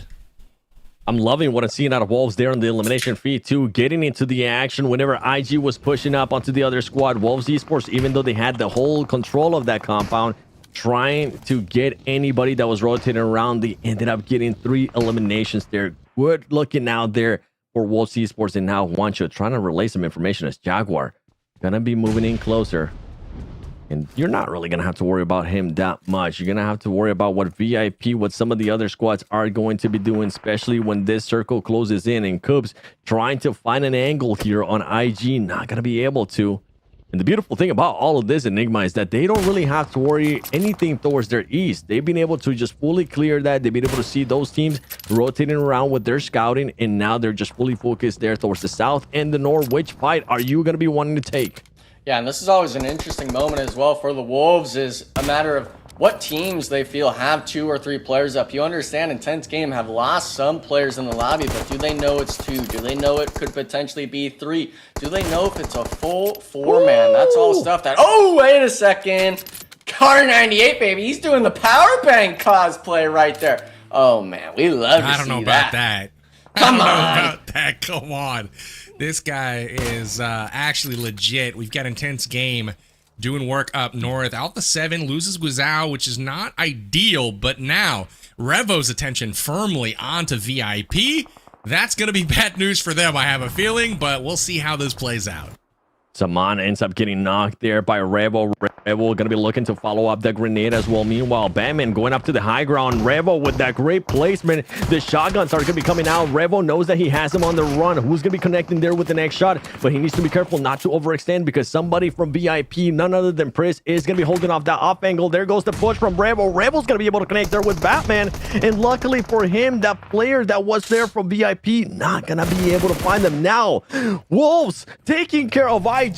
We switched so quick to them. This is the Wolves we want to see, being proactive and making sure they just take the fight towards anybody, Enigma. Yeah, and this damage, I mean, oh my goodness, he's just hitting shot after shot, allowing Revo to get the reset. But with you seeing the elimination feed, if you're the Wolves here, Powerbank, you got to get aggressive on this again. You cannot allow this team to get the reset, but unfortunately, they were taking their own fight, right, against Intense Game. They're worried about the South, Xforce still being a factor, and with this being the same top 3, the only difference I'm seeing right now, Powerbank, Alpha 7's got 1 less member. They got one less member, and Mafioso's waving around a bolty, so you can tell how serious they're playing at the moment. Wolves on the warpath, full squad, the only team with 4 left, but I gotta say, this is the same exact top 3 that we saw last game. Again, it's Xforce with a disadvantage, but they make the most of their early position on the ridgeline. It all comes down to Fate and Alim. Can they get it done for this squad that so desperately needs it? And after not finishing higher than 5th the entire tournament, they turn in 2 top 3s in a row. They desperately needed this. Huge ups to Xforce for this, but now it's on to focus on the Wolves. I think they can get this done, 7. They've got the position, they've got the guns, and they definitely have the momentum. They have the numbers advantage as well. Currently, in regards to both of the teams, they just need to make sure they focus on one. If they do see an opening, go for it, and then do what Influence Rage was able to do at one point. Take 2 teams at the same time, but just make sure you do it quickly, and that's exactly what Wolves is looking to do. Luckily for Alpha 7, Rebel's going to be straight down the middle of this circle, and they are going to be getting the zone as well. Now, Wolves Esports is going to be trying to figure out which way do we want to actually penetrate this circle. Do we go towards the north where Mafioso is and just overpower him because they do have vehicles to their advantage, Enigma? I feel like they might wait if Xforce potentially makes the push onto Carrillo. You yourselves as a 4-man just full send around the north, and with these squads kind of fighting it out already, Wolves Esports is in the driver's seat, to say the least. They can digest the information, the angles of where these players are at, and unfortunately for Revo, he had to smoke himself, so they understand Alpha 7, all 3 players, they're somewhere around here on the north. I want to start seeing the vehicle usage. I want to start seeing potentially even the nades start to come out. Start guessing where these Alpha 7 players are at, because you're not going to get it off just zone alone. You got to be able to shoot your guns, and Fade, unfortunately, he's going to be the one pepper down. I wanted it to be onto Alpha 7 here, Powerbang, but it's looking like the same 2 teams having the fight again.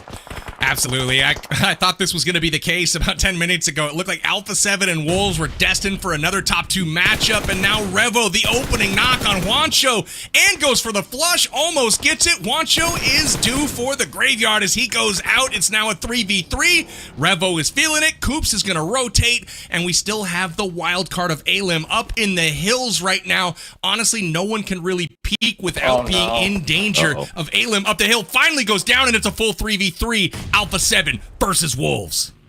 One thing that Wolves don't want to get themselves is just finding themselves in a spot where they're going to be easily naded, and that's exactly currently what could end up happening as Alpha 7 now starting to corral themselves. But there you go, Dorian finding the knock on Rebel. That's a player that you definitely want to get rid of. The nades are now starting to come in, and they were able to switch the high ground. Coops currently laying down the lock. Carrillo goes down to an nade. Back to Mafioso being the last one alive. You have the advantage here, Wolves Esports. Try to get an angle with one of the other players, and that's exactly what they're going to be looking to do here. Could this be a back-to-back win for Wolves Esports? And it is, as they clear off Alpha 7 twice, Enigma. Twice, back-to-back. Could have made it a 3-peat on the wins with that loops fight in the second Erangel, but look at the squad, man. Put the hands back up again. The handshake, let the lobby know. What are you guys doing out here? We're the team coming in. You guys doubted us. There's a reason why we're sitting number 1 for the NA boys. And for Wolves, I think we were expecting this day 1, PB. Absolutely. I was hoping it would be day 1. Given their past, the last little bit, they have this slow start thing. If they could just get rid of that, honestly, they'd be a very scary team in the entire Americas region, but they kind of give up some points on that day 1 and then try to claw them all back. And so far, I got to say, they're doing a pretty dang good job of it. Day 2 has been a different Wolves team. You can just tell they're playing looser. You can tell they're playing with confidence. Coops, he said it himself, I don't know why I was nervous on day 1, but I was, and sometimes even goats feel the nerves. So Wolves getting it done, 2nd game in a row. Now they're legitimately challenging the top of the tables here. I will say, though, 7, the sad part for them is the team that they're going up against in the final circle, in the top 2, every single time has been Alpha 7. So they're not gaining much ground on them, but they are on 2nd place. I'm fine with it. All right, let it continue to be whether it's Alpha 7, whatever other team towards the top, because that just means one thing. That means Wolves is putting themselves into positions with those top squads, and it's just going to continue on. The amount of experience, the amount of nervousness that is going to also go away is going to be massive for the squad. And also with Alpha 7, in Wolves Esports, we've gotten a chance to see them finish both matches in that last one. But even if we go back, I believe it was towards the second Erangel when Wolves could have ended up getting their first win. They actually also took care of Alpha 7. So far right now, Wolves over Alpha 7, 3-0 today so far, Enigma. Yeah, 3-0, you can't ignore the stats. And for the Wolves, I wonder who all is really performing, because we've seen, obviously, Coops, the damage numbers, at least the eliminations have been there. But everyone on that squad, I feel we've seen the stats come up, and oh my goodness, just, we got to see more Car 98s in this lobby. But for the most part, these two teams showing up, dropping as close as you can get, if not reaching over the double-digit elimination marker, Powerbang. I always get worried seeing some of these moments as well, the what-ifs of if Revo maybe got that connect on a Jaguar after. All of these plays could go either way, but a lot of these squads showing the prowess.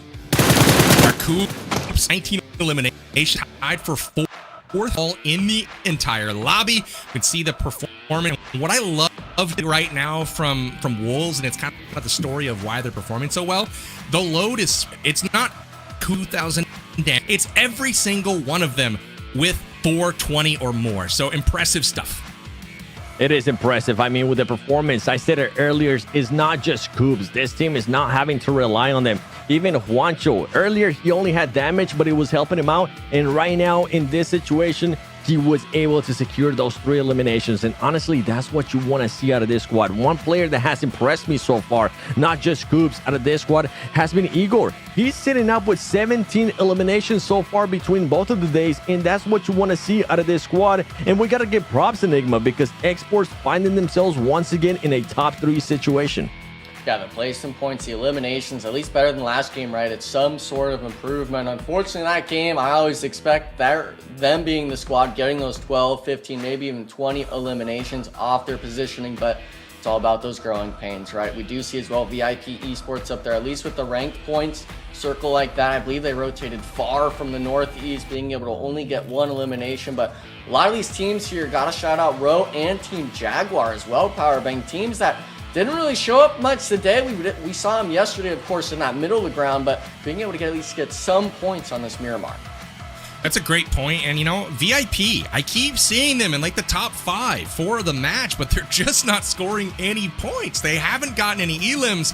I want to see them be more aggressive. Let's check the MVP for our map, and it is none other than Carlin God from Team Jaguar, 644 damage. This was kind of a bit of a surprise for me, but you couple the kills with the damage with the survival time, and this is the man that we are saying is MVP. I don't know if I agree with this one, but I love to see him get his props, Seven. Yeah, at least we're seeing Jaguar back onto some kind of graphic here in regards not just to them being in the second page when we end up looking at the match ranking, also being able to put up some MVP performances. And yeah, I was surprised not to see a player there from Wolves Esports. Maybe it was due to the damage that they were able to put up, but let's take a look at the overall ranking right here, because we've been talking about it, and look at how much Wolves Esports has closed out that gap.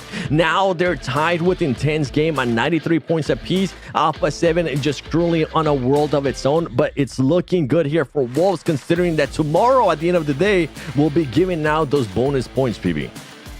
You know, 2 chicken dinners now for squads in 2nd through 5th. And there's only 9 points that separate all of those teams. So, Influence Rage, I'm officially putting you on notice. You've been way out in front of everyone else, but it's just been like one other squad this entire time. But now you've got Loops knocking down the door, 3 points behind you. You've got the Wolves on the come up, just 9 points behind. There are 5 teams that have separated themselves from the rest of the field. They are your top 5, and none other than Wolves have the most momentum right now. I think Alpha 7 has done enough today to really secure themselves that top spot heading into day 3, but man, the Wolves can still take a bite out of that lead because we still have one more game to play, Enigma.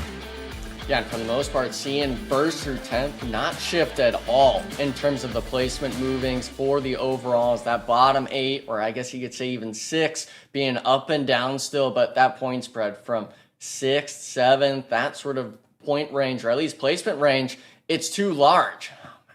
You're making me laugh too much. But for the most part here, 7, what I'm interested in seeing is how these teams on the right side of the page, especially those bottom 8 teams, how are you going to perform in this last Miramar, as well as tomorrow, to be able to try to get yourself some head start points? Brother, you Man, I can't say almost that just around me screamed at and PB, ran alright? out of the I know room. you're blaming ear to ear right now.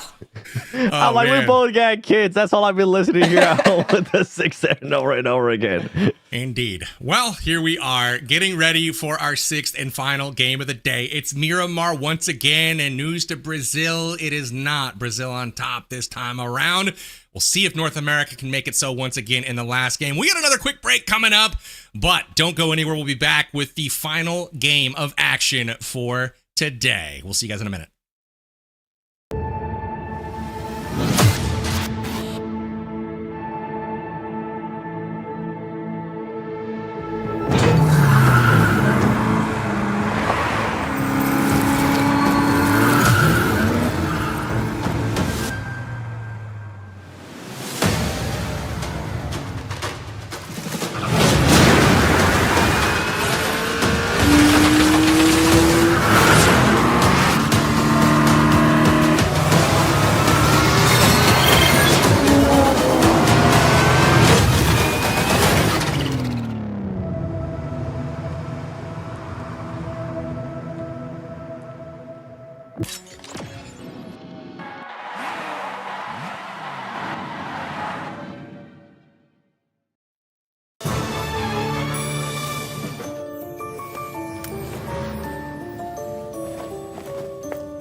Chicken killer, 삼계탕 dinner.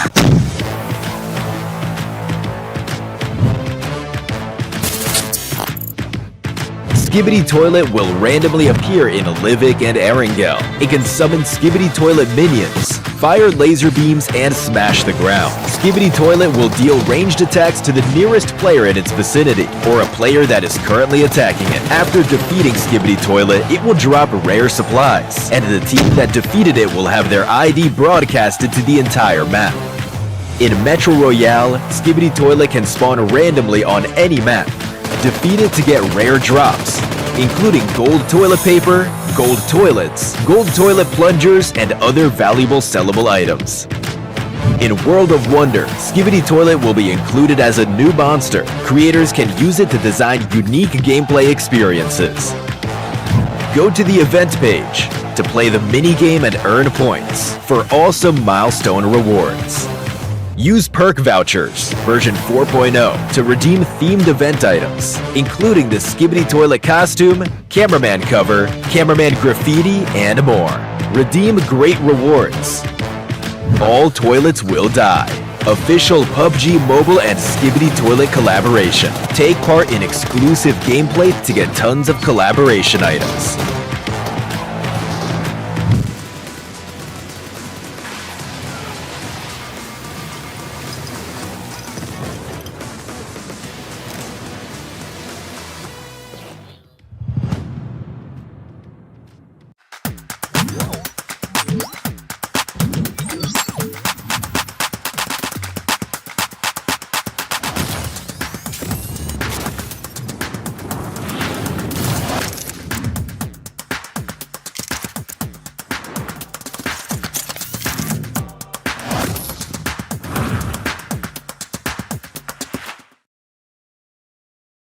And welcome back to PMSL America's Fall, and we are really in the thick of it now. We're almost through day 2. We've got one match left to play. I'm Powerbang, your host of the show, alongside Seven Worlds, as well as Enigma. Holy cow, this has been a crazy day. The action's been hot. NA has shown up today, in large part, led by the Wolves. If any team can stop Revo and the hard-charging Alpha 7 squad, seems to be the Wolves. That's been the kryptonite for Alpha 7 all day long, 7. Yeah, if Wolves Esports gets another win, I might need to break out my July 4th jersey and just represent America, because right now we're looking good, baby. I mean, honestly, it could have been back to back for this squad if they won that fight between Luz, but that was such a good mistake that needed to happen, I feel like, for that squad, because they've been able to adjust massively, especially towards the end of the matches. And now going into Miramar, guess what? They are currently the best team. After getting that win, enough damage. Alpha 7 too has been putting in an insane amount of damage. Enigma. Yeah, but the one thing I'm not liking to see right in the middle here, Powerbang, we're talking time as a squad. Obviously, we had seen some of the teams like Intense Game lower on the end of it, but we had prime real estate, best position in zone, and we're only staying up as a squad for 14 minutes. That's got to change. Wolves has been able to change that from yesterday to today. We see it here, 26 minutes, of course, for the Miramar. They are the team that won it, but for these other NA squads, obviously VIP as well gets thrown in the mix. Everyone essentially needs to take the playbooks of we need to stay together. We need to keep the members up, because a lot of these teams, they're dying on a rotation, they're getting caught in the open. That's stuff we can't see, especially if you want to represent your region in PMGC. Well, hey, you've been talking about this in regards to VIP. We keep seeing this team being there at the top and then just not being able to confirm eliminations, not being able to output that aggressiveness. I mean, that's a perfect example right there. 600 damage. You can see what everybody else has been able to do. And in the last match, that team was only able to get 1 elim. They need to figure out that fragging. You're being able to put yourself in good situations towards the end of the game, but you just need to start fragging out a little bit more. You can't finish in the top 4 and walk away with like 5 points. That's just not something that should happen. And it's been multiple times today for VIP. I'm proud of them for getting to those scenarios, but open up the fire, right? 600 damage, not acceptable if you're going to be alive for 22 minutes as a squad. We got to start putting pressure on other teams. You got to start picking up elims, because unfortunately, the way the game is scored these days, rank isn't all that important. I mean, it's good to start finishing and winning chicken dinners, but the elims are where it's at, and it's where squads like Alpha 7, Wolves, etc., that is where they are gaining their points. So we are getting ready for our next game. Would love to get some predictions before we go into this one. Enigma, I'll start with you. Who's taking this last game of the day? I'm going Alpha 7. They've been second. They've been losing to Wolves over and over. I think this is the time now they're saying, we got to warm up, guys. We can't be letting NA get over us. And as much of an NA fanboy as I am, I've been seeing Alpha 7 keep the fire going every single day. So my pick has got to be the Brazilian boys. Fair enough. I mean, Revo leading the way right now, leading all players by miles when it comes to damage, elims, not like every category. Revo's at the top. We'll see if he can continue that. So I like the pick, but I got to come to you, Seven. What is your pick for this last game of the day? I believe in curses out there, especially when it comes down to casters. Shout out to Maxman, the best man at being able to curse teams. And earlier, when I was picking Wolves Esports, they weren't winning. I stopped picking them, and they started winning. So as much as I want to pick them, I'm not going to. I'm going to go with what the Enigma was saying. Alpha 7 looking out to close day 2 with a win. Okay, I'm a little disappointed. I thought I was going to be able to pick the Wolves with somebody else here, but apparently that's not the case. It's just me. I'm going, well, dude, I picked them a couple times today and they've won. So the curse isn't working, at least from where I'm sitting. So maybe I'm blessing them. I believe, man. The attitude of Juancho for me is such a bright spot. He's coming back in arm in arm with teammates, with opposing players. The dude's just a bright spot for the community in general. I'm a fan of the Wolves. I hope they can pull it off here. But man, the momentum strong today. Lock it in for me. Wolves game 6 for their 3rd in a row and their 4th top 2 in a row. And man, if any team needed it going into today, it was the Wolves. They were hanging out near the bottom of the tables, but no longer. They're just 9 points out of second place. Remember, I put Influence Rage on notice. They've been kind of lurking. They've had an okay day. They've been around, but they didn't have the same kind of day that they had on the beginning of day one for sure. And so I feel like if Influence Rage doesn't show up this game, that second spot is going to slip away to somebody, whether it's Wolves, whether it's Loops, whether it's Intense Game. We will have to wait and see. Now, Seven, I don't know if you noticed on that graphic right before we started, Intense Game, they only had 23 seconds as a squad last game, and they still did okay. I would imagine if they can keep their floor up for a bit longer, Intense Game might be able to rebound in a big way this time. Yeah, I want to see Intense Game being able to actually have players that are putting up good performances. We really haven't seen anybody from them. We were talking yesterday in regards to some of those players. Today, it has been a lot slower when it comes down to eliminations, and I think that's why it kind of has allowed some of these other teams to start shining a little bit brighter towards the bottom of the leaderboard. Another team, you mentioned it, Influence Rage, a little bit too passive. We saw them being able to perform good in that first rondo, and after that, just full-on disappearance. If I'm not mistaken, I think they got in 16 points ever since we finished rondo in those matches, so I think it's time for them to react as well. And last but not least, boys, I'm going to stay on this trend for Brazil teams. Where's Maryland at? Yesterday, we were hyping up this team when they ended up going from, I think, 16th place all the way up to 7th place after Miramar. Right now, Enigma, I'm sorry to put you on the spot. Your team's nowhere to be found.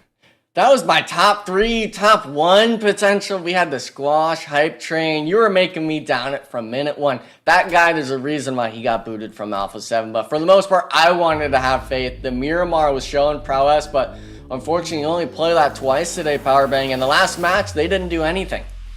They really didn't. You guys can check out Amazon gift card codes at the bottom of your screen. Go get that locked in over at amazon.com/redeem and enjoy the goodies on PUBG Mobile Esports. No, we are getting ready now for our 6th and final game of the day. This will wrap up day 2 of our first league stage. And remember, after tomorrow, all of the points reset, and whoever is on top of the standings is getting 15 head start points. Now, a lot of the teams will be getting head start points, but the further you are down the list, the less you get. And so these points are critical to all these teams trying to perform well in the finals because, again, top 2 from the region will be moving on. Here we go. The game is started.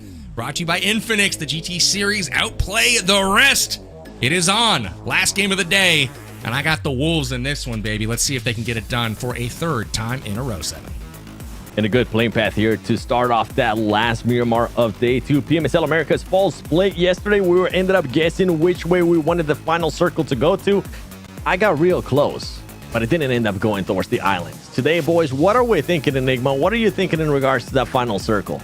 I'm wanting a Chuma Sarah zone. Give me a POI spot, but give some cliffside, some elevation that these teams got to work or make it a difficult challenge for these players to get into that circle shift.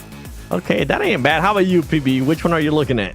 I just circled it. The islands, baby. Give me the islands. There's no other better zone in this map than that. So I like that. You know, if I had to pick like a second, maybe it's, I don't know, the mountaintops up here by Crater Fields. That's kind of fun.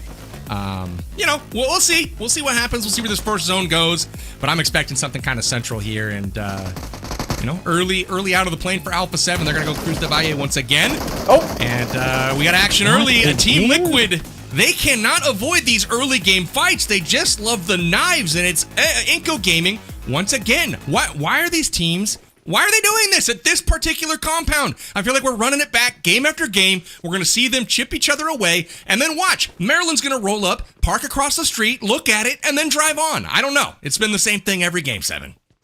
Just dumb plays all around, to be completely honest, with these 2 squads, because now they know that they're going to be dropping there. This is just you being in your ways. This is you letting ego get in the way as well. Like, look at Bernozen. You're currently holding a knife. You're not having anything, absolutely nothing. Just give it a chance and go somewhere else. You're a team that's in 10th place. You're a team that if you actually had a good performance with how close everything is right now, you could propel yourself up the leaderboard and go all the way up to 6th place. In Enigma, honestly, with that big of a jump up, that could be massive when we end up going towards the finals and bonus points are at play. Yeah, and bonus points, you said it best yourself. You were speaking about SEA being a 3-point difference. If you're allowing yourself to just be pigeonholed on the Miramars every single day, yeah, you're going to get a few off the head start points, but every point matters, and we're not in spring split. We're in the fall. After this, you're going to the global championships if you're one of the top teams, and unfortunately, really just a lot of stubbornness, something I wouldn't even have felt to see out of Team Liquid. iNCO Gaming, a little bit more realistic, but both these squads right now really just kind of preventing themselves from even playing the match out. Luckily for iNCO Gaming, they go 4 for 0 this time around, but what about the times before? We were losing 1, 2, maybe even 3 players off rip just for some eliminations.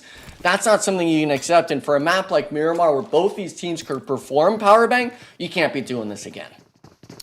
This is crazy. If you guys at home could see my eyes rolling right now, you might get a kick out of it. But I don't know what is going on with this particular compound and building. I don't know what strategic value it really offers. It's just a silly fight to take at the start of the game. I mean, it's wild. Why that building in the middle of nowhere with almost no loot? I mean, you've got people wielding knives for the whole fight. It's crazy. So I don't know what's going on, if there's some beef there or what, but neither team willing to let that one go. But at this time, it's iNCO that comes out on top, and at least for North America's sake, we don't drop a member at the start, and we do add 4 points to the total to put iNCO back in the left column. They're in the top 8 once again, moving past UT. And so now I got to point out, Seven, I've noticed LATAM really struggling just in general in the tournament. You know, yesterday it was North America. LATAM has completely fallen off. They are nowhere on the front page at all, and none of their teams really seem to be performing at a high clip as well. What's going on with the region? Yeah, not sure what's honestly going on with the region besides the fact that North America has shown up today, especially with Wolves, especially with iNCO earlier into the day as well. But we're going to have to wait and see if this could be the chance. I mean, United for Gaming, to be fair for this squad, they have put up some good points, but just not good enough of the likes of what we saw yesterday from Jaguar. For sure. So speaking of Wolves, I do want to hear from them. I think we got Igor standing by after last game. Would love to cut to him and see what he had to say. Another match and another win for NA, especially for Wolves. So let's talk about the top 2, because you got a top 2 and then 2 wins in a row. How did you feel in the match that you kind of threw? And do you think you worked like a few for you to get those wins? Yeah, like we got a little stressed about it, but like I said to them, keep your cool, guys. Like we need to be in a good mood to get our performance right, you know. So just it. You know, just keep it cool. Yeah, and about yourself right now, you recently joined the team, and now you have a really important role at the team. You're a co-AGL, right? So how is that working for you? Yeah, like I'm more like helping out, you know, because he have a lot of good ideas, and like on this match I said like it's a free win from that position, guys. Just play it and let's just hold it, you know, like. When he doesn't have a clear idea or a good idea, I help him, you know. But it's working very well. So congratulations on the second win today. And thank you, Garzada. Good luck for next matches. Thank you. You heard him say it. They kept their cool. Once again, it's a picture of success here from the Wolves today. I'm really happy to hear that their impact and Igor's impact on the squad has been a positive one. They'll continue to keep their eyes on the prize. Again, they are targeting top 2. They said it yesterday. They're not concerned with the regional placement to try to secure their spot to that next stage. They want to get it outright by placing top 2 here at PMSL Americas 2025-7. Yeah, and the good thing about Igor there, he mentioned it, Kaya was able to mention it as well. He is new to the squad. This player, if anybody remembers him, he was able to participate in the PMWC 2024 with Twisted Minds, and they were able to put up a good performance too in the Pulse play. But you know what? Hold on to that one, because Jaguar maybe wanted to wake up. Splat, come on, you need this point, PB. You want to be able to see him get some damage, and he gets a knock. Please, get the elimination just for us and for PB. I was so happy to see that. It's the first one of the entire tournament for Splat. We've got some damage in the column. We haven't cracked 100 just yet, but we're getting there. Splat, nice work getting the elimination. I'm super, super stoked to see this one. 23 damage. We'll get there eventually. I mean, there's so many teams that we got to get over, but now Jaguar with the man advantage, taking the initiative on to Brazilians Esports, and unfortunately the shot's not connecting from M2M. Loops now getting the third party going on, and Mad, he realizes the scenario. He's saying, I'm getting right out of Dodge, trying to at least regroup with his boys up onto the southern hillside, but Man, if you're Jaguar, the performance from yesterday to today is just day and night, unfortunately. 100-0 almost, it seems, as a squad. And for Jaguar, one player knocked as well as one already thirsted. Make it 2 thirsted now. With Resilience leaving, 7, I'm seeing Loops just take a free 4 elimination points here now. Yeah, with the high ground that they're currently working with too. And I mean, for Jaguar yesterday, remember, especially with what PB kept saying, it came down to that M2 player. He was putting up those good performances. PB, I feel like today he has been nowhere to be found. And right now, with what Loops is doing, they might just get a freebie because Loops might just decide to back off from this fight. I wouldn't back off if I was Loops. I feel like they keep the pedal to the metal. Try to get those points. I mean, it is a little bit of a risk. They are in the top 3 right now, at least for the moment. But when you get a squad that, especially when you know you've taken out the top player, this is one where they might keep the foot on the gas. We'll see. But M2M back to earth today. He was riding in the stratosphere yesterday, number 2 in the lobby in damage. And today it's been an average performance. Not gonna lie, but you kind of expect that, I think, from most players. You're not gonna play like Revo every single day. Speaking of Revo, you can see Alpha 7 on the wide rotation out on the west. They are coming all the way down. You're going to see them wrap, and look who they might collide with once again, who's coming up. So it's Wolves, Alpha 7 occupying that same part of the circle once again. And I'm curious to see if these guys will meet on the battlefield for the 4th game in a row. Yeah, but the Could problem end up as happening. well is it's Miramar. Tier 7. I'm worried about other teams being on the map. It's such an open and widespread sort of viewpoint you can have. I feel some teams like even Influence Rage or SON possibly, if they hear that Alpha 7 fight go down, I think they're going to look for the 3rd or 4th party.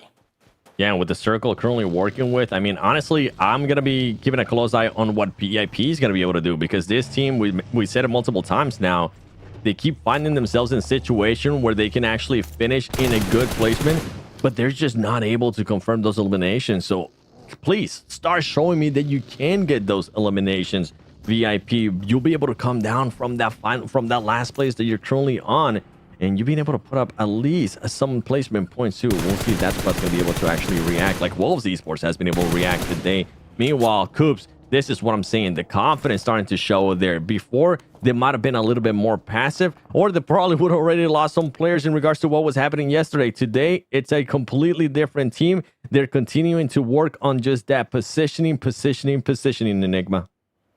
And right now, the positioning Loops, they actually opted to give up that duo fight we were wanting to see Powerbank. Now looking at, I believe, the 3-man of Resilience. Pigeon Hell just around the buildings. Loops having one player, a bit of an off angle with Rafina, possibly getting some sort of vehicle sightline going. But for Loops Esports, I believe they do understand there is a squad here, but I'm interested in seeing which of these teams will actually make that first move, because for Loops, they're always the team that makes the action. But wait a second, we got to change it now. Alpha 7 versus 9Z, 2 teams that desperately need some elims early. 9Z rotating around, kind of getting in the way of Alpha 7. They came up the mountain. Milos by himself alerts the team, but they're not able to get there in time. Milos can't even retreat. He's shot in the back out of the vehicle, and Alpha 7 making quick work of 9Z as they drop 2 players to the top squad in the lobby. 9Z will revert course, go up north. It's Remix kind of way up north beyond them. And now we've got the remnants of Jaguar going up against Xforce, and Xforce making quick work of them. You know, Xforce has got a little bit of momentum right now as well, 7. I'm not going to lie. They're looking decent over these last few games. They definitely are looking decent. They've been able to find that placement spots too, but I'm along the lines a little bit more of what I'm seeing with VIP. Even though Xforce has been able to put up more elims, I just want to see more, PB. I'm being greedy here, Enigma. I want to continue to see these eliminations because of the performances that those teams towards the top are currently putting. Yes, right now, baby steps for some of these teams, right? Especially for Xforce, they're finding themselves into later matches. Now let's start working on maybe setting yourself up to get those eliminations. And in the past, Enigma, we've been able to see Fate being able to be that player for the squad to get those elims. I want to see that happen again. Yeah, but we see Klaus, 24Ks. Those were the star stellar players throughout all of the league stage last split, being able to put up the elims. So relying on Fate right off the rip is kind of a question mark in my eyes, but question mark's going to be decided right here. 9Z, we wondered where they went, getting full slammed by the Influence Rage squad. Actually, just a random shack in the middle of zone. getting all players knocked and eliminated. Loops as well, actually able to catch off SON on rotation. I'm not sure what happened with our NA boys there either, but unfortunately they're going to be out. 15th place, potential switch up from VIP, moving just past the last place spot into the 15 or potentially even 13, 14 range. But with these other teams, I want to bring up that factor of Xforce again, right, Seven? I don't want to see a team always taking baby steps. At some point, we got to start making strides of our own. And for this game, we're talking it's the end of day 2, Powerbank. When are we going to see teams start making moves like the Wolves have done today? I don't know. I'm not expecting to see them, to be honest with you. I think the Wolves Yeah. are the team that is the big movers here, and I expect that trend to continue. Honestly, they have pretty good control of the southern part of the zone. They have cleared out everyone along with Alpha 7 and iNCO, so it looks inevitable that Alpha 7 and Wolves come together once again. VIP, as we see on our screen, coming in pretty late. They're behind Alpha 7. And Revo is actually scouting this out. You can kind of see them close to each other as these vehicles circle. But now it's iNCO in the sights of Coops. And we'll see if these guys come to blows or if they're going to kind of be neighbors for a little bit. It has worked out in the past. We'll see if they're going to maybe want to become neighbors there. With the way they're currently playing, and they are starting to play smart, they could just decide to back off. They could just decide to wait for the right moment. And earlier, you were wondering, Enigma, which teams we might want to see be able to do a big jump up. It's not going to happen here in this match, but going into tomorrow, a team that I do want to see a little bit more consistency out of, and it's currently not even in this match, it's going to be 9C Globant. This team started off the day hot, but ever since then has just fully faded away. Even at the moment, you're not going to see them on your screen because they've already been eliminated. So hopefully tomorrow, with what they've been able to learn so far from what has happened in Rondo, with the amount of eliminations that they were actually able to get in Rondo as well, that might be a bit of a change there for 9Z. Yeah, a bit of a Got the misstep 2-2 as split well. here. Which team? Alpha 7. Oh my. You're definitely pointing that out on the south. Surprised they have so much control. And this crazy part about it, PB, Revo and Mafioso, if they stay on that mountaintop, they could potentially farm VIP and Intense game this circle. They really could. I was mentioning that because the Wolves, for the first time, Higors drove over and saw Alpha 7. So they're now aware of their presence. They did retreat, but man, if they had chosen to take that action at that point, it would have been a 4-on-2 in the favor of Wolves. And they just didn't realize there was no full squad there. So 2-2 split for Alpha 7 for the moment. We've got ROW with Overwatch looking down onto Maryland below. And here we've got Intense Game taking pot shots at VIP. Now, VIP, late rotating in, they just have not been able to find a comfortable spot. They have plenty of room to make entry here. They just haven't been committal. And that's what I want to see from VIP is they're playing too tentative. And I want to see them just kind of make a decision, get into zone, find a spot, take a fight, do something, because they need to get some eliminations going. And once again, we are sitting on 0 kills, 0 damage at this point in the game. They're the only team that's done nothing the entire time in this lobby. That's got to change if they want to make their way up the standing, because right now, they're sitting at 16th. 16, man. You can't even... The weight itself, when you say that number, just speaks volumes. Obviously, they're only 3 points behind SON, but at least with SON, we're seeing them push Team Liquid and Erangels. We're seeing some fights go on against them with Alpha 7, but VIP's just... Our points are only off placement. We're not putting any numbers up in terms of the damage columns, and for the most part, obviously, it's stage 4. Maybe you could say their late rotations coming in play a part in that, but we saw in the Erangel earlier, 7, with iNCO Gaming. They rotated all the way off from Narnia, coming in essentially from Zone 5, and they were able to win the match with top damage charts. So it can't be just that. This team's got to find their mark. And with it being the last game today, I'm not sure if they're going to find it tonight, but tomorrow it's got to be night and day. Yeah, and the beautiful thing about that play earlier in the day was that they did mention it's something that they've been working on, right? So it goes to show that the practice that they're putting in is starting to at least showcase here whenever we do end up going to the other matches. So hopefully the rest of the organization will able to set them up just for success. Continue to practice that stuff. Continue to do that VAR review and see how you can react to certain situations because you've seen it. It has worked wonders. Maybe they'll continue on this path of just continuing to improve. Alpha 7, I've enjoyed Alpha 7 with the way that they've just been able to control a lot of ground, being aggressive too whenever they get a knock and seeing if they could maybe go for that push. One thing that kind of hurts a little bit to me watching Alpha 7 be this dominant is that they're just being given certain situations. They're being given certain grounds that they come to have issues when we actually go to the global event. I wish some of these teams will respect them a little bit less and would actually challenge them, especially when Alpha 7 split like that, because it not only would help Alpha 7, it will also help that team just boost up their confidence, Enigma. Yeah, and I feel like Coops is going to be that main factor. I know you're just trying to point it out, PB, but Coops is always that player in this lobby where he's going to check anyone, including Revo, in the lobby. He understands where these players might be, and with a circle shift like this, even though they both share that southern part, if you're Wolves and you get a knock, potentially even a thirst on Alpha 7, I want to see a push out of them. Look at the formations here between Alpha 7 and Wolves. It's almost identical. 3-1 splits, kind of somebody on the flank. They're playing this nearly identically, and you guys are pointing it out. The only team that hasn't really been afraid to take Alpha 7 on has been the Wolves, and the Wolves have come out the better of it every single time. Everyone else just kind of giving A7 their drop spot, their preferred rotations, and when there finally is a challenge because real estate's too small, Alpha 7's winning those fights. I mean, maybe they've earned that reputation and the fear is warranted, but you definitely want to see more teams try to take that from the champs and not just give it to them, because right now they're up to 140 points, man. They are cruising along at this point. Yeah, there comes a times when you just have to be able to challenge that top squad. You got to be able to stop being scared, and so far Wolves have been able to showcase that. And we're wondering what was going to happen with VIP. Yep, it ain't going to be happening today, especially in this match, Enigma. Maybe tomorrow we'll start seeing a little bit of a different VIP and a bit more aggressive if they do end up wanting to go for those eliminations instead of just those placement points. You gotta find that happy marriage.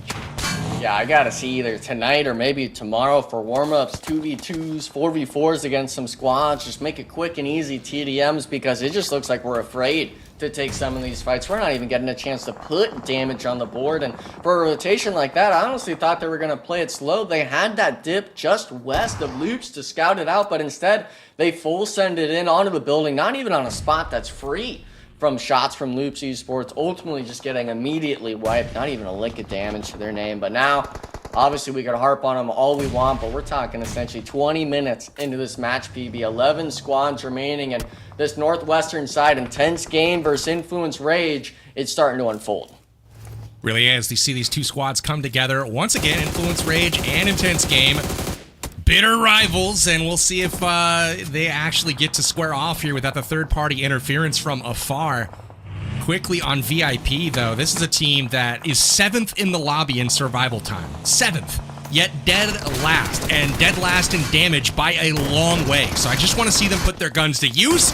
Like these two squads here, this is Influence Rage and Intense Game going at it. We've got some trades going on. 2 down from Intense Game, 1 down in Lil Boy from Influence Rage, and they are going to try to get him back in the fight, but they are split, which is what we've seen multiple times now from Influence Rage today. Can they support each other? That is my question to them.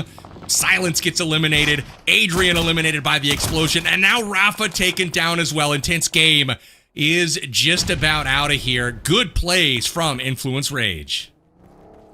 That's right, Wolves Esports now looking to hold off United for Gaming. Dorian wanting to put on some damage here. Not going to be able to connect there with the nades, now having to force that back off. And this is what I'm enjoying out of this squad, looking to set themselves up. Previously, they might have been a little bit too over-eager, wanting to get into the action, but now they're looking and just tracking at everything going on, and we might get it one more time. 4 out of the 6 matches we've seen this fight happen over and over again, and Alpha 7 not looking like they're wanting this fight right now, and Enigma looking to back off and seeing if they can regroup. That was getting a little too sketchy as well. Juancho might have been the 3rd time in a row first knocked for the Wolves squad against Alpha 7, but instead the team recognizing the call out, getting vocal about saying, I need support. And for Alpha 7, being able to push them back allows you to fully work United for Gaming again. But coming back to this north side here, Powerbang, Influence Rage, they were able to clean up a lot of the Intense Game members, but unfortunately now down to just a solo. Xforce having at least 3 up on the cliffside here. I want to see potentially a full wipe on this northern edge, because we're looking at only 2 solos they got to deal with. They've got Influence Rage Law up here. isolated. They have Pedrinho from Intense Game.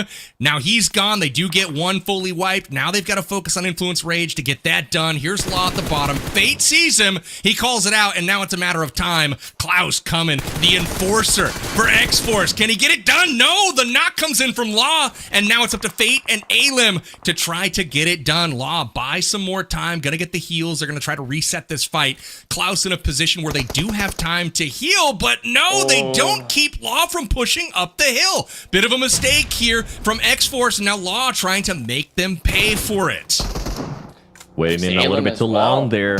Yeah, for Fate, waiting there for Alim now to show up. It's going to be a 2 versus 1. The Molotovs and everything's going to be out of the way. Law trying to get Alim, but it's going to be just too much. Too many players there for him to take care of it. Now we're going to be switching over to Loops and Resilience. Resilience looking to see if they can maybe get something going here for them, as they are a team that is currently in 14th place. 2 eliminations so far this match, but Loops Esports is up to 8 elims and looking to fend them off. Between the MVP yesterday, finding one with the grenade, and they're going to be switching it over to just close range, as even more nades are going to be coming in, PB.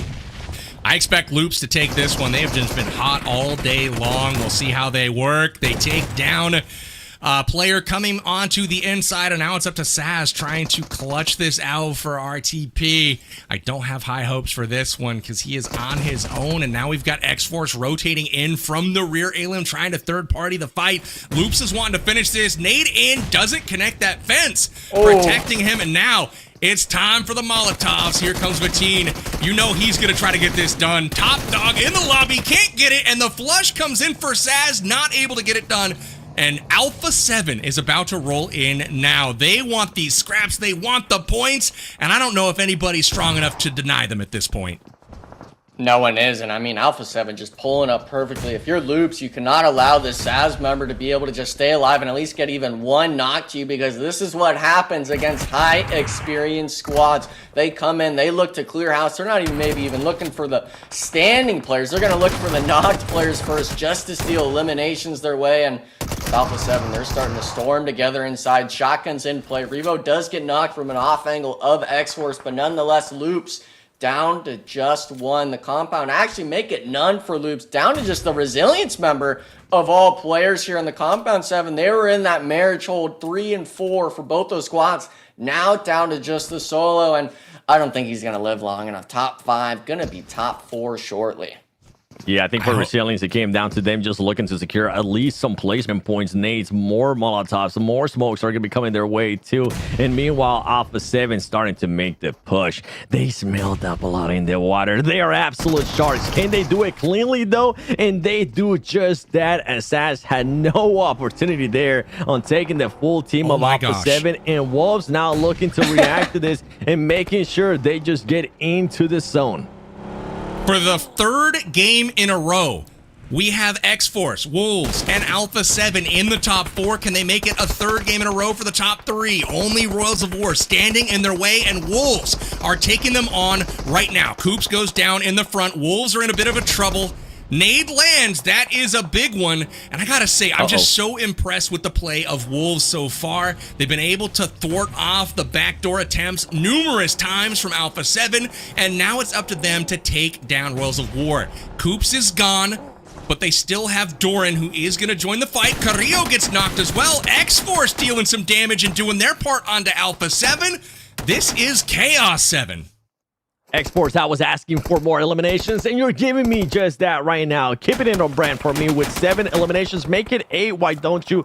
As Fate is just 4 to get out of that shack, and luckily for him, Ro is not going to be worrying about him, but he needs to be careful because Wolves could end up keeping an eye on him. Rebel going to get closer. He's going to be able to spot him right there. He's going to be calling that out too, and just barely getting into the safe zone. You know that grenade's going to be coming in. He might have been able to hear that pin because he's wanting to move around, but Alpha 7 losing some players there towards the zone. Mafioso gets knocking. There goes Fate. Doran was just keeping an eye on everything, and we have our top 3 row wanting to get a win here, stopping Wolves from possibly getting a back-to-back-to-back. And they're the only Alpha 4-man 7 team as well. down to 2. They've unfortunately had one knock though from Row, and actually look at this PB. Wolves Esports, they're seeing the elimination feed. They're getting active onto the duo, and for Wolves, this might be the game-winning play here for them. It might. I don't know about it, though, because Alpha 7, under so much pressure, they gave up their back to ROW. They're fully concerned with Alpha 7 at this point. ROW has a little bit of hard cover here to work with, but they are up against the edge of zone. You can see them just a little bit out right now. 36 meters Aragon needs to go to get into the safe circle. Demonor's a bit closer, up towards the front. And now Wolves are trying to make the play. They've backdoored Alpha 7. The outflanking that both Alpha 7 and Wolves have done to each other all match long has been so impressive, and Wolves looking to have the last laugh for a third or fourth game in a row now. Guizhou fully focused on the front of the Wolves. They both are kind of abandoning the Royals of War altogether, and it's all about these two squads kind of going head to head in the top three once again. 7. And luckily for Alpha 7, they still have Revel alive within their roster. Earlier, Wolves did end up losing Coops. Guizhou goes down to Juancho. Juancho's been putting up a performance, but they need to be careful. You were talking about it. They give their backs up to Ro, and that's exactly who ends up knocking it. Revel decides to leapfrog a little bit Wolves Esports and get even closer towards the middle of the zone. Now, the only problem here for Rebel is that with all the utility that they ended up using, not only just on the third party, on also having to fight Xforce, he's going to have none to work with besides just 3 smokes. And at this moment, in this situation, you are just pinned between Wolves and on top of that row. I don't know. I've been able to see miracles before from Rebel, but this one's just going to be a little bit harder, Enigma. The only saving grace for him is this is stage 8 currently, now going into stage 9. He's one of the closest individuals to the center of the circle. So if he could somehow dodge the pressure from Royals of War having to creep down over him, he could very well make magic happen through the smokes, but every team's got to start moving forward. That bull in the center, Igor's really the only one that can get consistent shots down. He gets the headshot going on 2 of them and make him a one-man army. The last player's 1 HP. Does get him, and now we're talking the 1v3. Wait a second, PB. The shots come through on the Juancho, but Wolves again. Winner, chicken dinner. Give it to him, man. Igors goes off with the laser beams to close out the day. The Wolves putting a stamp on things. 3 chicken dinners in a row. Count them. Wolves going back to back to back. Absolutely incredible performance from North America. Love to see the hype from this squad. One of the best pickups, the best roster changes that we've been able to see so far in this PMSL. You always talk about Alpha 7. You talk about changes with Team Liquid. No. Igor saying, calm down, baby. I've been here before. I've been able to put up good performances in the past with Twisted Minds Brazil, with the Vicious and the rest of the squad. Right now, he is impressing the crap out of EPB. I couldn't agree more. The calls that they made, I will tell you, there was a moment when the Wolves were starting to get into it with iNCO and with United 4 Gaming, crashing the compound. Coops committed. Hopefully we see it on the replays. It was a minor play, though, as far as action was concerned. They started to throw the grenades, and Alpha 7 sent 3 behind them to crash and third-party that action. Coops didn't know, but Igors did. Igors calls it, him and Juancho outflank on the bottom of Alpha 7. Alpha 7 has to turn around and retreat. We might have saw those 2 squads come together early, but it was just heads-up strategy, heads-up positioning the entire match long from the Wolves, and ultimately it pays off again. Gentlemen, these boys are clicking on all cylinders, and if they continue this type of play, I don't know if anybody can stop them, Enigma. Yeah, and for the most part, Igor in that interview, he's the co-IGL. He's the one hearing Doran's ideas and saying yes, no, maybe so. And for the moment when it came down to Coops getting knocked out, I love how you painted the picture for that, PB. He said, you guys need to get out of dodge, rotate back around. And as soon as he had seen Alpha 7 start making moves themselves, he said, let's get right on top of them again. Don't let up for a moment. And I mean, for the most part, even 7 Elims 10, actually now they're right at the end after Revo make his 11. They were able to apply so much pressure. And this is the team that wanted to do it, but this time around, I'm seeing 2 members specifically putting up the damage numbers. And it's going to be none other than Doran, Igor as well, putting up those stats. I mean, Igor is just popping off today. You love to see some of this players, especially like Doran, Juancho, and Coops, finally having some extra support, finally having somebody be the co-IGL. And I feel like that was such a good answer that we got out of the Kaya interview, is that he likes it. He likes to be able to help out the team. And if he does see a spot where he tells them, you know what, slow down a bit. I think we can win it from here or maybe make a push. He's being able to do that for this squad, PB. Absolutely. Higor's up to number 5 in the tournament overall in damage and up to number 3 in kills. So just incredible performance for him. And you can see the Wolves once again stacking points on points on points. And once again, it's Alpha 7 in second place. These two squads have clearly shown today that they are a cut above the rest when both are on their game. Alpha 7, despite not winning the games today, have clearly shown that they belong there. But it's been the Wolves who have had the last laugh, or the last howl, if you will. Xforce, once again from NA, they woke up towards the end of today. Top 3, top 4, just incredible bounce back from them, and you love to see it, Enigma.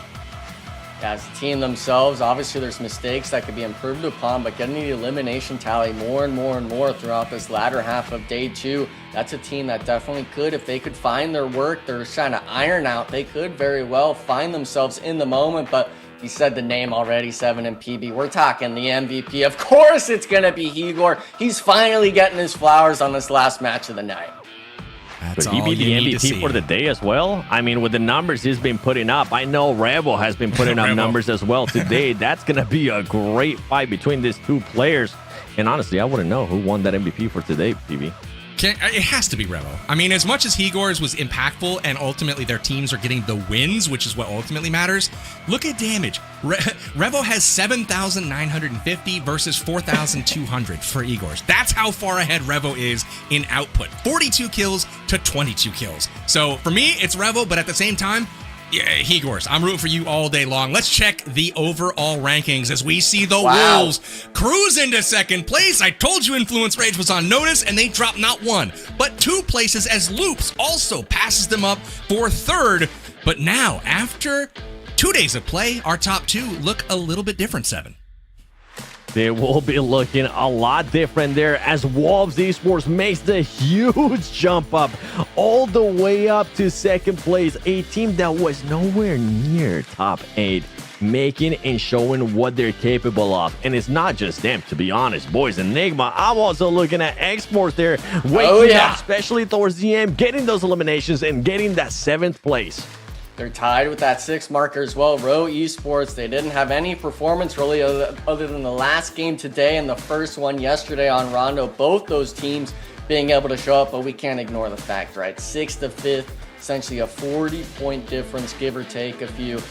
Definitely fighting for that 6-7 point range, but at least seeing NA on the left side, more than just one team, I mean, it almost sheds a tear to my eye. iNCO Gaming, straight on Nepal VIP. We got a discussion for tomorrow, you guys, okay? We'll ignore you guys. We're talking about the performers tonight, and those 2 teams on the left, they were doing it, Powerbank.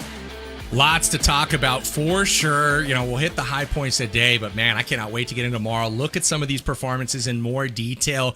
Can't tell you how proud I am of Xforce, though. This is a team caught a bit of heat, probably warranted from us early on in this broadcast. They were nowhere to be seen, sitting in 14th place, bottom 3. What is going on? And then all of a sudden, they rattle off 2 top 3s, a top 4. Like, where did this team come from? Xforce getting it done. They're going up against some strong teams to do this as well. So, again, super happy with their bounce back today. They have found themselves in that left column, putting a second American flag over there in the top 6. So shouts to them.